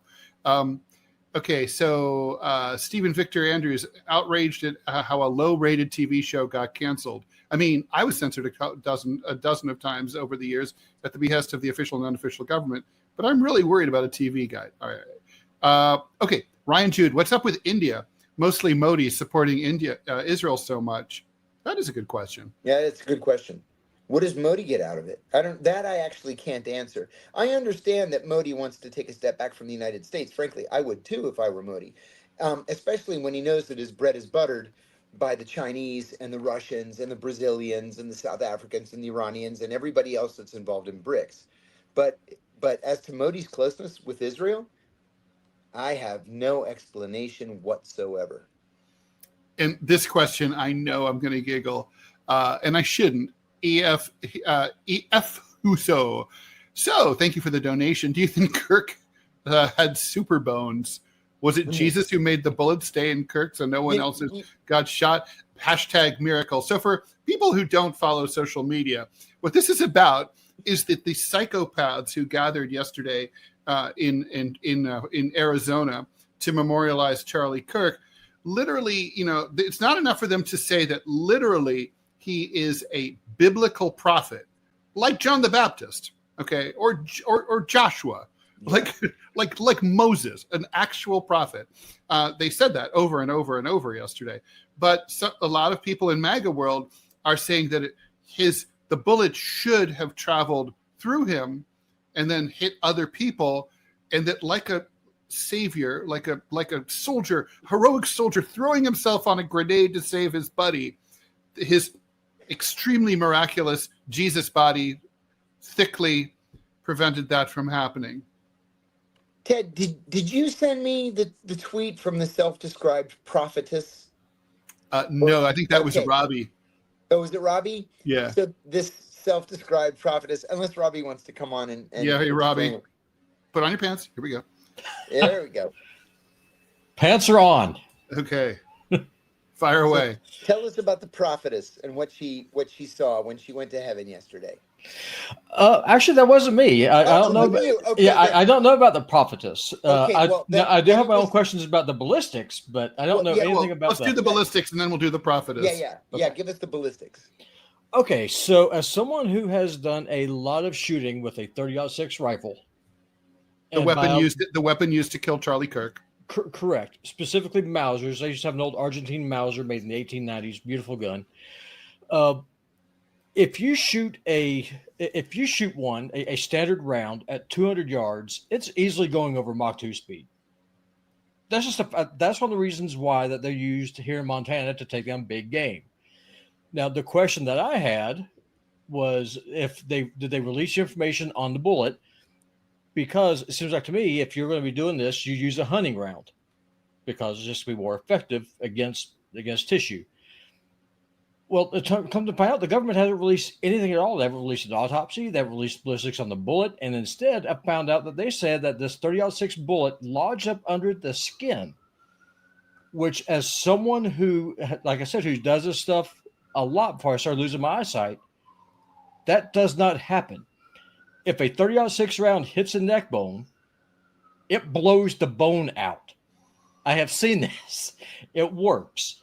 What they're saying, it makes zero sense. And so the question that I have is, why is the government lying about this? Because all you got to do is just hop on Grok, hop on Google. Well, it's not the government really lying. It's government officials who are basically playing the roles of, who are forgetting that they are government officials, which is why they're engaged in this partisan hackery that we saw yesterday. But basically just running off at the mouth.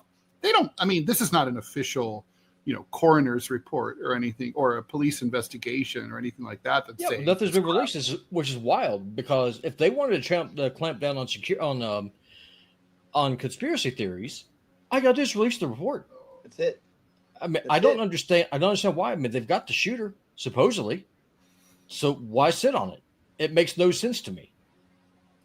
Well, I think what's interesting is just the level of hysteria and, just the way that this has been exploited.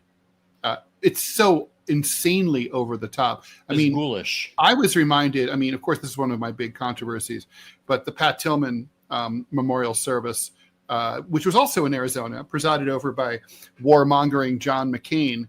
And, he basically they were trying to, same sort of thing, flags everywhere, eagles everywhere. But I mean, they didn't have this one had it all. It had fireworks when the widow walked out on stage. I mean, nothing says class like fireworks, and, somber memorial service.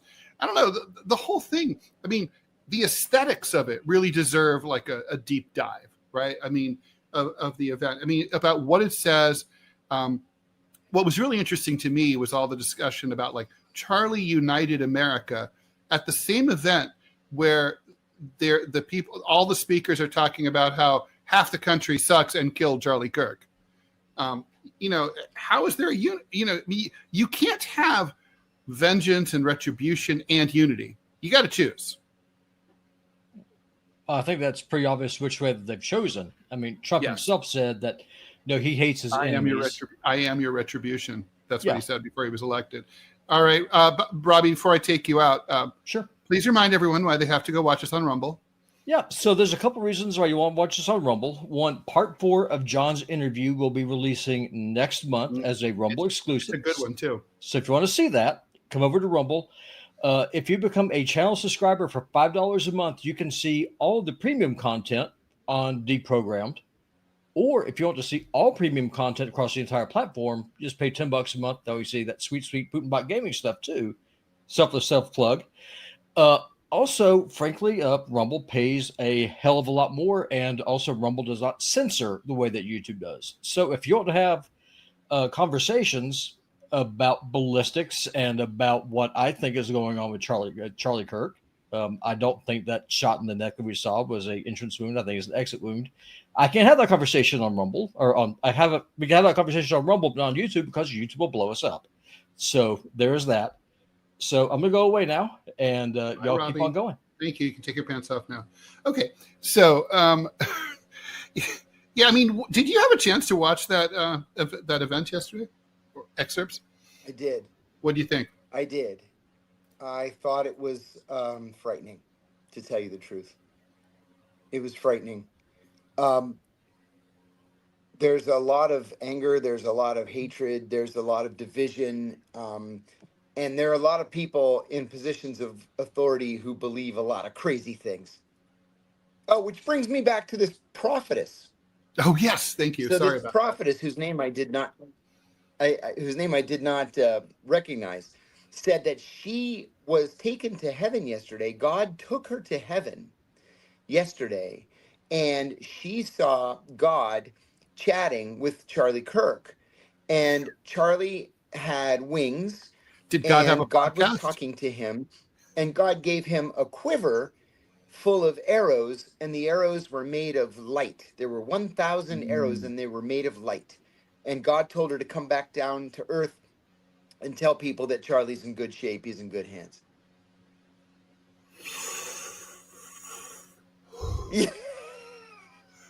Dude, that's awesome. I love it. I mean, and the thing is, what the fuck? What is wrong with people? And there's going to be people who repeat this dutifully, like, no, that's happened. He's hanging with God. I saw. Like, holy shit! I don't know, man. Yeah, I don't know what to say. Yeah, well, all right. We were going to talk about this, so we might as well talk about it. Rocklight, what's our opinion on the H-1B visa fee? I was surprised that there was no plan announced with the implementation. Oh, I'm never surprised when there's no plan announced with the implementation. No plan. I mean, planning isn't really Donald Trump's thing. It's like, hey, draft up the executive order. I assume they had all the executive orders stacked up and on a schedule before he took office, and it's like, usually they're written in the period between the election and the inauguration. Mm-hmm. I'm convinced of that. It's like, oh, it's September 22nd. Oh, we're doing this one. We're doing the H-1B that day, and they're all spaced out very carefully. I'm convinced of that. They're all stacked up. Okay, so basically the H-1B visa fee is very simple. If a company wants to hire someone, under the H-1B program, they have to pay the federal government $100,000. So it's very Trumpy. It's like, well, we also want to get money, So in other words, it's not really about principle. It's not really about hiring Americans. No. It's about it's about grifting and bringing in some more money into the treasury. But also, it obviously is going to discourage a lot of people, a lot of companies from doing these. They're saying that there may be exceptions for doctors, which frankly is a good idea. But I got to say, good for Donald Trump. I don't say that very often, but I hate the H-1B visa program. As a former engineering student, I know and have heard and have read about countless cases of people who are unemployed and underemployed, STEM workers, especially people who got laid off in their 40s or 50s and can't get work, who are brilliant, who are American citizens. And then, there's this feeder that comes in from basically the vast majority of them are coming not only just from India, but they're coming through one company in India to feed Amazon and Apple and Alphabet and all these companies in Silicon Valley. They bring in these people, they work them like dogs. They know that they can do that. They can underpay them because otherwise, if they don't play ball, they get kicked back and sent back to India. And if they don't want that, they're not going to go along with it. There's been countless documented cases of American citizens being told that they were being laid off, but before they left, they have to train their H-1B visa replacement. And for the record, this program, according to the law, says it's only when an employer can't find an American to do the job that they have to look overseas. It kills me to think that if I'd graduated with a physics degree, I might have had to compete against someone who is willing to take, say 25% less for the same exact job. It's bullshit. I mean, as long as there's one American who's either qualified or could be trained, and that's an important point, could be trained to do the job, I don't want any H-1B visas issued whatsoever. If they can't find anyone, and there's no one smart enough in this country to do the job who can be trained, then okay, fine, you can look overseas. That's my take. I have to agree with you, and I'm thinking that despite the fact that it was rolled out very unprofessionally, I think that the bottom line is probably a good one. So many of these tech companies love to hire Indians and Chinese because they'll work for a quarter of what an American worker might command. And so if you make it more expensive to hire the Indian or to hire the Chinese or Taiwanese, then maybe this is actually a good thing for American workers.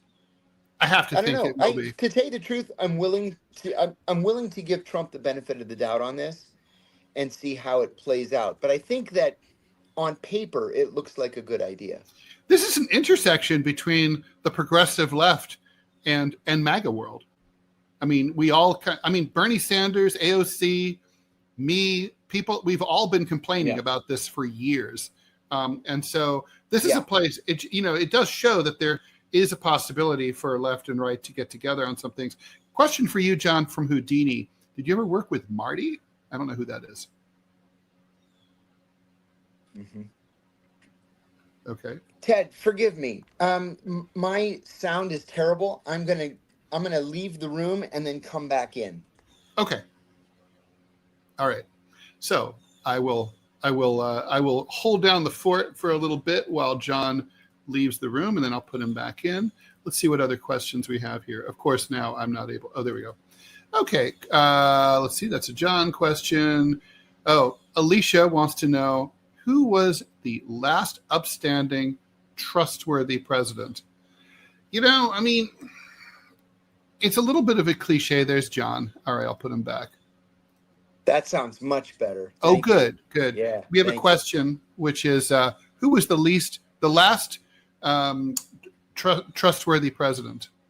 And I was about to say probably Jimmy Carter was probably fairly trustworthy. Yeah. And I think Gerald Ford was probably fairly trustworthy. Yeah. I mean, most of what they say is true. I mean, least untrustworthy. I mean, obviously, enough has been said about this one, but I mean, God, I mean, Bush was such a sack, and Andrew Johnson was. Maybe he was honest. He was just a turd.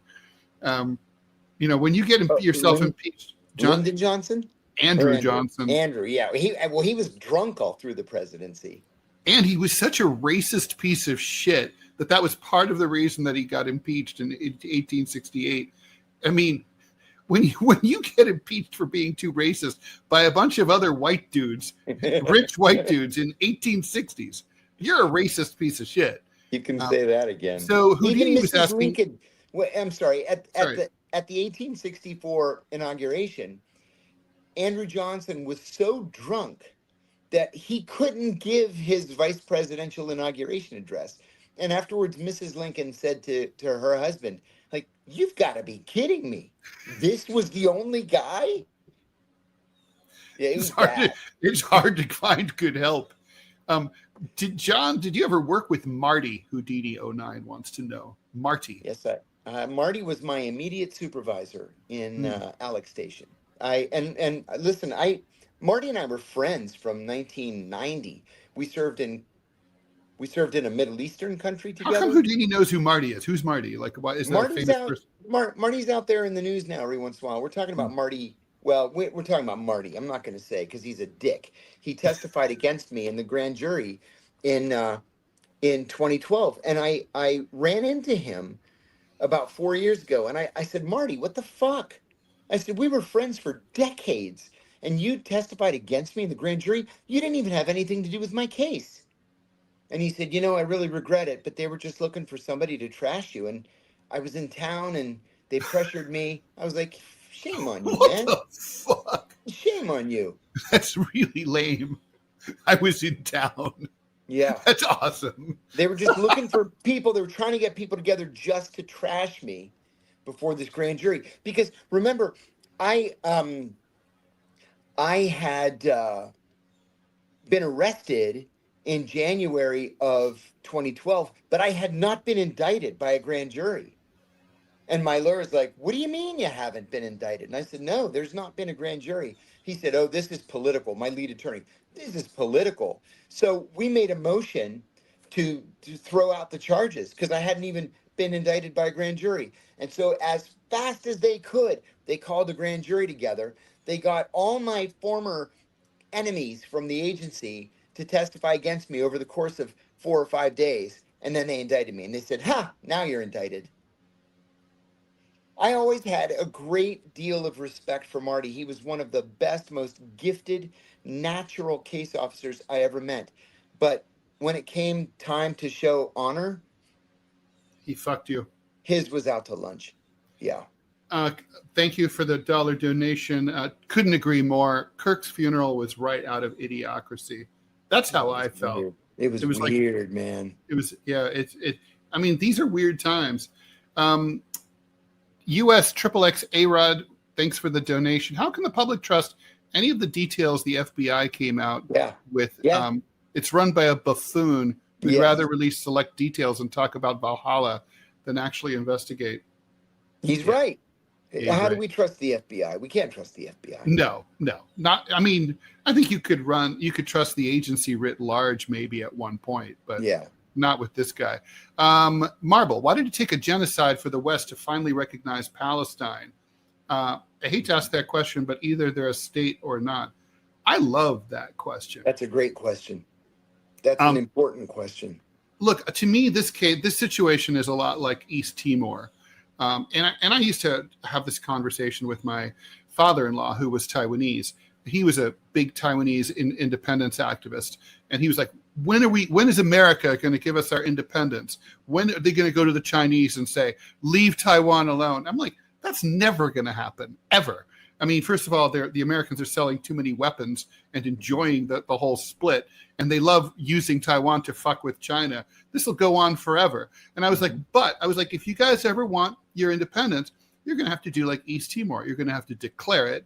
And then maybe, and he's like, but then the Chinese will invade. I'm like, I don't think so, but they might.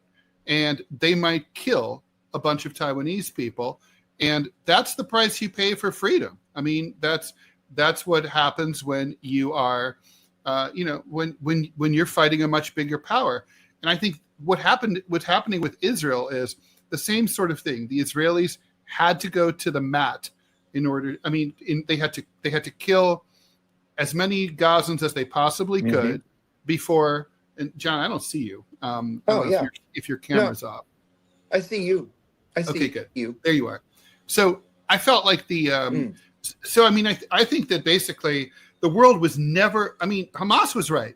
The world was moving away from the Palestinian cause. They did not care. They passed the Abraham Accords. They were going to completely threw the Palestinians under the bus. The Saudis were going to normalize relations with Israel. Yeah. No one gave a shit. Hamas needed a game changer, and they made a game changer. And you could argue about the details, and I have, but I think it required. I mean, to me, the purpose of terrorism is to expose your enemy as monsters.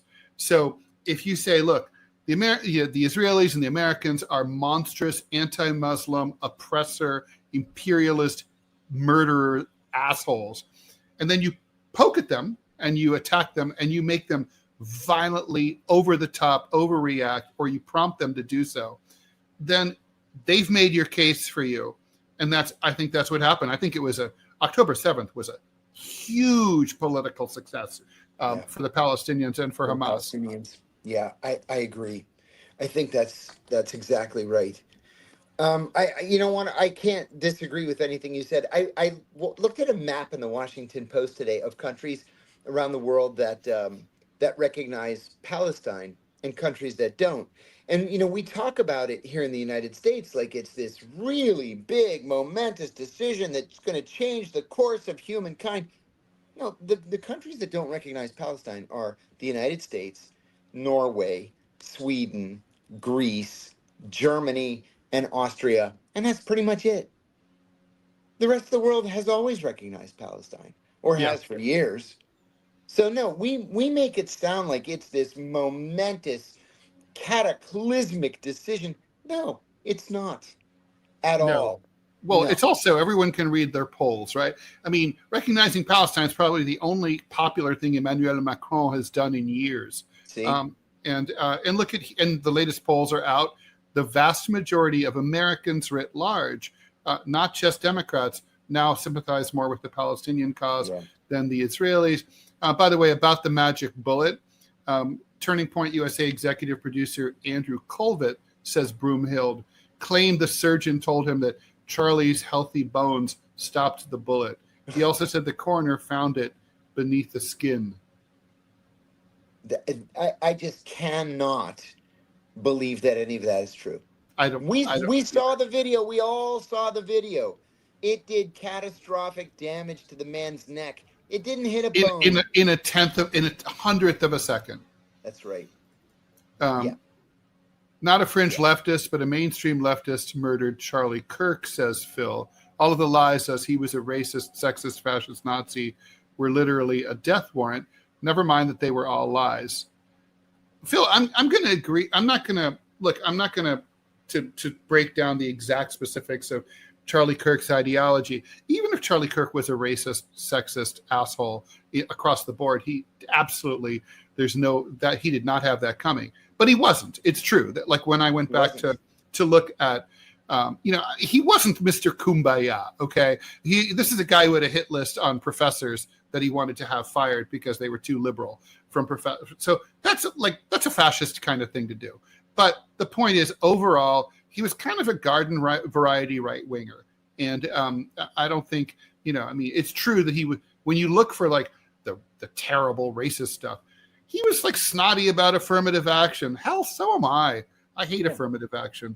I mean, it's like, so whatever. I mean, I agree. I think that's important.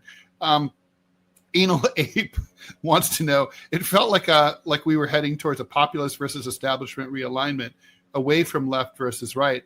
That's why I loved John agreeing 100% with Tucker. Since the shooting, left versus right got a boost. Well, liberal versus conservative got a boost. Yeah. I think the realignment's still there. It's just waiting to come out after all this madness, if this madness fades. I talked to Tucker yesterday about this. He had just gotten back from Phoenix, and he told me that for the very first time in his life, he genuinely fears for the future of the country. And I said, I have to agree. I've never experienced this kind of hatred amongst Americans before. I mean, we have political and stupidity. Yeah, we have political problems and issues and demonstrations, and think of the summer of '68 and the assassinations of Martin Luther King and Bobby Kennedy. But I've never genuinely feared for the country like I do today. No, me neither. I mean, this is peak. We've gone full retard for sure here. So let's see. Michael Vilov wants to talk about France. Bayrou lasted less than a week. Yeah, I mean, France is in real trouble. Congratulations. I did. Congratulations on Miss Emmanuel Macron. Look, definition of insanity, doing the same shit over and over. That's what's going on here.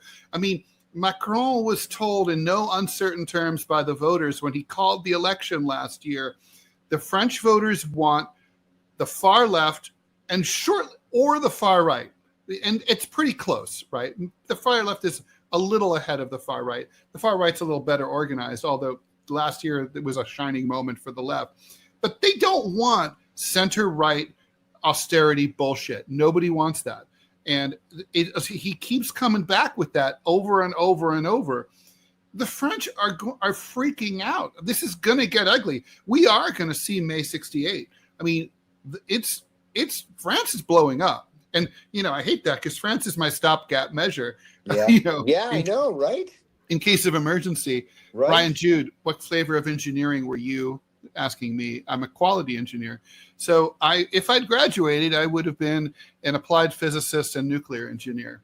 I used to joke that Saddam Hussein would have loved to have met me because I did know how to make an atomic bomb. Hey, Ted, before we go on, I know Robbie's telling us we have an ad, and I don't want you to miss it. Okay, Robbie, go ahead and pop that sucker up there, and I'll read it. John, you're a spiritual man. What makes the prophetess's claim any different than any other theology? Good question. I just tend to generally think that everybody's nuts. I'm in Los Angeles right now. I'm staying with my brother, and my brother is an adamant atheist. I even saw he wrote a check. Like I didn't even know people still wrote checks. But there's a check on his kitchen counter to the Freedom from Religion Foundation. He just hates all organized religion. He wants to be active against it. He thinks everybody's nuts. And you know what? After the Archbishop of the Greek Orthodox Church threatened to excommunicate me a couple of months ago, I've been really sour on organized religion. Oh, I'm sorry. I mean, that's just one asshole, although he's quite an asshole. Yeah, but all right, here we go. Let's read this ad. You've probably noticed Rumble is growing fast and it's not slowing down. They're building a real alternative to big tech that puts creators first and actually protects free speech. And now there's Rumble Premium, an easy way to upgrade your experience. With Premium, you get ad-free viewing across the platform. No pre-rolls, no interruptions, just the content you came for. Plus, Premium members unlock exclusive content like bonus videos, behind-the-scenes drops, and more from your favorite creators. Right now, Rumble is offering $10 off an annual subscription. Just go to rumble.com/premium and use the promo code studio at checkout. That's rumble.com/premium, promo code studio. No ads, more freedom, and content you actually care about. That's the deal. Okay. Oh my God. So we have so many great questions. Oh, I'm glad. I can't see the questions today because okay, don't worry. I'll pop them in here. Stevie, considering the low education levels in this country, how can you expect to reasonably compete with people from China and India that have a far better education? Good point. It is a good point. And then, and maybe we'd have a higher educational attainment level if we didn't make it the most expensive product you can buy after buying a house. That's right. I mean, it's literally a college education that is at a 4-year school is $400,000 now. I mean, and let me add this now, and I'm going to preface it. I'm going to preface what I say by saying that I'm neither confirming nor denying that this is the case. I'm just saying as an observation.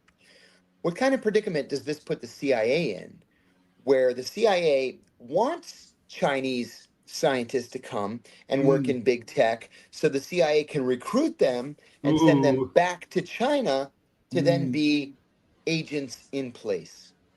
I wonder if Tulsi brings that up to the Donald. I doubt That's a it. good question, though. That is a really, really good point, John. That would never have occurred to me. This question's also for you, from Thief. You once mentioned talking to a poppy farmer who talked about an American in jeans telling him to grow poppies. Can you talk more about this? Are they CIA? 1000% yes. I probably sat in the same area of cubicles with whoever it was who told the guy. But yeah, that was clearly a CIA officer, just like I mentioned yesterday on a podcast here in Los Angeles. There was a human rights, an important human rights, like internationally known human rights figure, who told me that he had a witness who was 12 years old at the time of the 2001 Dashti Leli massacre in northern Afghanistan, and what his new source was telling him, the source was 12 years old at the time of the massacre, was that at the site of the massacre where 2,000 Taliban soldiers were suffocated to death. I've heard more than that. Oh, it's bad. No, it was about 2,000. That was all that the trucks could hold. But there were two men at the site of the massacre wearing jeans and black T-shirts and speaking English. So, and directing traffic. Who could it possibly be on November 30th and December 1st, 2001, in Dashti Leli, Afghanistan, speaking English and wearing blue jeans? Yeah, I met James Dolan, the director of the film Afghan Massacre, and talked to him extensively about that. And there's never been any accountability from Obama. Had promised to do something and he never did. Well, may I talk about that for a minute? Yeah, let's talk about it, because, by the way, I was right there. That was like where I was at that time. So Barack Obama said during the 2008 campaign that he was going to order an investigation into the Dashti Leli massacre. What happened was, on November 30th and December 1st, 2001, 2,000 Taliban soldiers en masse gave up to the Northern Alliance. They were captured in Mazar-i-Sharif. That's right, Mazar-i-Sharif. So they asked the CIA, what do we do with these Taliban? And the CIA said... This was a Rashid Dostum project. The CIA said, truck them out to the desert, hold them in the desert until we can divide them up and send them to smaller jails around the country, because there was no jail in Afghanistan that early on in the war that could hold 2,000 people. As you said, this was Abdurrashid Dostum, one of the most vile, one of the darkest and most murderous men in modern Afghan history. I know. I had to ask him for a favor, and I had to go to visit him, and it was weird to say the least. He said to me once, he said, "You don't like me very much, do you?" And I said, "No, sir, I don't. I think you're a cold-blooded murderer." And he sure fucking was. He laughed like that. I mean, he literally was the guy. The reason that Kabul looked the way it did was him. Yeah, it's exactly right. So, they trucked all these Taliban out to the desert. And no water. One of the 14 survivors out of the 2,000 said that when they opened the trucks, the bodies fell out like sardines from a can because there were no air holes, there was no water, they were screaming in food.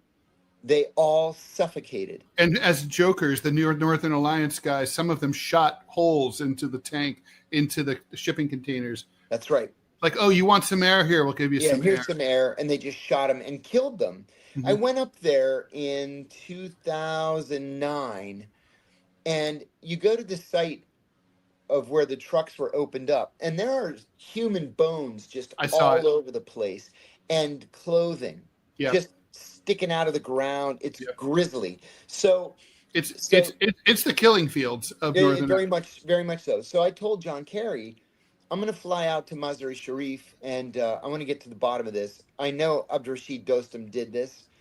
And I believe that the CIA, if it wasn't directly involved, the CIA watched it unfold They and won did nothing to stop it. 100%. We even know the So, name of the unit and everything. oh, sure. So I went out there. I thought it was Special Forces had something to do with it too. That wouldn't surprise me, but there were way more CIA than there were Special Forces at that point. So I went out there and I came back and I told Carrie, you know, there are human bones sticking out of the ground, and they didn't even bother to bury the bodies. They just left them there in the desert. So I wrote a letter under Carrie's auto pen signature to the CIA, and I said, we have this witness that came forward, and I said, was the CIA at the site of where the trucks were opened? So 6 weeks later, a colleague of mine came into my office and said, very casually, he said, hey, the agency sent you a response to your letter. And I said, I didn't see any response from the agency. I just checked my mail an hour ago. And he said, well, they classified it top secret. And at the time, I only had a secret clearance. And I said, well, what did it say? And he said, it says, go fuck yourself. And that's essentially what it said. They were like, who the fuck do you think you are? We're not answering these questions. And then that was the end of it. So I went to Carrie, and Carrie said, you know, I think we should probably just kill this investigation. And I thought, yeah, of course we should, because all you want is to be Secretary of State. You don't give a shit about the truth. Yeah, And that was the end of it. It was on purpose. Sure it was. I mean, yeah. And it was thousands. Yeah. So these Taliban guys, right? Like they were the guys who couldn't catch the whole thing is so corrupt, right? So in the closing days of the U.S. invasion in the fall of 2001, for people who aren't as familiar with this as you and I are, so Kabul was like the last major thing to fall. Yeah. But right before that, the second too important thing to fall was Mazar-e-Sharif. And when it did, there were thousands of Taliban who surrendered. Yeah. And then the Bush administration actually flew a lot of them on planes over to Pakistan, right? And released them. Right. So, you know, like we weren't really that serious about nailing the Taliban. And my understanding is there were some Al-Qaeda guys there too. Well, remember, we were not at war with the Taliban. That's true. We didn't have a beef with Taliban. In those early days, it was just Al-Qaeda, Al-Qaeda, Al-Qaeda. Right. And then there are these Taliban guys getting involved.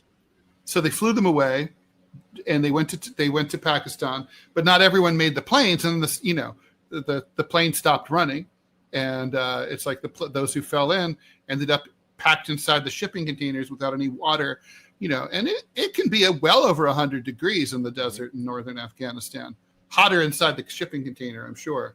A lot hotter. They baked in there. I mean, it's like a kid in a car with the windows up. It's exactly like that.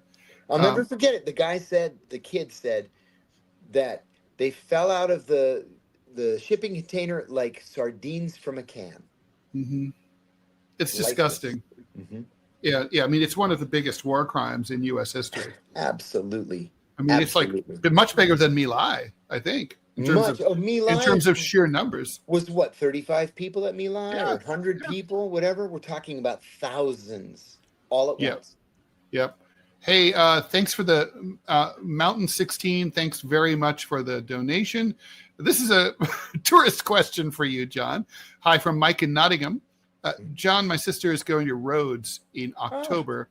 Great. Any cool and interesting places there you'd recommend? Oh my gosh, yes. Oh my gosh. Okay, first, the most important thing is the Crusader, the walled Crusader town. It's called Ipaliapoli, the old city, and it's right where the ships let you off. The cruise ships let you off.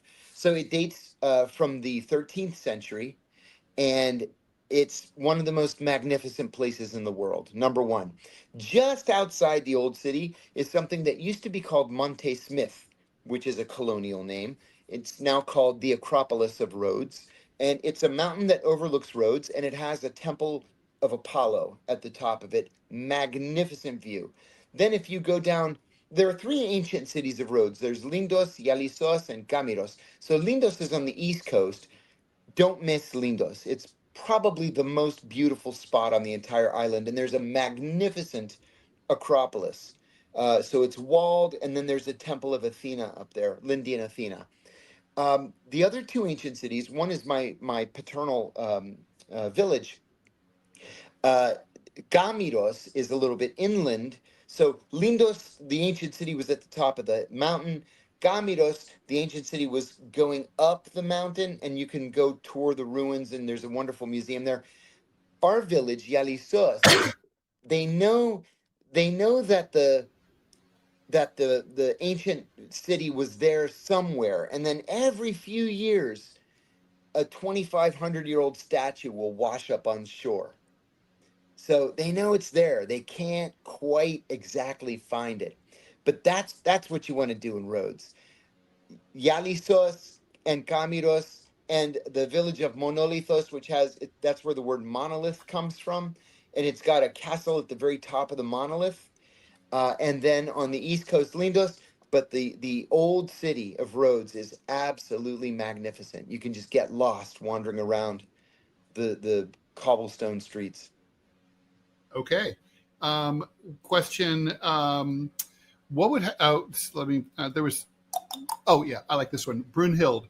What's the deal with ex-Al Qaeda Ahmed al-Shara coming to the U.S. to meet with Mr. Little Marco Rubio? It's Petraeus even sat down with him and said he was a fan. Yeah. Well, listen, it's not the first time we've ever dealt with radical head-chopping Islamists, right?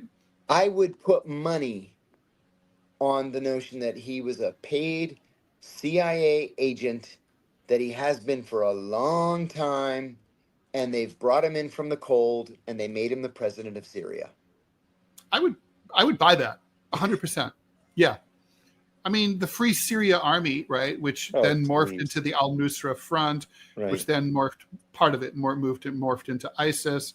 Yeah, lovely people. I mean, it's a replay of what we did in Afghanistan, right? I mean, it's exactly the same playbook.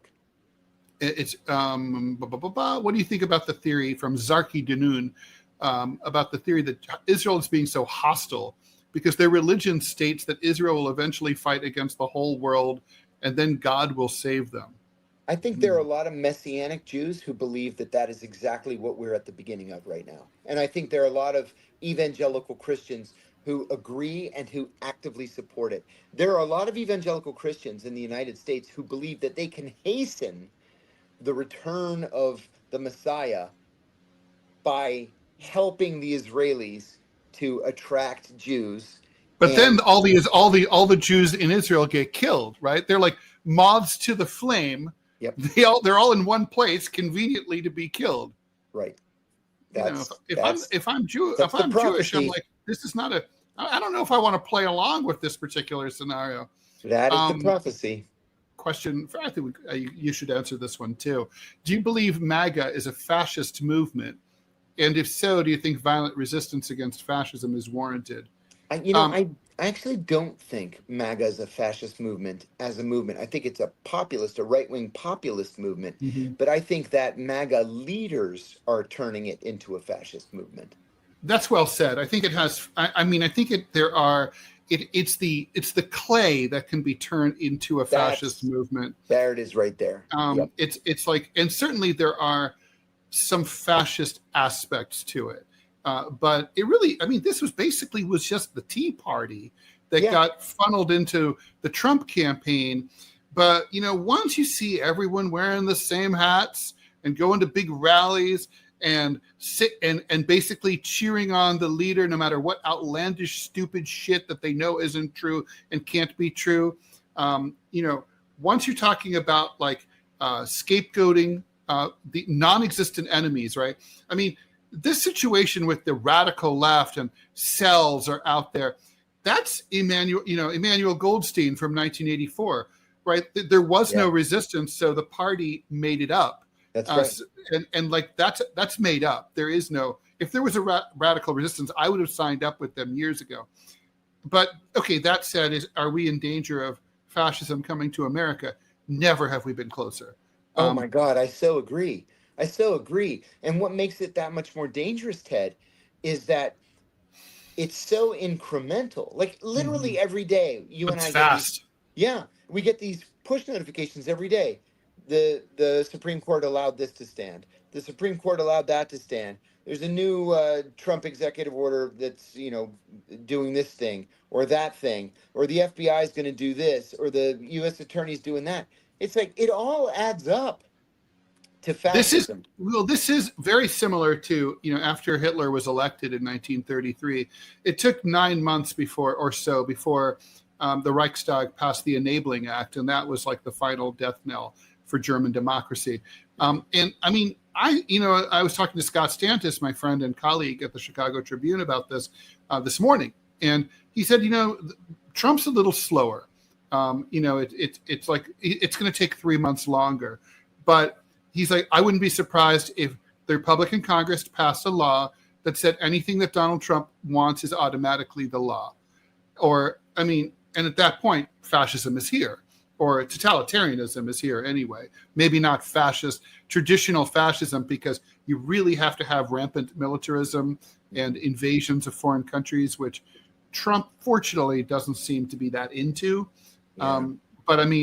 And look, I'll answer the tough part of the question, which is, is armed resistance justified to resist fascism? Yeah, armed resistance is justified to resist fascism. My grandfather was in the French Resistance, so yes, it is. My grandmother, my mother's mother, was she was in Greece in 1940 when the Germans came in, and she was arrested and put in prison only because she was an American citizen, not for any other reason. And she was young; she was only 21 years old, and my grandfather was able to get her out of prison by bribing a Nazi prison guard with American magazines. And then they got onto a steamer and went back to the United States. And it was only by the grace of God that they were able to get out. So that's insane. We're not all going to be so lucky the next time this happens. And hopefully I'll stay out of prison long enough to revel in the fact that, John, we are currently ahead of Fox News on Rumble.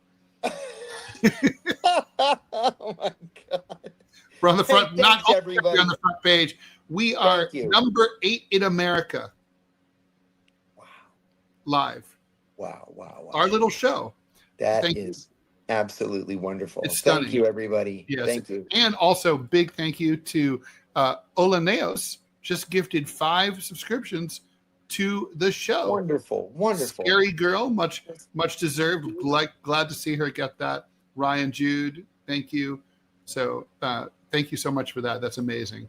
Wonderful. All right. So let's talk about what comes next. I mean, by the way, did you hear Netanyahu late last week talk about autarky? Yes. So Netanyahu realizes, I mean, he's a lot of things, the devil, but he's not stupid.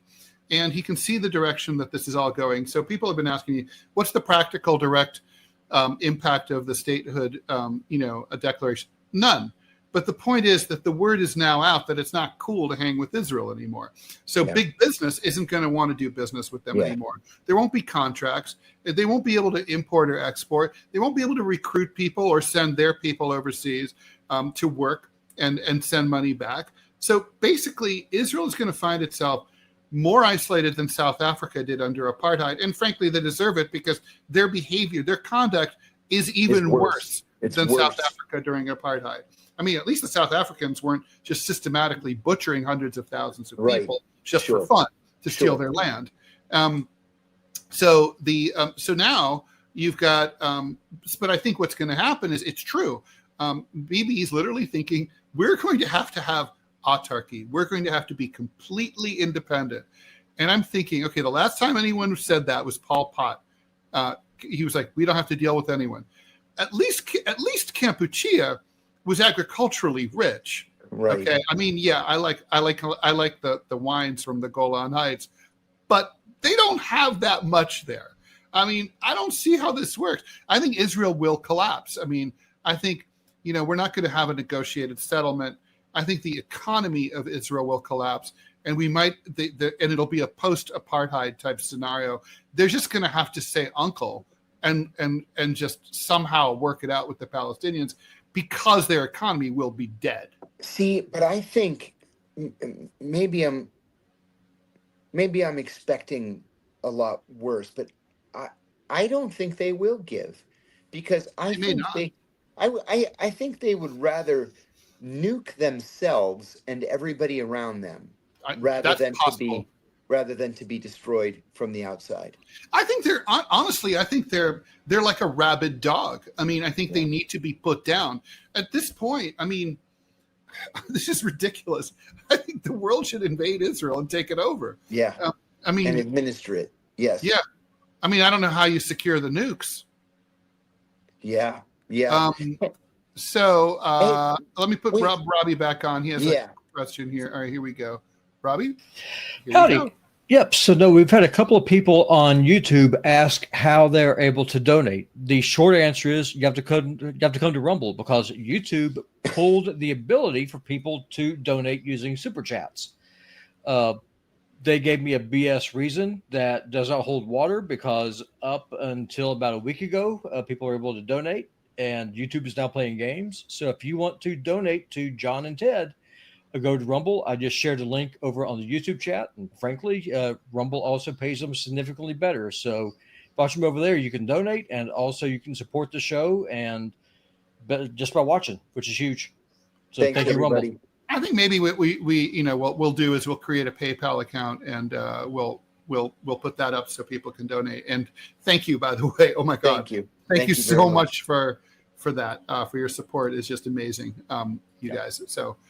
So yeah, no, John, I could see them. I could see them deciding to, basically take us out. Take with everybody. them. Yeah, take everybody down. And Ted, they don't have ICBMs though. Oh yeah. I know that we're running short on time, and I don't want us to miss what's arguably the most important story of the day, that apparently Robert F. Kennedy Jr. has cured autism. Did you see this? I did. He said just by telling us not to use Tylenol. Yeah, it's like, don't take Tylenol, but take lots of vitamins instead. Who knew? Who knew? And the president said yesterday that in the next couple of days, he's going to come out with the announcement about the cure for autism. It's just to take vitamins. If only the parents of autistic kids knew about vitamins. I know. I mean, I bet they don't have. Yeah, but the thing is where do you find vitamins? They're impossible to find. Oh no, wait a minute. They're not impossible to find. No, they're out there. Oh, this is a great question, David Galvin. Okay, well, we should talk about we'll talk about David's question in a sec, but RFK Jr. is the biggest fucking disappointment to me. What a buffoon. I was going around telling everyone on air and off air, like the only thing I was really happy about Trump, besides the possibility that he was going to lift sanctions against Russia so we could get back to work, was the fact RFK Jr. Like, make America healthy again, get rid of additives and preservatives from our poisoned food supply, cleaner food, adopt the EU standards. All those things are great. And it's like, we didn't get any of that crap. No, I mean, basically all of his critics turned out, I admit, I was wrong. All his critics said he's a fucking maniac. He's a nut. He's an anti-vax psycho. And that turned out to be true. Mm-hmm. I made a fool of myself repeatedly by saying that I consider him to be a friend, right? Mm-hmm. We were very friendly before his presidential campaign. And then Dr. Aaron Good, who was a frequent guest on the show that I had with Michelle, would say, oh, he's great. I'm joining the campaign. And then he quit the campaign, and Aaron said, no, he's nuts. And I thought, oh, well, no, he's not nuts. Aaron probably had some kind of run-in with him or whatever. No, Aaron was right. He's nuts. Yeah, he's nuts. He's dangerous. Yeah, what the Democrats said turned out to have been true about him. It sucks. I hate being wrong like this. Yeah, me too. Greg Palast threw him under the bus and said that brainworm got my friend. We used to be close friends. They used to work together all the time. Mm-hmm. I love Greg, and I worked with Greg on a couple of his books, and I would again in a second. So Greg, if you're watching, operators are standing by. And so when I read this harsh commentary from Greg, I was like, holy shit, I hope he never gets mad at me. I mean, that sucks. And I was like, poor Bobby, what did he do? And then now I'm like, no, Greg was right. He just saw it before I did. Yeah. I hate to say I was wrong, but I was wrong. Big time wrong. Two very related questions, so I'll read them at the same time. David Galvin, do you think the MAGA movement would push back on if Trump started to become a dictator, like the fall of the Democratic Party to nothing and the fall of the legal system and the courts? In other words, if he became a dictator. And Paris S., a hypothetical question, if Israel were, well, this is not related, it were to collapse, could you see a coup coming to stop Netanyahu and the lunatics? Well, they are related questions, right? So in other words, if we get complete manic, insane fascism in Israel and in the United States, could we see the locals rise up and, a revolution? I would say yes. It would have to get bad so. enough, but yeah, I would think so. Yes. And you know what? I wouldn't be surprised to see the leader of that revolution come out of the Pentagon. Right. Well, that would be, yeah. I mean, it's true. Often, as we saw in the Russian Revolution, right? I mean, it's when the military signs up. That's often the last piece, right? That they're the ones who close the deal, but they kind of need to see that the people, they don't want to. They usually take orders until they stop taking orders. Yeah, right. I hope we don't get to that point. Oh my God. I can't even believe it is we're a having long conversation. fucking way to 2028, though. Yeah, it is. I mean, right now, I can't even, it's like, I can't just hold my breath. Oh, it'll be gone. I mean, we'll be in the campaign cycle soon. There's not going to be even pre-campaigning until like late 2027. So we've got to get through 2.5 hard fucking years. I don't know.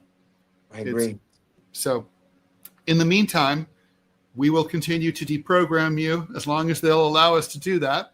And we'll work on that PayPal thing and put that up. And thank you so much for the donations you guys were able to do.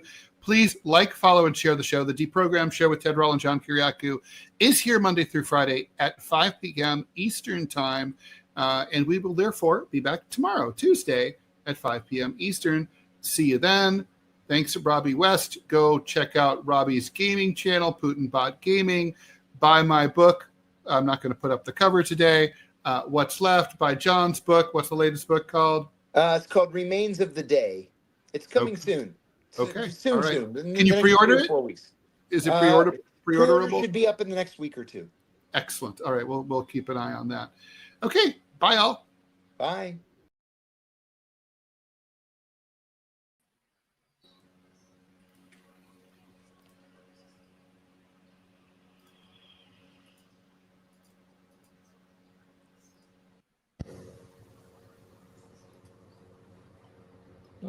Hey.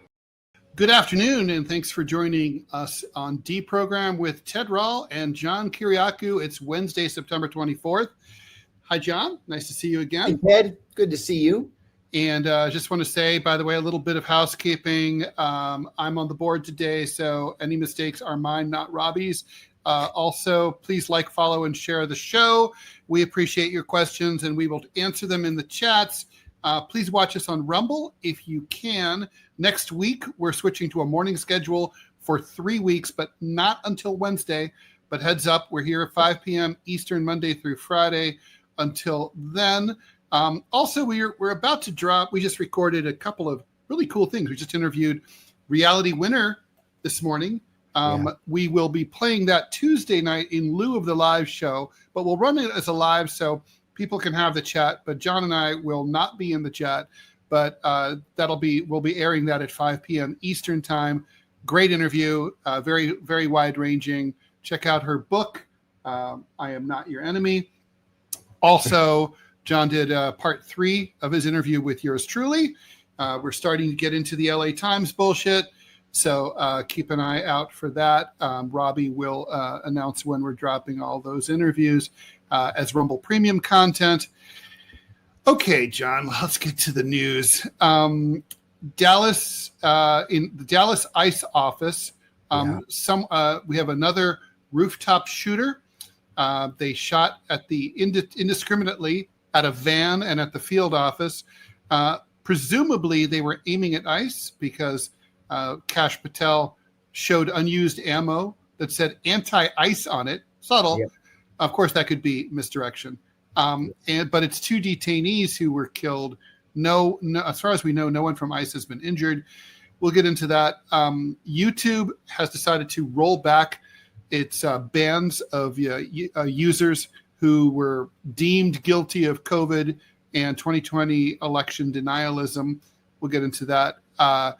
Visas, State Department is actually trolling social media to look at tourists and other visa holders in the U.S. to see if they said anything mean about Charlie Kirk.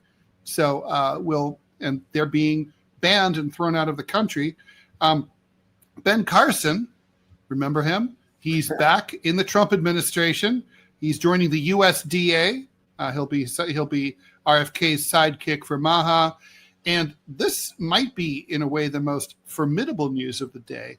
Donald Trump promised Arab and Muslim countries that he will not allow Israel to annex the West Bank, something that Israel has been threatening to do in retaliation for all the acknowledgments of Palestine as a sovereign state at the UN General Assembly this week. And we were looking at maybe even an annexation announcement as soon as this Friday. So a lot to go over. John, what do you think? What should we get into first?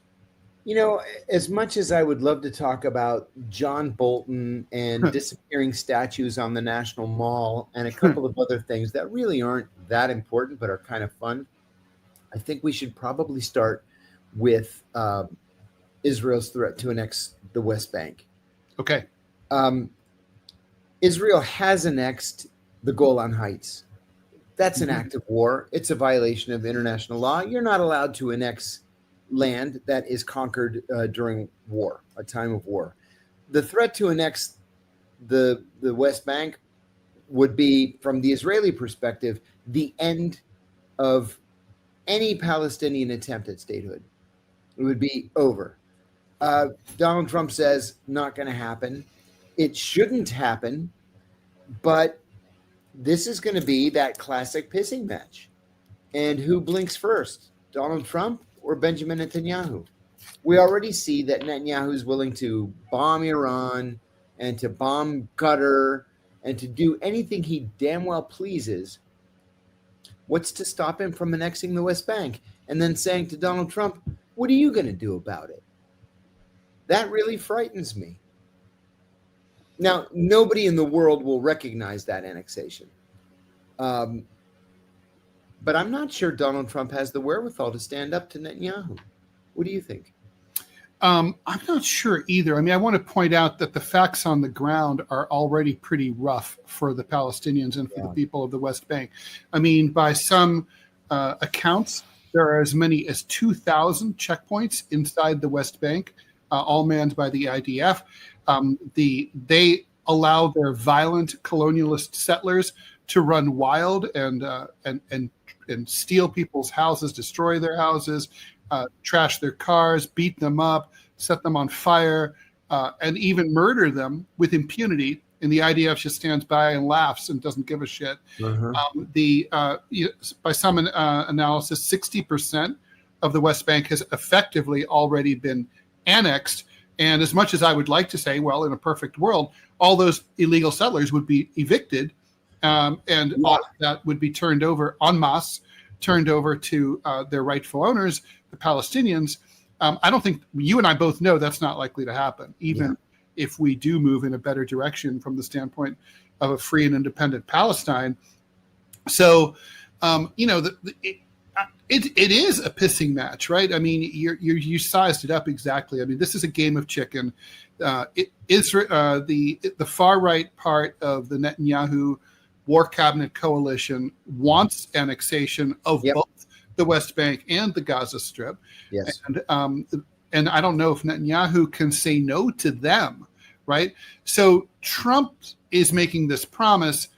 He knows, though, that, I mean, obviously he must be worried sick about something. I guess he'll just figure he'll lose the entire Middle East forever if this happens. I would say that's accurate.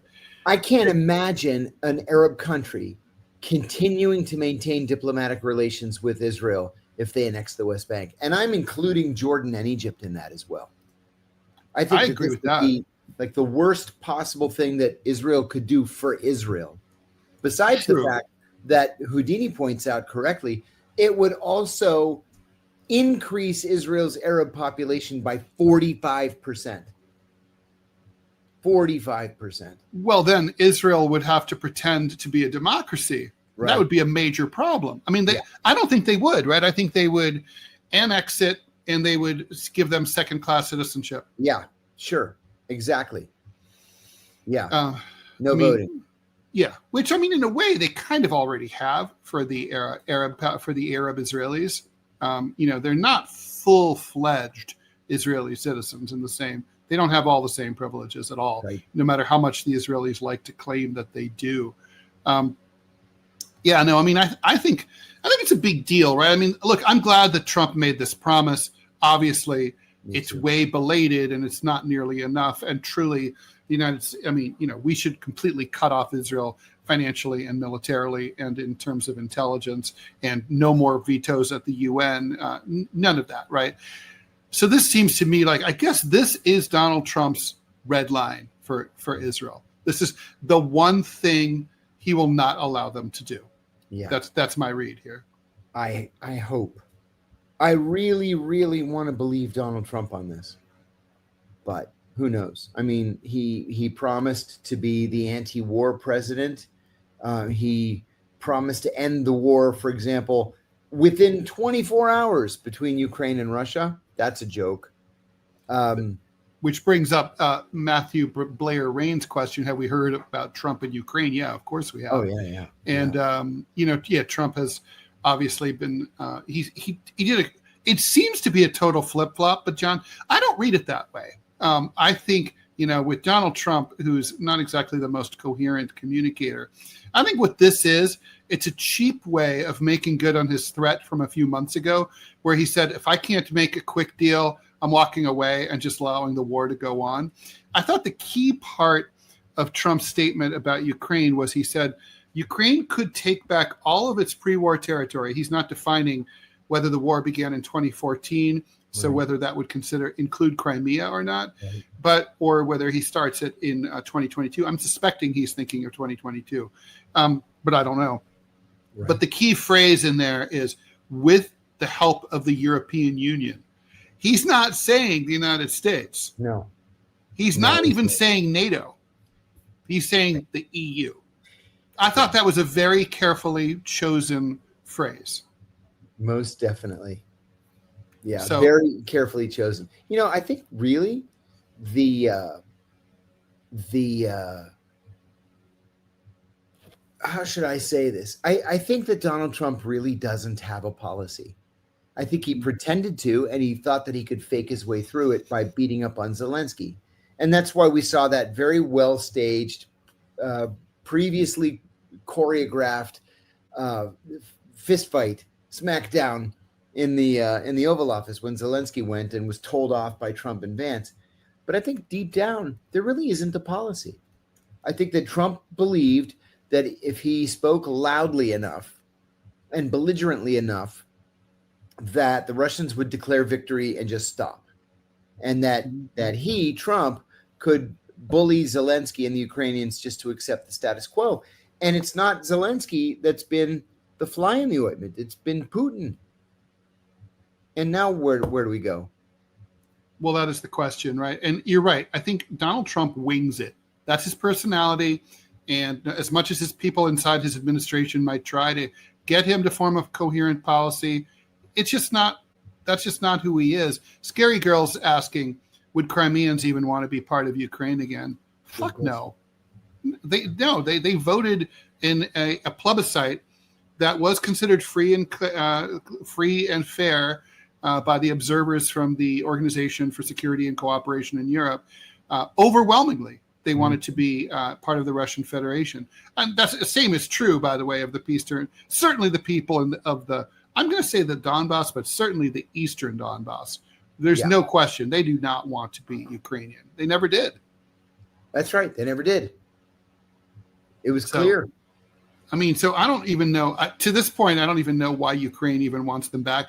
But on the other hand, Abraham Lincoln wanted the Confederates back. I would have let them go. Yeah, they would have failed by now. Yeah, I would. My take has always been like, well, eventually the blacks would have risen up and killed all the slave owners, and then we would have just had an alliance with them, with their new republic, and that would have been it. Probably it. Yeah. So you didn't really have to go rushing in. I understand it's 19th century thinking in a big way. I don't know. Yeah, I think that's right. Yeah. So. Okay, well, I hope that I really do hope that that Trump keeps this promise. I think he kind of has to, right? I mean, I think he has to, yeah, because he's in danger of coming across as Benjamin Netanyahu's bitch, and he knows that's just too far. I mean, yeah, I think you're right. I mean, look, it's like this. I already think that he's been BB's bitch. Yeah. But the whole world will think of him that way, and that'll be the end of him, I think so too. So I think so too. Yes. He's got to, I mean, he's not, it's too late to stand tall, like the old movie Walking Tall. We're past that point, but I mean, maybe you don't have to become Peter Dinklage. Maybe you can still be normal sized. That's right. That's right. So, all right. So let's see. Will Crimea go to Russia or Ukraine? Dual Purpose asks. I mean, they're in Crimea. They've been annexed formally. They are in Russia. They are not. They're not going back, right, John? There's no way. I don't think so. No, I don't think so. No, they're not going back. No, I feel very pessimistic about the state of the world today. Whether it's Russia, whether it's the continuing fallout from the Charlie Kirk murder, or others' responses to the fallout of the Charlie Kirk murder, I'm just not optimistic. Well, we should probably talk about the visas then in conjunction with that, right? And I know if we have a couple of minutes, I want to talk about Jimmy Kimmel and his return. Oh yeah, let's talk about Jimmy Kimmel. I watched it. Did you watch it? Yeah, I watched it too. What do you think? Here in Los Angeles, I thought it was masterful.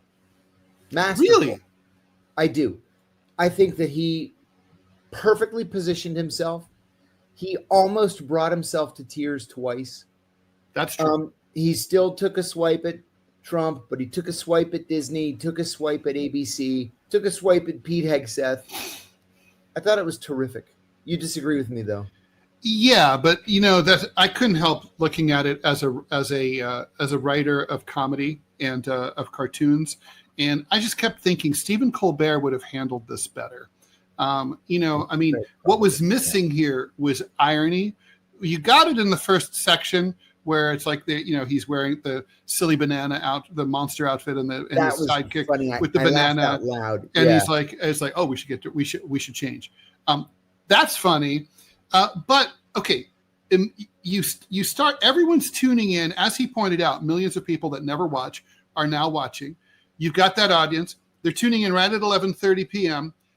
You don't start out with the, I'd like to thank Seth Meyers and I'd like to thank, Ted's cat Clovis, and I'd like to, stop. Like the thank yous, we really kind of didn't have to do that. One sentence would have been enough. Thank you to everybody who supported me.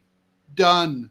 And but it was like, it was like he was accepting an Oscar. Yeah. And it was boring, and it went on for painful minute after minute after minute.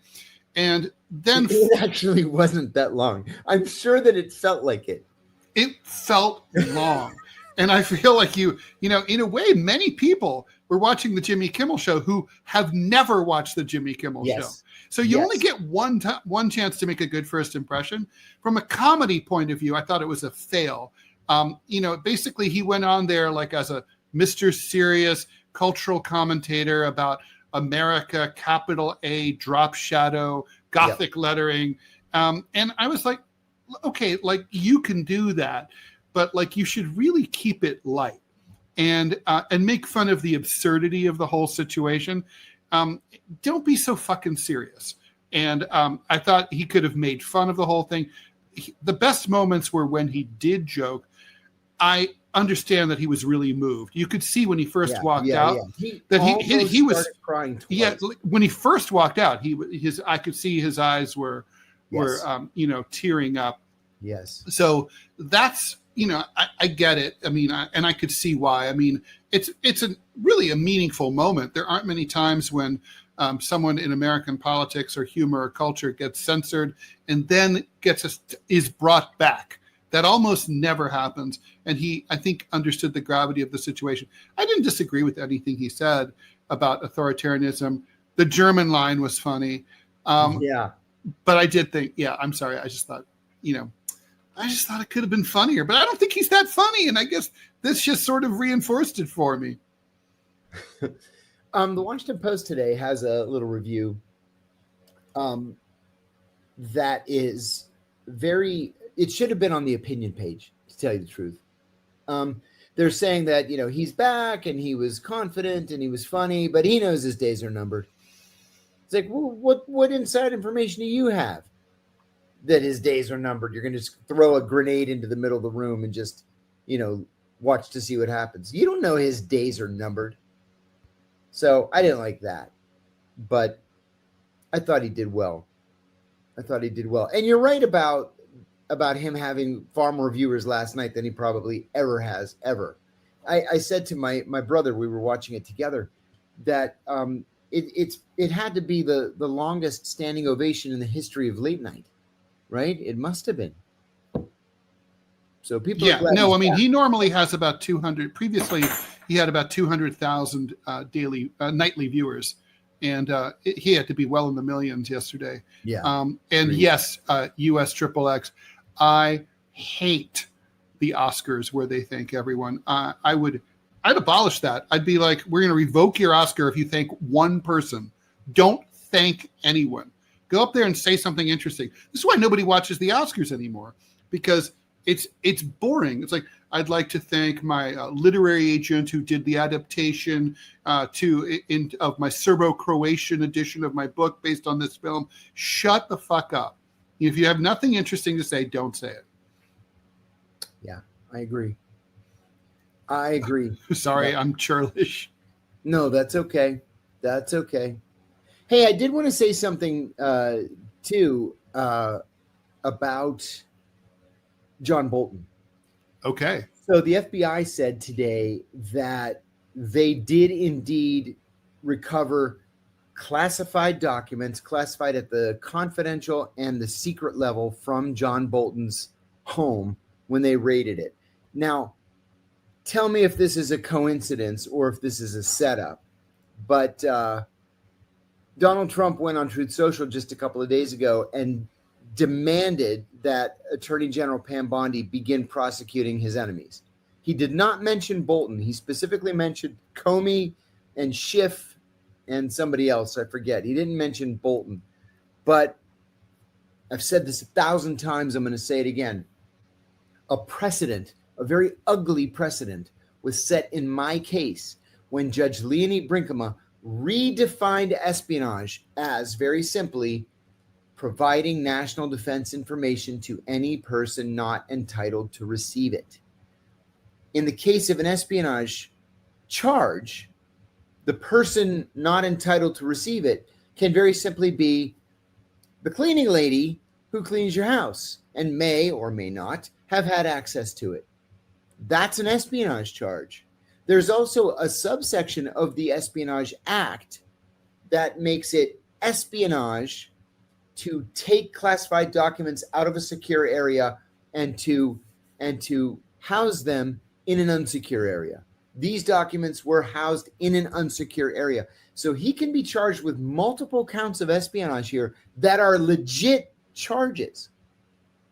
Now, besides the fact that Donald Trump wants to prosecute everybody, and I acknowledge that that's the case. Well, not the Epstein people. Except for the Epstein people, right? Mm-hmm. I'm telling you that if what we're seeing in the press is true, And I don't know because or Tom Homan. Sorry, FBI. got to mention him too. And Tom Homan, yeah. Oh, and the Post did. The Post is like, but Tom Homan, you can just put 50 grand in a bag and you're okay.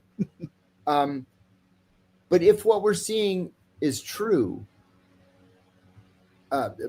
Bolton, if I went to prison, Bolton should go to prison, and he should go to prison for, this is a 5-year. Each one's a 5-year charge.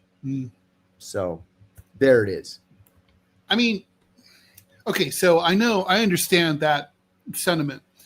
Now, taking yourself out of it, do you think that, like, if you can, do you think that, like, objectively, this is the kind of charge that should face years in prison? No. If you look at the federal sentencing chart, he would be classified in the far left column, which means he has a criminal history of 0. He's never been convicted of a felony before, a federal felony. Espionage is row 27.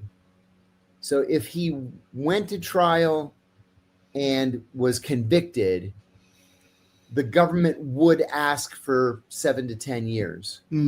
Realistically, he would be looking at 2 to 4 years.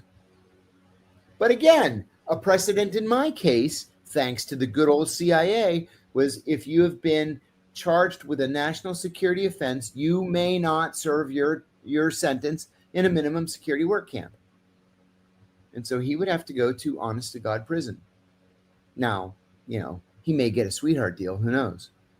But the one thing I still don't understand, I know I said this last week, I'm going to say it again. Maybe he can get Eric Adams' deal. Yeah, exactly, and end up ambassador to Turkey or something. I don't understand why his grand jury was convened in Washington. Unless his house is in Washington, but I thought he lived in Maryland. At the same time, if these documents originated at the CIA, and I'm confident that many of them did, he could very easily be charged in the Eastern District of Virginia, in which case he's guaranteed to be convicted and go to prison. So we'll see where it goes. My guess is he's still going to get some kind of a sweetheart deal. But not from Trump, just because he's the establishment and the big fish don't go down, and he's a fairly decent sized fish. Yeah. Yes. That's a little bit depressing. It is.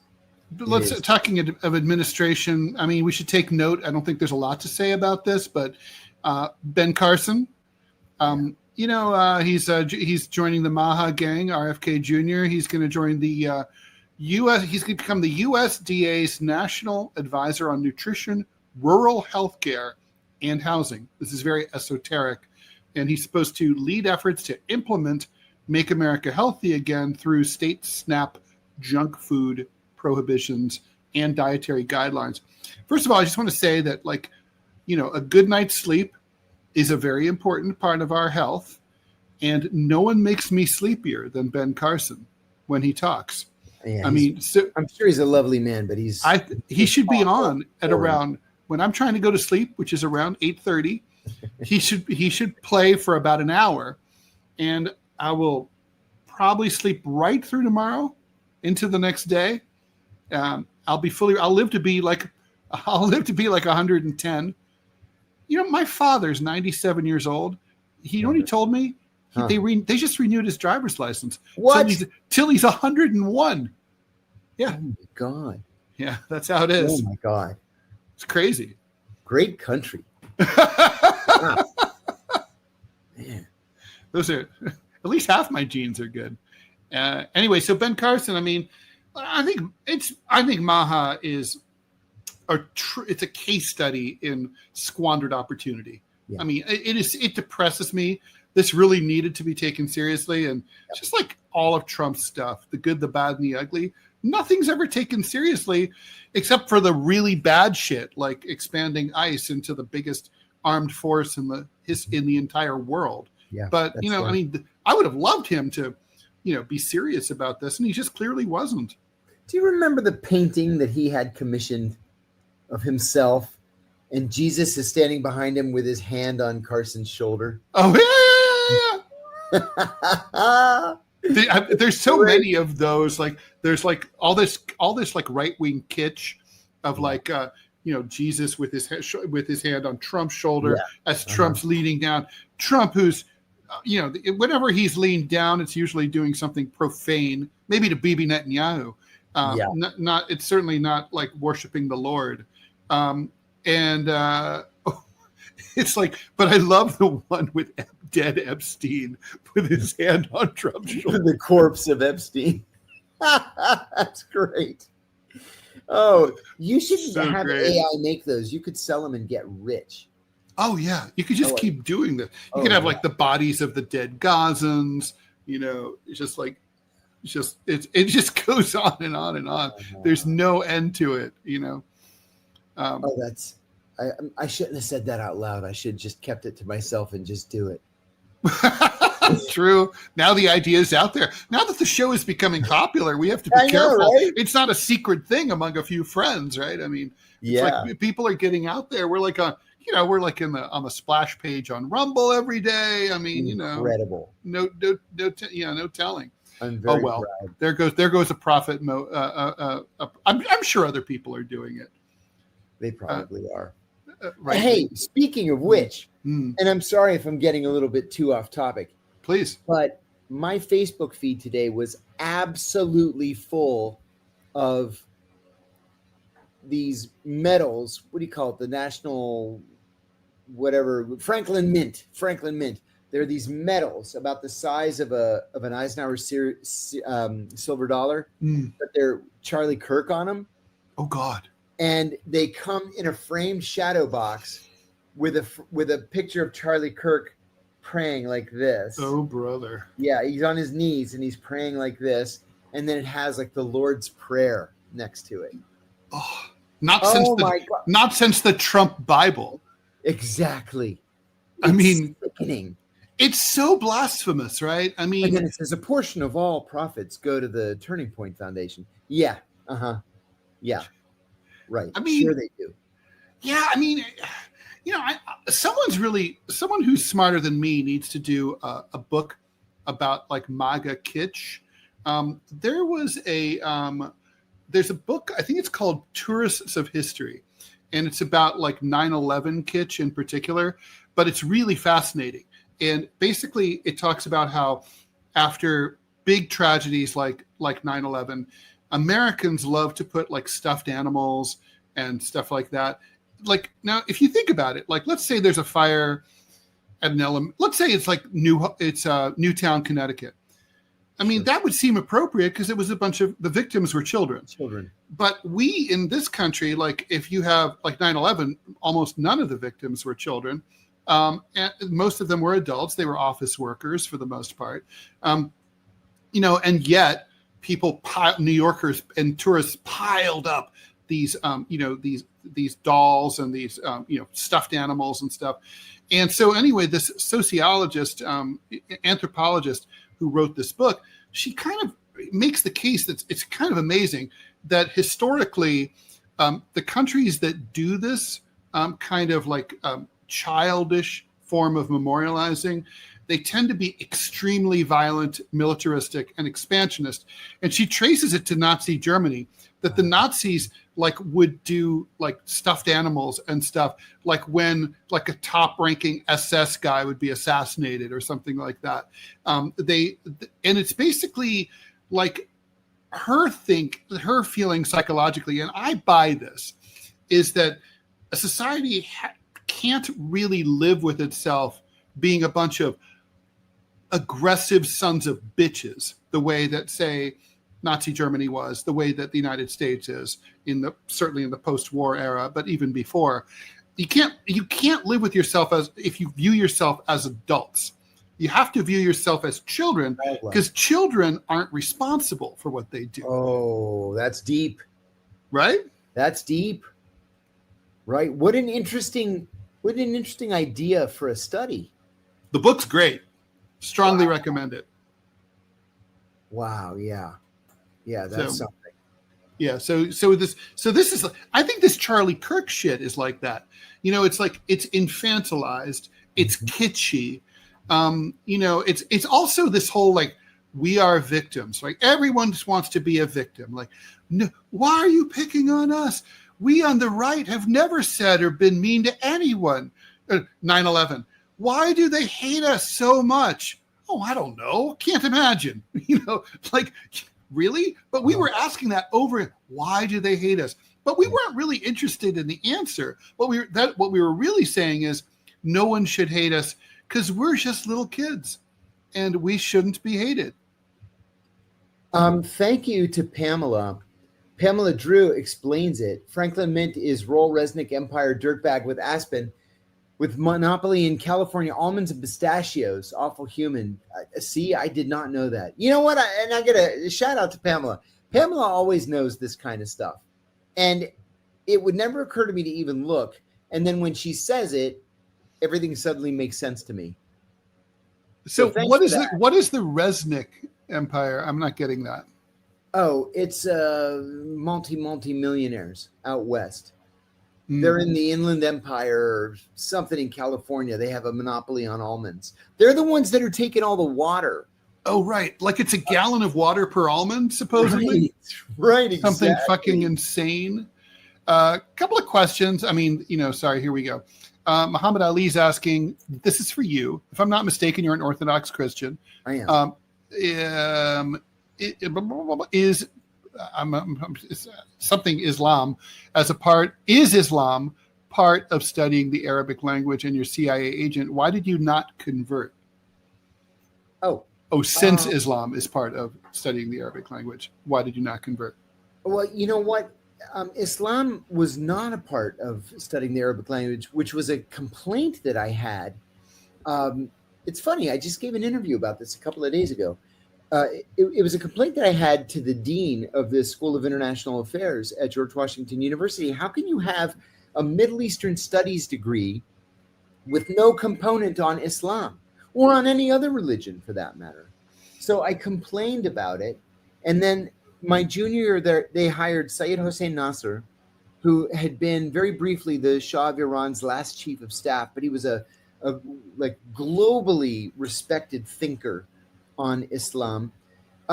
You're right. There are a lot of guys, not just in school, but at the CIA who studied Islam, usually at the grad level, and then converted to Islam. Really? I wasn't interested in converting. I have my own faith and my own ideas. I just wanted to know more about Islam. I even took a course in Judaism. I had a minor in religion because I decided to take as many Islamic studies classes as I could. So I ended up with a minor in religion. I took Christianity, I took Judaism, and I took a whole bunch of Islam. And I don't know, I felt like I was able to carry on then an intelligent conversation when I was in the Middle East, whether it was with a pious Muslim or a pious Jew or even a member of the Orthodox Church in Jerusalem or in Syria or anywhere else. There was a guy, sorry, I'm going to get off on a little tangent here. There was a guy I worked with. I'm going to tell you his name too. It was Andrew Warren. You can Google him. Andrew was a superstar at the agency. We worked together 3 different times in the Middle East, at CIA headquarters, and at the United Nations. And Andrew was one of like 8 children, the son of a Baptist minister. He decided to get a master's degree in Middle Eastern studies at the University of Amman in Jordan. And while he was in graduate school, he converted to Islam. His parents were absolutely livid, but he converted to Islam. And because he was one of those rare, black case officers who was also a Muslim and also spoke fantastic Arabic, his career just took off like a rocket. After I left the agency, his next assignment was in Cairo, and then he became the station chief in Algiers. The problem was that he really, really liked to rape women while they were unconscious. Ooh. And so he would have these dinner parties, and he would slip roofies in women's drinks, and he would rape them. And he would videotape himself raping them. And then when they would come to in the morning, he'd say, "What are you going to do about it? You're Muslim. You're not going to tell anybody." Well, he raped a woman in Algiers. Now, 21 of the rapes were in Cairo. 2 of the rapes were in Algiers. And the last woman he raped had the wherewithal to go to the ambassador and say, "Your man raped me." So the ambassador, God bless him, sent a cable in. There's a special channel that an American ambassador can send a cable directly to the CIA without the State Department seeing it. And so he sent a cable in this special channel, and headquarters cabled Andrew and said, "Hey, we were just going through your file and we realized that you forgot to sign up for the class on, like cultural sensitivity or whatever. So fly home for a week, take the class. It's 2 days. Then you do some consultation at headquarters. Then you fly back." When he landed at Dulles Airport, they arrested him and they charged him with rape. He got out on bond. And while he was out on bond, he was rearrested in Virginia Beach, Virginia, walking down the street naked, carrying a gun, high on meth. And when the cops tried to stop him, he put the gun to his head and they were able to tase him. They knocked the gun out of his hand. He ended up serving 6.5 years at a prison in Kentucky. And then I lost touch with, whatever happened to him. Sure enough, a couple of months ago, he's in the New York Post. He's now known as Reverend Drew. Reverend Drew is now a Baptist minister at this evangelical Black Baptist church in Harlem. And why was he in the New York Post? Because he raped an 80-year-old woman. And now he's in trouble again. And I'll tell you what, the moral of the story is that there are a whole lot of people like this walking around the CIA today. Sorry. That's a crazy story. Yeah. I can't even. I'm gobsmacked. We had a question. Let me, thank you for the donation from Selamam, $20. Very, very generous. Do we think that the negative press that Prince Harry receives is a deflection of Prince Andrew and his Epstein connection? Because the more I read about Prince Andrew, the more sick I get. What do you think? I do think that that's possible. Certainly. I'm not really sure. I guess I think Prince Harry, pissed off the. I think there's a lot of things at work here. First of all, he pissed off the press by not playing nice with them, and I think that's a big part of it. It's like the press and the royal press industrial complex on Fleet Street in the UK doesn't. They expect a certain standard of behavior, certain give and take that they didn't get from Harry. Yeah. I think they didn't like the Meghan marriage at all. And I kind of don't like the Meghan marriage because she comes off as Harry seems like a lost soul and she comes off as very controlling and sort of like she literally kind of told him, let's run away from the royal family and let's leave all this. And she did. She talked him into it. Right. Yeah, she talked him into it. And so, I think that's sort of he's not playing the game anymore. And so, you're supposed to stay and play. Although I kind of understand, I like the title of his book, Spare, because that's what he is. It's kind of like, hey, just in case, in the extremely unlikely event that we need you, stick around and go to all these boring ceremonies and don't live a real life. So, I got to say, that's the case here. Yeah, I think that's right. I think that distraction only helps them keep Prince Andrew out of the press. And I hate when I read in the British press that the king, he's so upset with his brother Prince Andrew, he took this title away from him, and he's not allowed to go to this conference in France. It's like, when are you really going to do something? The guy's an admitted pedophile. When are you going to bring him to justice? Instead of just saying, well, he's being punished. He's not allowed to go to the conference in France. By the way, Stephen Victor Andrews is saying he's mad because X banned him last night when he was drunk and saying that I was a communist, which he is. Jed Rall will agree with me that he's a communist. Yes, if you need me to call Elon and tell him, I will tell him that what you said was true and that I will not only not sue you, that I would thank you for your compliment. Well, but Stephen Victor Andrews is also saying that you're a DNC stooge. So, well, you can't really be both. You can't be both. No. Yeah, he's going to have to choose. Also, don't X drunk. This is what friends don't let friends X drunk. Yeah. I don't know. I don't think he should be banned for stuff like that. Although, I don't think calling someone a communist is libelous. I think it's. No. I mean, it I was at one point. I mean, for a lot of people in the 50s and stuff, but it isn't now, as far as I'm concerned. I remember when I was a little kid, we were visiting my grandmother's house, my mother's mother, and my mom said something about wanting to watch Rowan and Martin's Laugh-In, and my grandmother's English wasn't terrific, but my grandmother said, "Oh, Stella, we can't watch them. They're communists." And my mom said, "They're not communists, Mom. They're comedians."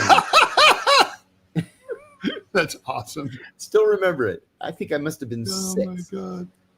That's so great. That's great. Flowcharge is saying that Harry's not a legitimate royal. I am not. I'm just reading this, as he's not the son of Prince Charles, but the army officer James Hewitt. Yes, Diana had an affair. Yes, I know she had an affair.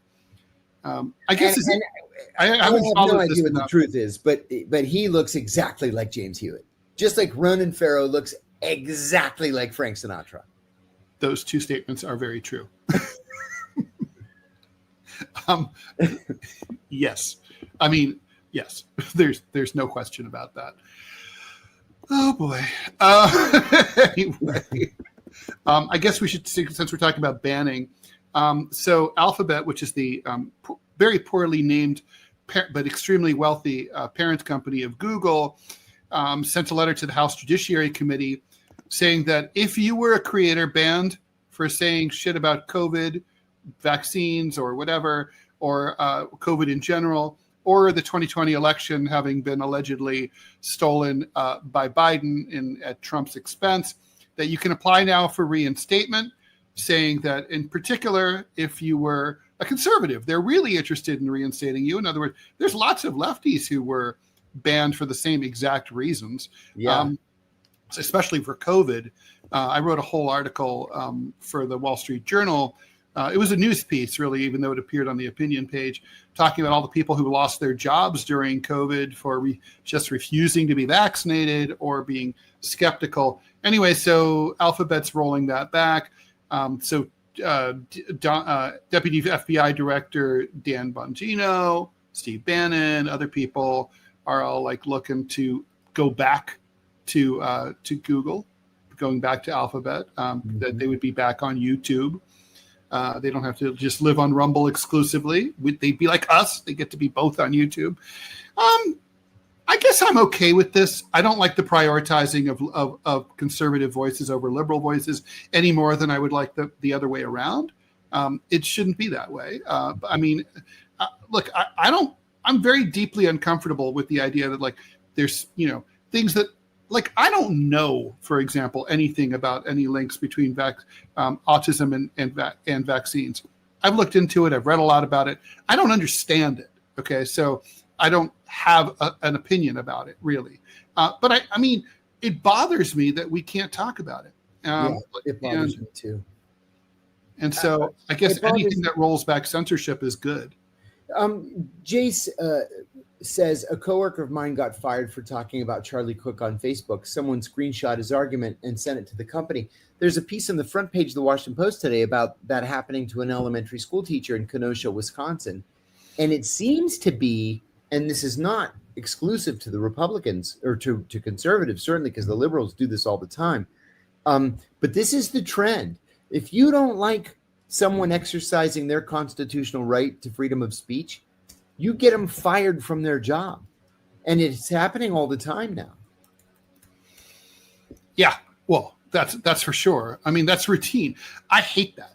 And especially if it's, look, I understand completely. Let's say you're public facing and let's say you're, let's say you have a swastika tattoo on your neck. Right. And I might be hesitant to hire you as a waiter at my restaurant. Right. Because for obvious reasons, I don't have to explain why. Right. Right. But honestly, let's say you're back office. If you're back office or something, I don't think that's my business. And I think I think you should be able to have a job, and I don't have a problem with you. And you might obviously, in my opinion, should not have that swastika on your neck, but that's your stupid choice. I mean, Pete Hegseth has white nationalist tattoos all over his chest. Yeah, he's the Secretary of War. Yeah, that's exactly right. I have like the full 5,000 Facebook friends, but I actually know, let's say 250 or 300 of the 5,000. And I'd say a majority of them are probably conservatives. These are all friends from high school, friends from college, friends from my hometown, and relatives. Most of them are conservative. Not most of them. The majority of them are conservative. But I wouldn't dream of taking a screenshot of one of their opinions about something and sending it to an employer. Like, how does their opinion on some issue affect me that then in order to feel better about myself, I have to make sure they lose their livelihoods? It's so ugly and mean-spirited. I can't believe. If you don't like what somebody's saying on Facebook, unfriend them. It's really as simple as that. Or if you don't even want to be embarrassed by unfriending them, just unfollow them, for heaven's sake. To put a fine point on it, I mean, honestly, like, let's say you take a screenshot of what someone says, you send it to their boss, just like you said, John. Well, you're literally trying to that's attempted murder, because what you're doing, because what could happen is that person could lose their job and they may never work again, because we live in a society that doesn't guarantee you work, right? So they may starve to death, because we live in a society that doesn't have a good social safety net. They could become homeless and die outside. You're literally threatening someone's life. Their livelihood, what's your livelihood? The way you maintain your life and pay for your life. I mean, people should be thinking long and hard before they do that. They shouldn't be running to the local commandatur and reporting people to the Gestapo. Exactly. That's exactly right. I feel exactly the same way. There was our little troll who was in the chat who I had to killify. So you know how it is. The demonizer says, I wouldn't want to be under the care of a medical professional who celebrated Charlie Kirk's assassination. I have to admit, who cares? I mean, then don't be. Yeah, then don't be. But it's like, I think it's a really weird metric, though. I mean, it's like Barry Goldwater famously said that he didn't care if gays were in the military. He said, I don't care if the guy in the foxhole next to me is straight. I care if he shoots straight. And there it is. And like, that's how I feel. I mean, I don't give a shit if the pilot of my plane is like a anti-communist, fascist, has Donald Trump's face tattooed all over his ass. I mean, who cares? I don't care. It's like, fly the plane. I'll say thank you when I get off the plane for flying the plane safely. What I don't understand this desire to police people through their work. Agreed. I agree. Yep. I feel the same way.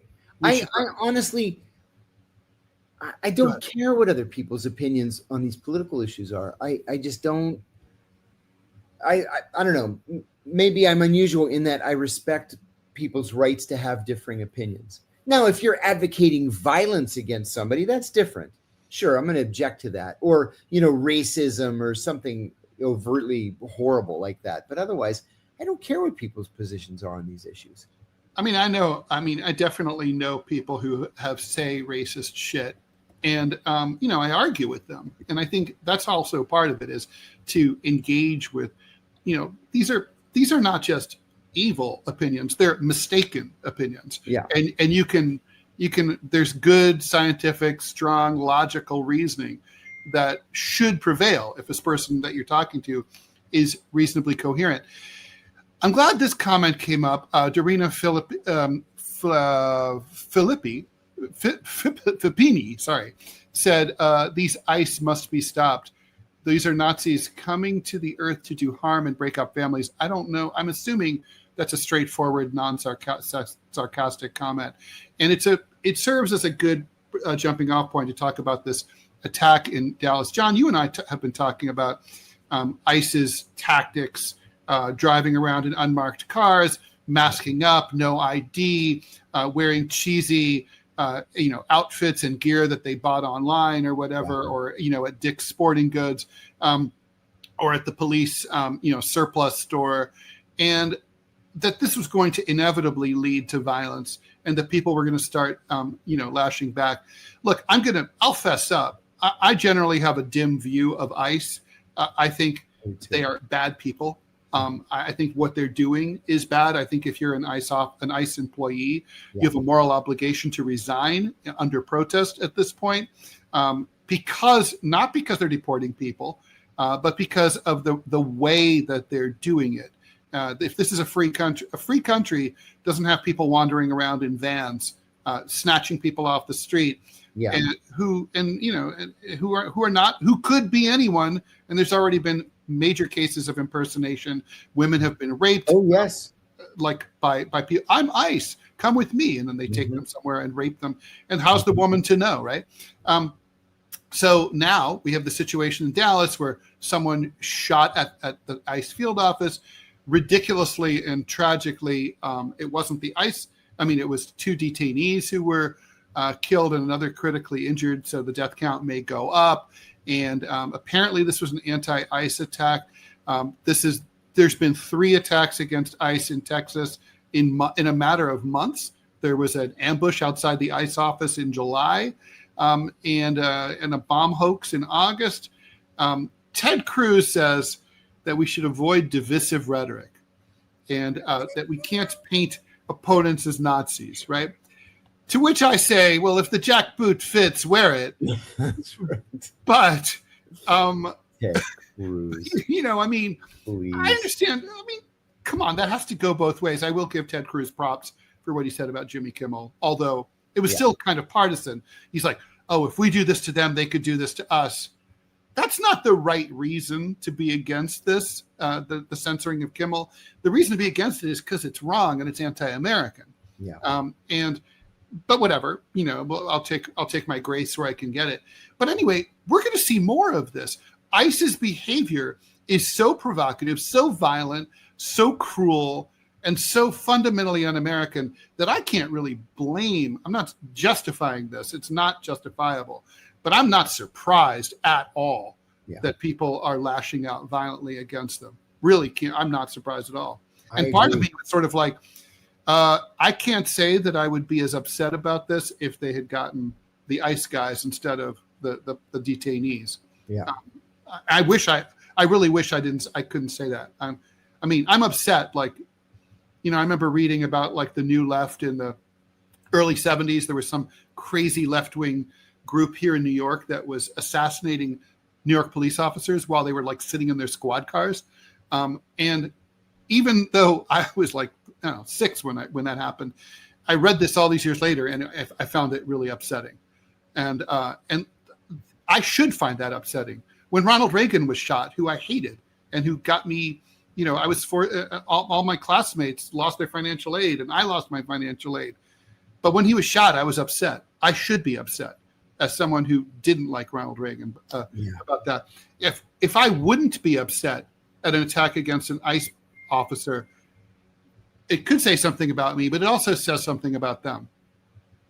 Yeah, without a doubt. And, it begs the question too, what's the end game here? How bad does this get before society turns around and tries to make it, make it right again. I really honestly fear for the country right now. We're so divided, and there are apparently so many people willing to use violence against those with whom they disagree, or those who represent organizations or ideas with which they disagree, that I don't know. I think we're all in danger. We are all, no, we're in danger. We're in a hot mess, John. I gotta say, I'm going to put this up. Houdini says, I don't buy that the shooter hit 3 people and them all being detainees if his goal was to hit an agent. I have to agree. I agree too. I don't believe it. Yeah, I don't either. I don't buy it at all. You know what I think? Okay, I'm just going to say it. And you know I'm not prone to conspiracies. I think the government wrote that shit on the bullets. It's absolutely possible. Sure. I mean, it's ridiculous, but I really think they did.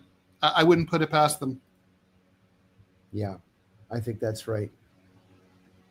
Hey, we've got Maximus 005, thank you for the donation. He says, hey, gentlemen, what are your thoughts about the Greek spyware scandal?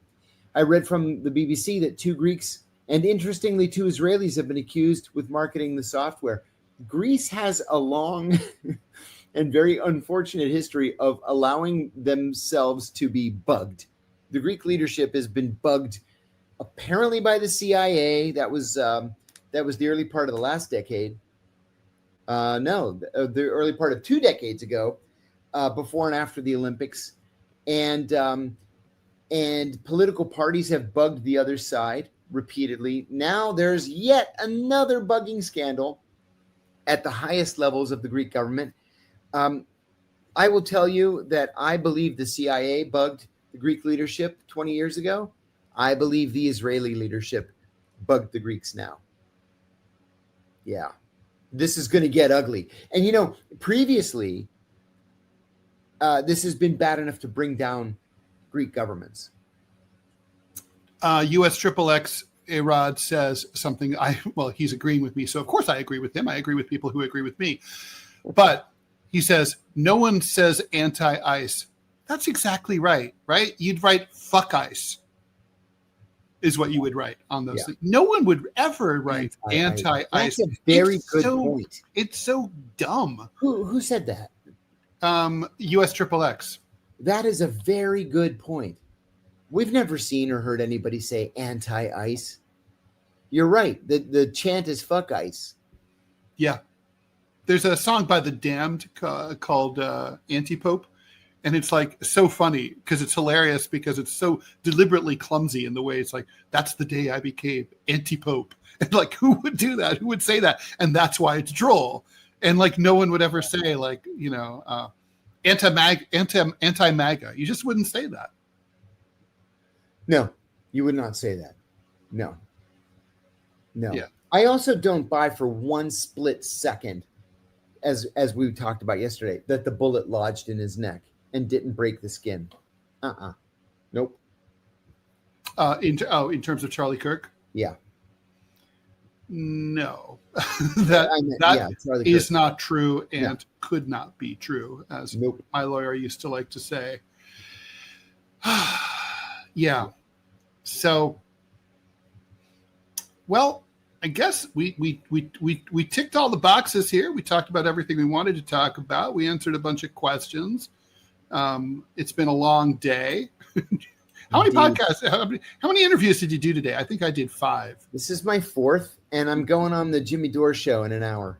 Wow. Oh, that'll be good. Yeah. I've never been on that show. We ran into each other in Chicago last Wednesday, and he's like, hey, you got to come on the show. I said, actually, I'm going to be in LA, so I'm going to drive over to his house. Oh, nice. It's he does the show in his garage. Oh, really? It's going to be fun. Yeah. So old school. Yeah. All right. Well, let's see if there's any more questions we have to hit before we take off.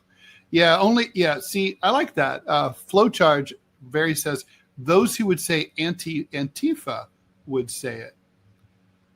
Okay. All right. Let's see. Callis is saying that Charlie, was wearing a vest. I heard a report that it deflected upwards. I mean, He was a beefy dude. I don't know if he was definitely wearing a vest or not. He didn't look like he was wearing a vest to me. I didn't notice any vest, but I wasn't looking for one either.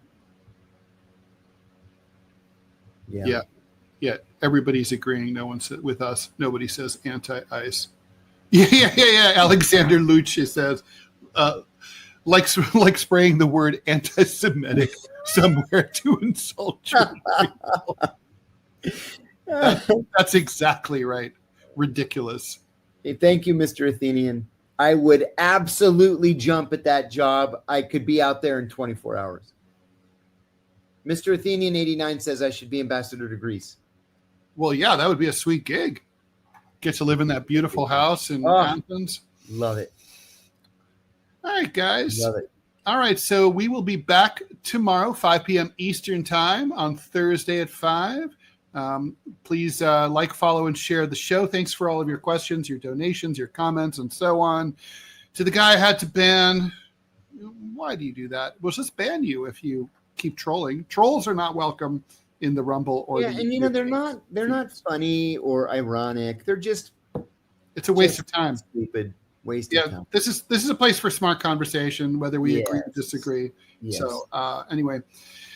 All right, John. Always a pleasure. We'll see you guys tomorrow. And thanks, everyone. Bye.